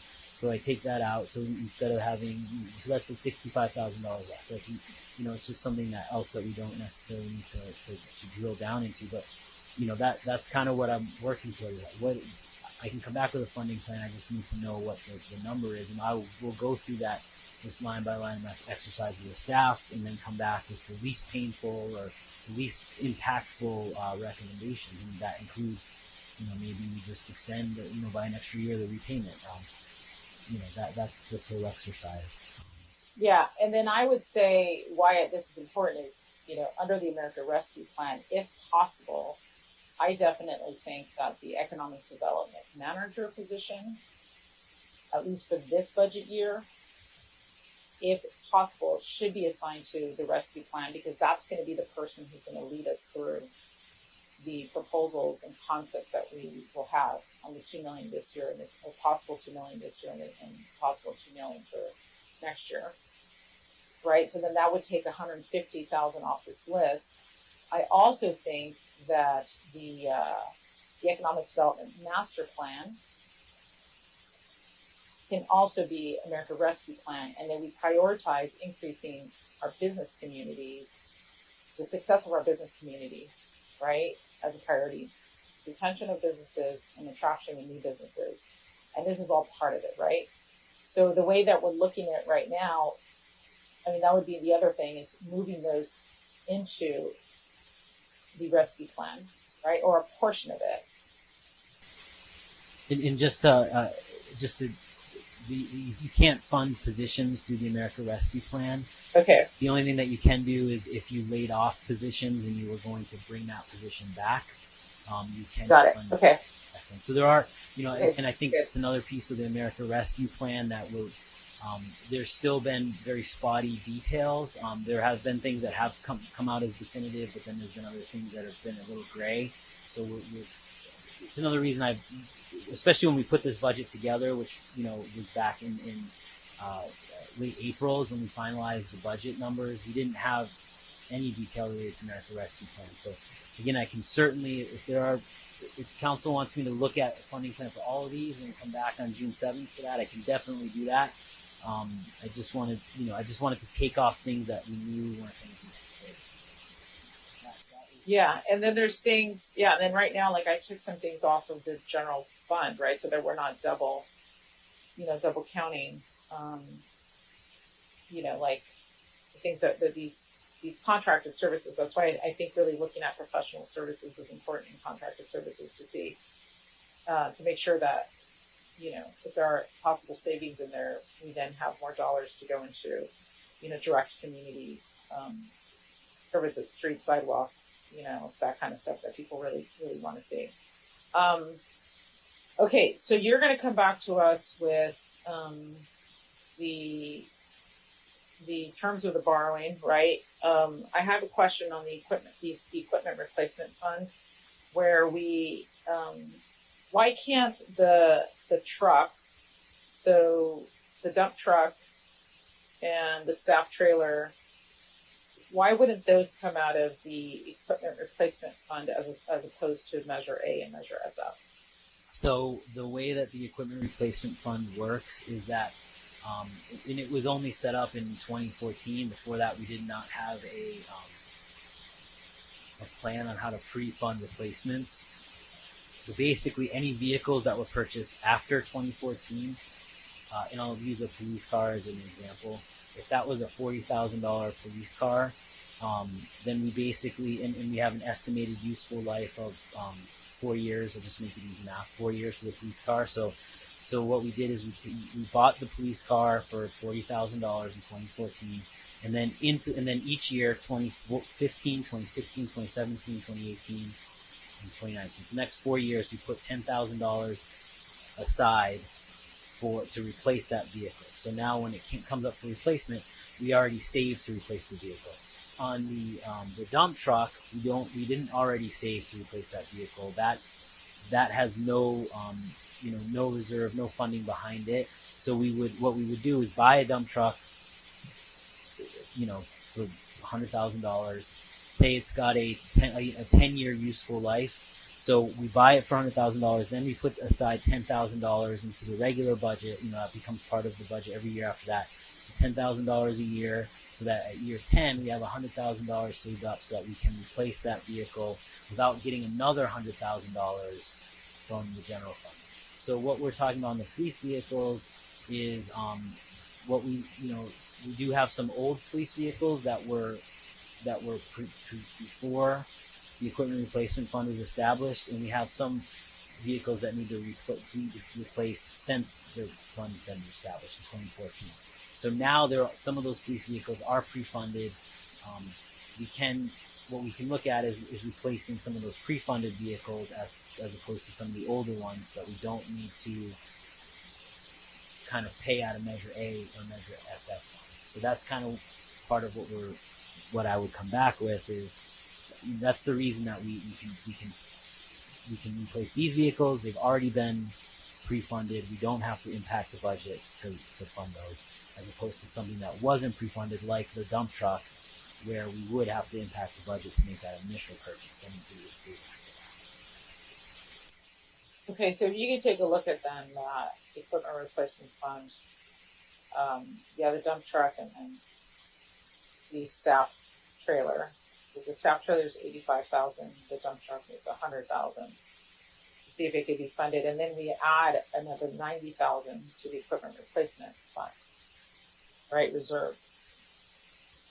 So we're spending a significant amount of it on these vehicles, and still adding more to the reserve. So that's an additional amount that that may or may not have some flexibility. Now, there's a lot of trucks just sitting in the parking lot next to the police station, Civic Center parking lot. Are we going to sell those? Yeah, so we're working with Public Works on getting starting to surplus some of the vehicles that are excess vehicles. So that is a plan actually Matt and I've been working on. You don't tend to get a lot of funds when you sell those, but that being said, it is still some additional funding. I mean, so that is surplus funds. Those would again they could definitely go to offset the cost of a vehicle. We just don't know. Again, if I guess that we're going to get $5,000 to sell those, but we only get $3,000. Personally, I like to say, all right, we sell them this year, we get $5,000, we use that $5,000 next year to offset a purchase, because that's money in hand, right? A bird in hand to me. That's how I like to, personally, prefer to budget is once I have that money, then next year we use that to offset. So we surplus those, as opposed to saying, well, I'm going to surplus these. I think I'm going to get this much, so I'm going to discount that off of the purchase price of this vehicle, because then if we don't get that, then we're in a deficit there. Okay, so could get more. So I bring that up as, in the staff trailer or the dump truck vehicle, in some of selling all of those trucks that are just sitting there collecting dust and taking up parking space, can we then say, instead of having Measure SF and Measure A dollars going into replacing the staff trailer, can we wait on that until we get rid of our surplus vehicles and take that out of the budget? So again, we can do, if that's something that council wants to do as part of the funding plan. That's probably not something that I would personally bring up, but that doesn't mean that we can't talk about it. And I think that's again where, if I know, if this is the list that I come back with a funding plan, and then there are items that are in the funding plan that council doesn't like, such as that one, and you say, well, I think, I don't want to reduce funding for economic development, manager. I would rather, push off the trailer or reduce that trailer by $15,000 because you think you'll get that much from the surplus vehicles. Again, that's a discussion that I think we can have next week. Okay, so why don't you guys, you and Matt talk about it to see how much, it would be great to clean up that parking lot, right? We set the example as a city. We get our, inoperable or some just vehicles that have been abandoned there, get those off the public parking lot, sell them, and see how much we think we can get, and add that towards something like the staff trailer, and then reduce the amount that we're spending right now on the staff trailer, 85,000, and then that would also come off of our deficit situation here. As another again, we're give and take, right? We're trying to see how we fund the biggest priorities. I can. So that would be I can put that on there, but I just would tell you I won't recommend that as a process, just because I don't. Again, personally, as a financial manager, I don't want to guess at how much we would get in budget and expenditure, and then if we don't get that or we get more, I would rather sell it and then use it toward next year's enhancements or whatever that may be. We can certainly talk about that and come back with with a number of council asks. I wouldn't personally recommend that particular financing structure. Mm-hmm. How long have those trucks been sitting there? I don't know off the top of my head.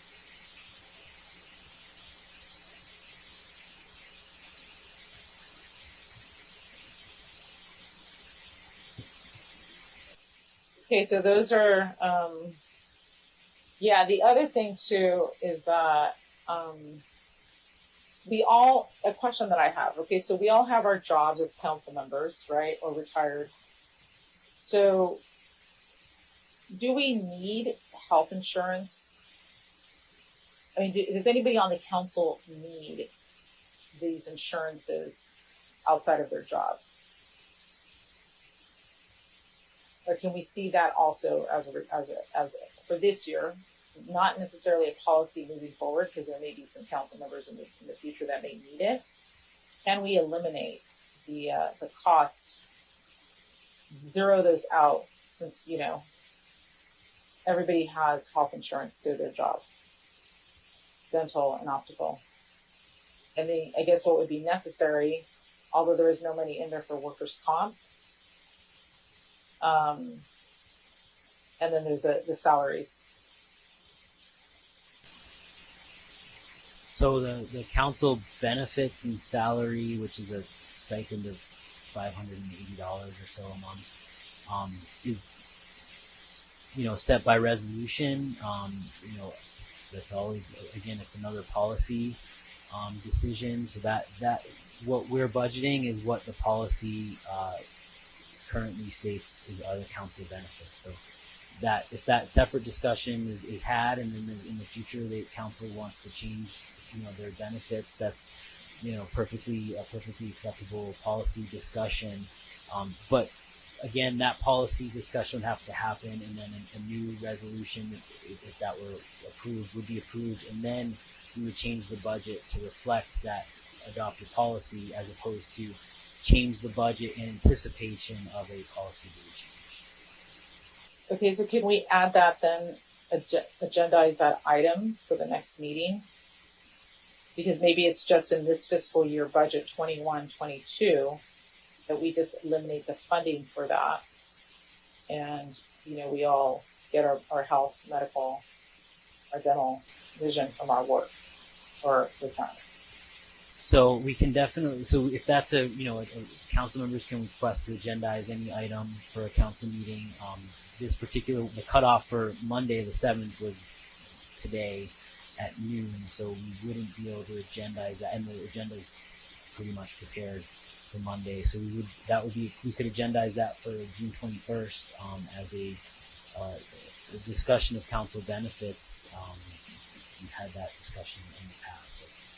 So that can certainly be agendized for discussion. Yeah, that just seems like an expense that's not necessary to be budgeted. And so that would give us another, you know, 100,000 plus maybe to help us address again this deficit situation.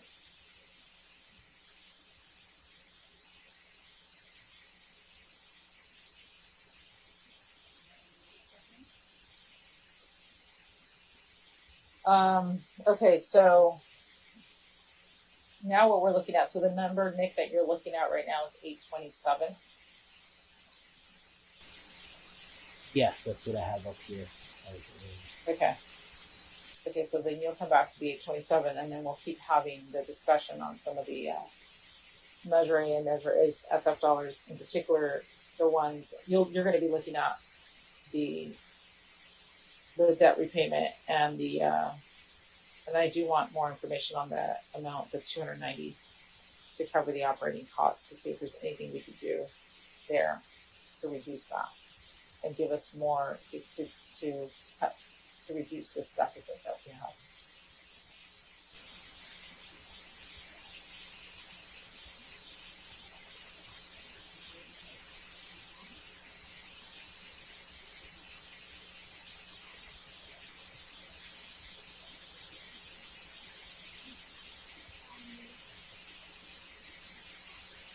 Yes, I do. I'm probably not the rest of my notes that I had written down, so thank you. I do appreciate, well, first, my general comment is that I have trouble at this point considering getting any part of ongoing expenses where we're approving so much enhancement. I think that was kind of the point made about last year. There seems to be a choice to have selective enhancements and deferring payments, which I think, yeah, that was a choice made. And to make that choice again or to continue deferring payments is not something I am interested in at this point. I am wondering, can you repeat what the amount of the deferred payment was? Yeah, so the deferred payment, we deferred $250,000. That was to be repaid from the general fund to the retirement fund, and then two $60,000 payments. So one $60,000 payment from the general fund to the water fund, and another $60,000 payment from the general fund to the sewer fund. And these are annual payments? Yeah, so both of those are for prior sort of loans or to repay those funds. They're on a debt schedule. I don't know if the water and sewer loans have been being paid for about 10 years or so.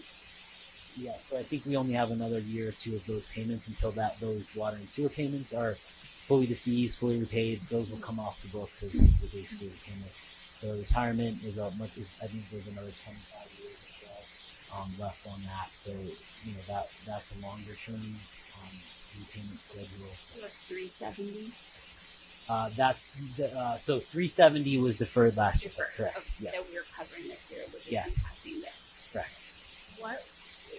And I realize this might not be like a $1,000 conversation. Do you all recall what the choice was, like the rationale for deferring and paying for something alternative, and what was that alternative? So basically, when we projected revenues for 2021 and we projected expenditures, we had $1.8 million more in expenditures and revenues, and that included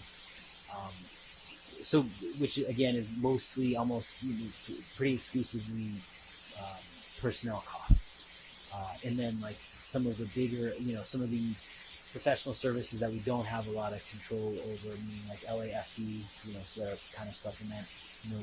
City attorney is professional service, but they're basically a staff type position. So that's where we went and made as many cuts as we could from a department standpoint. So basically we had a $1.8 million gap that needed to be, and the idea is it was a one-time gap, right? COVID, we figured, was going to be addressed in a year, and following year, it wasn't a long-term problem, it was a one-term problem. So that's why, we took some of those deferrals. That 370 was, instead of, quite frankly, reducing staff, cutting layoffs, furloughs, some of those more drastic measures, we figured we would take that 370, defer it a year, and then that could be used to maintain our staffing levels as opposed to, cutting down or furloughing. Understood. So I clearly, I don't think when we're in this position to enhance services, we wouldn't want to cut any city services that are retained by those personnel costs that were covered when the payment was deferred. However, if there are departments that receive resources kind of based on the deferred payment to support it, then I would first consider taking away from the enhancements requested this year to balance that back out. So that would be my recommendation for when you look back at the budget about where we can cut, that we recognize that perhaps we pause on enhancements to the departments that took when we defer those payments, so we can make that payment back and catch up to where we should be. Other than that, I do want to just acknowledge we have an ad hoc for the American Rescue Plan Fund. The intention is really, of course, right, we want to reimburse the city first, and we'll be presenting this to council, and my, co-council member, Pacheco, is here, so I won't speak on his behalf. But that has been discussed as a priority, is reimbursing ourselves first, so I do think a sense that could be considered to be offset to the American Rescue Plan. However, one, there are parameters for like admin, and we do have a contractor that doesn't eat up all the admin usually for these funds. So things like that, and even doing these economic development plans are not allowable beyond that admin designation that is pretty much goes to the contractor to manage the funds for us. So I do want to recognize that. So anything else though that we do start to offset to that funding source will take away from the opportunity to do innovative programs to give our residents and businesses cash in hand, like giving grants to our businesses that haven't been impacted, like supporting financially people who are struggling financially, going to our food program and things like that. So I just wanted to keep that in consideration after when we do this exercise. I'll probably raise it again. But I think any of the recommendations will be taken back to ad hoc under consideration, but with that in mind, right? Pay our city back first, get funding to the residents that need it most, and then discuss enhancements that we need. Thank you. That concludes my comments. Thank you for explaining. And could you just, I know I said I asked you what the budget process was in your internal, like when you meet with the departments, as Carrie so if you could just explain that part, because that we don't know what really goes on within your office there, when you meet with staff and the conversations. Sorry, certainly. So let me I just want to pull that up in my own, kind of refresh my own memory. So in general, that budget, increasing sale budget process.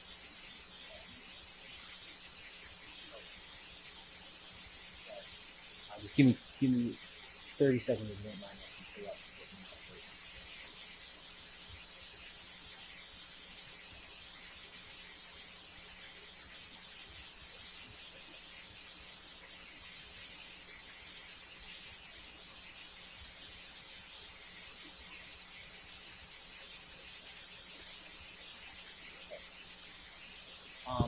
So each department, goes through this process. We based on what their prior year, budget was for operating costs, they go through and they are required to fill out these what are called maintenance of effort sheets, detail sheets on things like we talked about professional services,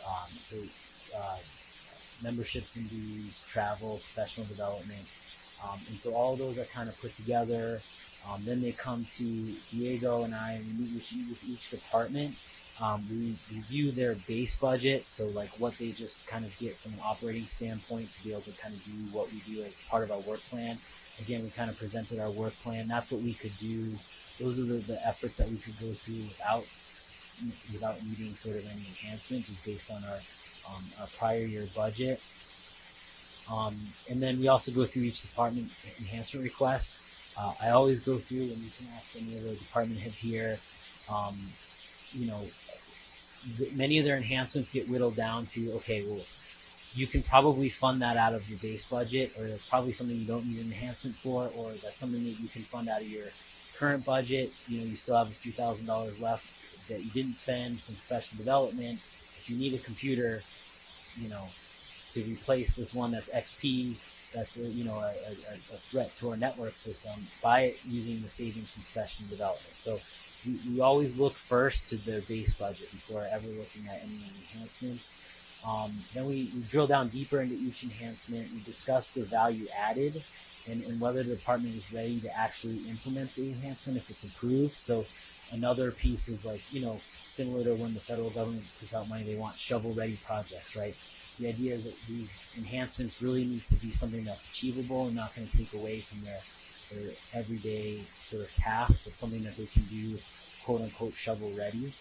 We want them to be able to get these done in the year that council approves that. And then after those meetings, we finalize the proposed budget by going through all the enhancements, picking out the ones that can either be funded now or aren't necessarily shovel ready or don't meet one of the strategic goals set forward by city council. And we also make sure that the base budget, that each department gets, supports in the work plan, supports strategic goals.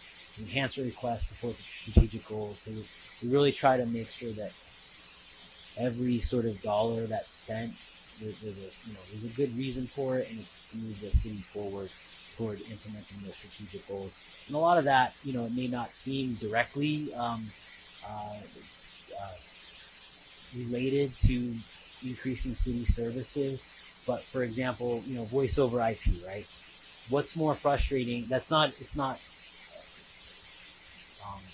filling a pothole or fixing sidewalks. But what's more frustrating than calling City Hall, not being able to get a hold of somebody because it's a busy signal, or you get disconnected, you can't leave a message.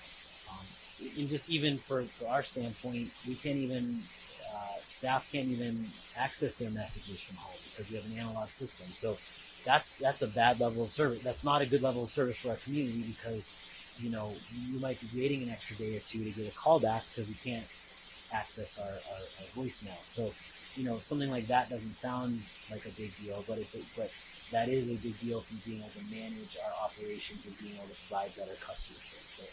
So it's always kind of that lens. It cannot be funded through, through America Rescue Plan. We could definitely look at that, and that might be an option.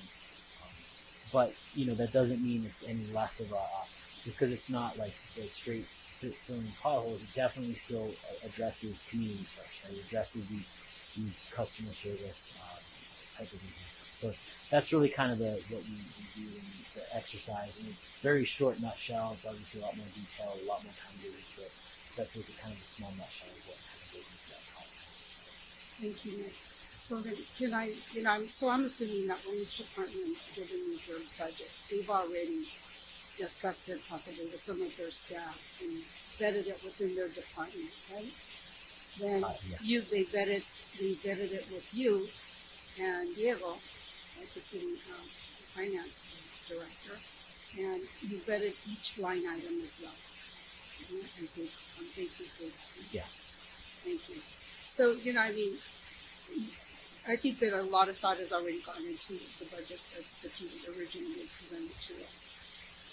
That I just want to say that. I think it's important for council members to, not all council members are into like numbers or budget, or we all have our strengths, right? And some like budgets and we don't. But I think it's also important if there's some of us that know about the budget and to a large extent, right? That's important because we need to make sure that we're accountable and transparent for everything that all the decisions we're making and basically all the decisions we're making in terms of the budget. So, in my experience in working with you, I've experienced that if I do have a question and ask you with the budget or even the warrant register, I'll call you. I have a meeting with you. Well, where's this expense? That's where I've learned a lot of mine. That's where I've learned a lot of the budget items or expenses that we've had because we're always open to answering questions in terms of that in the budget process. I've had several conversations with you on many of the items within the budget.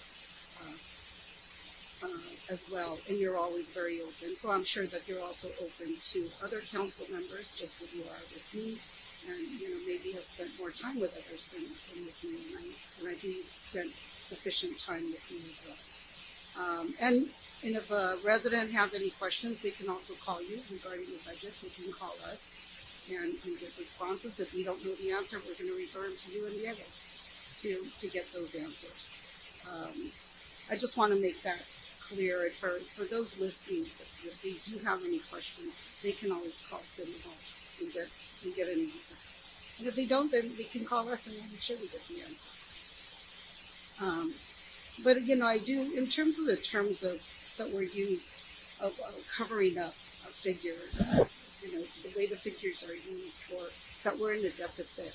I mean, I think it can be misleading, and residents, budget is not something that's easy to understand. You have to actually know some accounting to understand your debits, your credits, and deficits or surplus.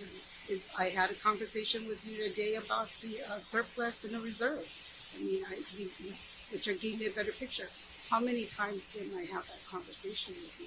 I've had that several times, and now I have a better understanding of it all. It's not something that just comes easily to many of us, and certainly not me. but I do, because of your explanations, I have a better understanding. Let's see here. So, and as I said, I do appreciate Councilmember Montañez and all the questions she's asking. I think they are important, and that we do have to keep an eye, as council members, keep an eye on the budget. But we can also ask you those questions prior to our meeting and get a lot of the answers. So as not to put you on the spot sometimes during the council meeting. I do want the budget. I do support the budget that you presented to us. I support the trailers. I don't want us to wait to sell the vehicles before we purchase the trailer for the public works. I support purchasing the dump truck. I think in the long run there's a lot of savings that we can have in terms of the amount of work that can be done and run the department more efficiently. So with that, I trust the information that you've been giving us, and that's it. That's all I have for right now. Thank you. Only one item in or comparison to species. We're all coming from different places. Some of us are asking for a lot of detail, and others really see the budget you presented. So what do you see? What is the direction that you received tonight? Because I'm sure curious about that.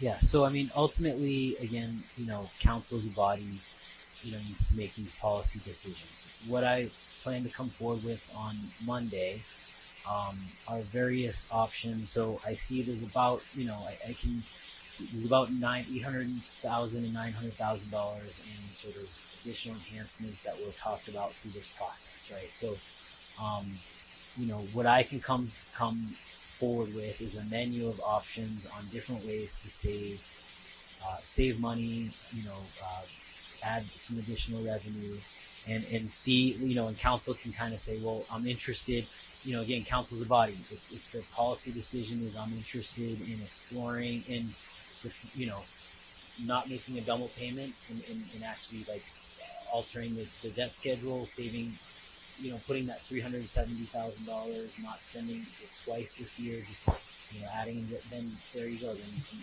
pick that funds some additional things. So I can come forward with a bunch of different options on some adjustments that the council can make.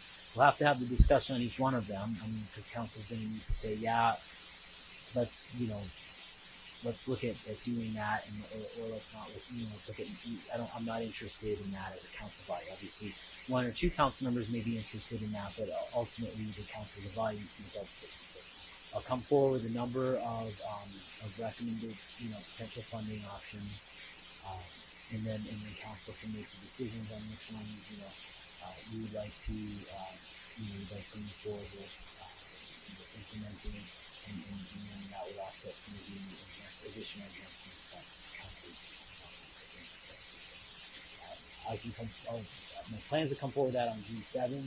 That's a regular council meeting. We do have other items that night as well. So, there may be, start that discussion depending on the length of it. We could have another meeting between the 7th and the 21st. So we can decide that next week. Essentially, see how things go. So, I don't see any clear direction other than I'll come up with a number of funding options.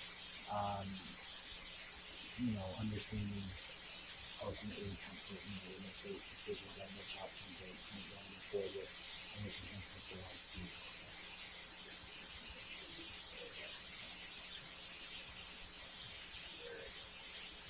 Actually, what we're all saying, not one council member saying this is what needs to happen. They all have to bring input and ideas, and I'm not going to say to you, this is what needs to happen. I need to tell you what my what my concerns are, and we can come back and share with any variations. But environmentally, say that.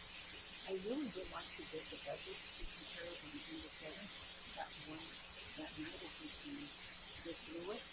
I'm hoping that council members have some questions that they have an opportunity to meet with me in advance for the liaison.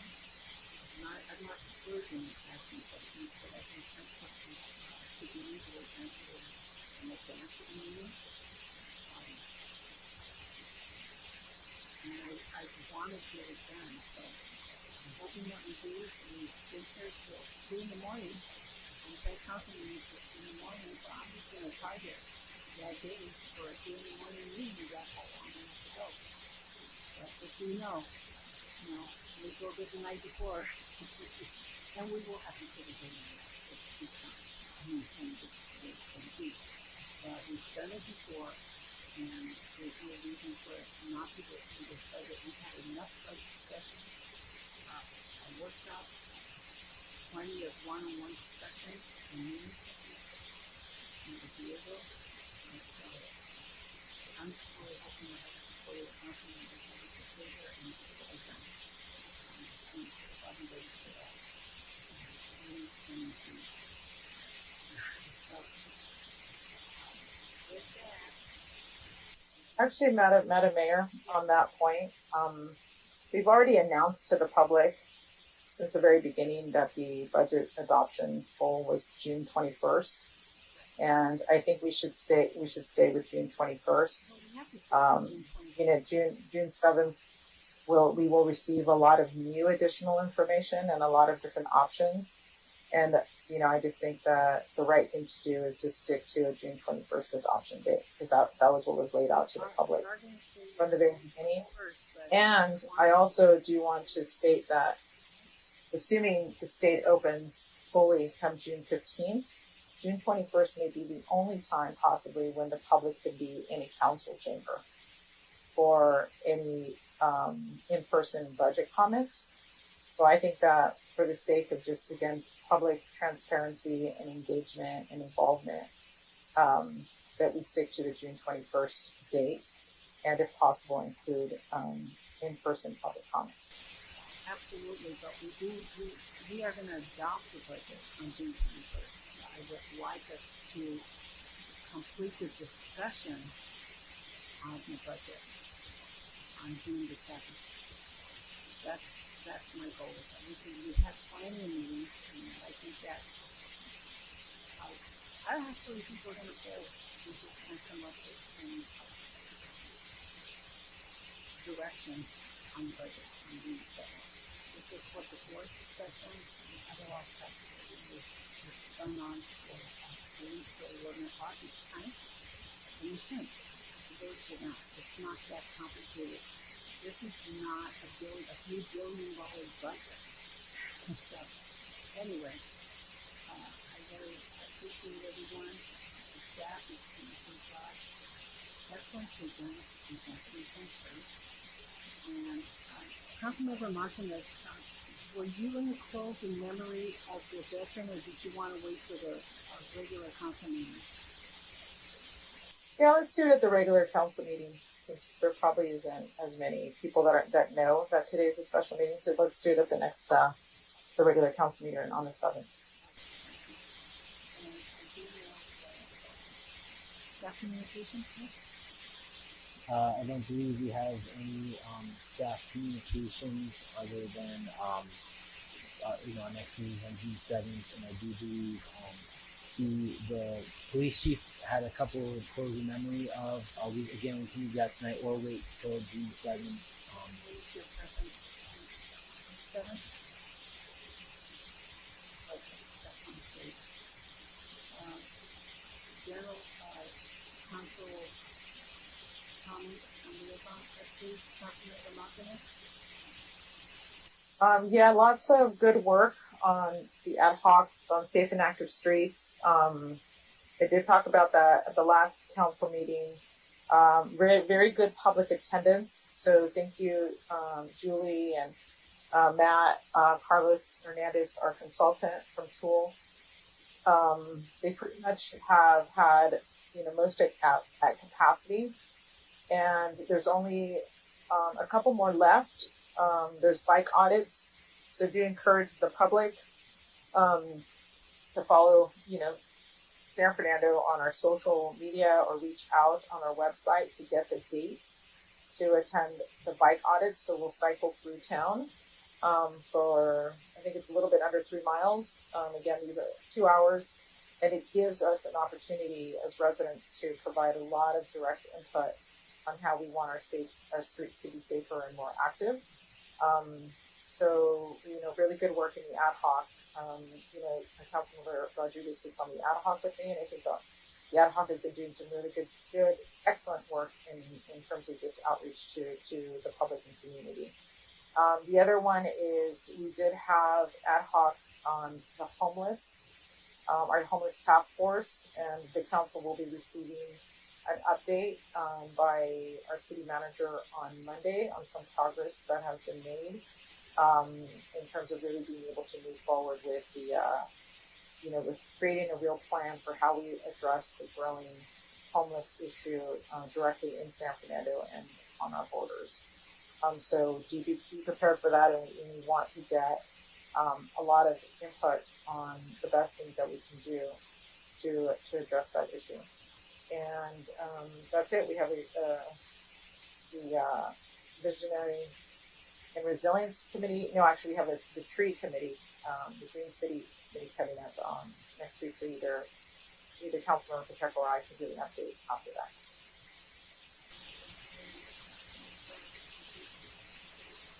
Thank you, Mayor. As usual, I really want to thank staff for their work. Really shout out to Robert for being there with my family when we stay so late. The only comment I want to make is that, I know that these budget sessions are lengthy and sometimes it seems like we're not agreeing, but I do think there are enhancements that have been requested that a lot of the council wants to support, and that's something we have to get creative with where we're cutting from to have them. So I'd just like to take a positive spin, right? I think a lot of the recommendations today are good food for thought and ways to think through these blight items to find the funding that we want to give back to the community.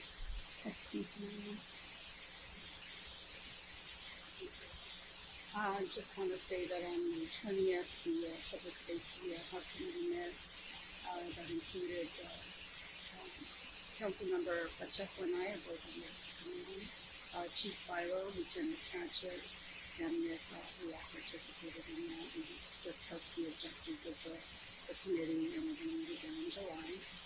And also on May 27th, I participated in the grand opening for Mojitos and met Eliseo Hines family, very nice family, and it was a very nice event. Great food, great place to go. I recommend those that are listening, everyone, to have a nice meeting. And I didn't, I left this out in terms of the COVID and the way you budget, the way you need to budget those. I do agree the way you're budgeting them, and that the ad hoc committee will address them if they want you as part of the relief act, then they'll be moved over. I do support that the way the budgeting methodology. So thank you. They asked that independent city financial committee re-election president with another 2 year term to make it year. And anyway, with that, I want to thank staff. We have some strong personalities, but we want the best for our city, and I think it's good. I do want people to know that I want the best for our city. With that, all you do is adjourn.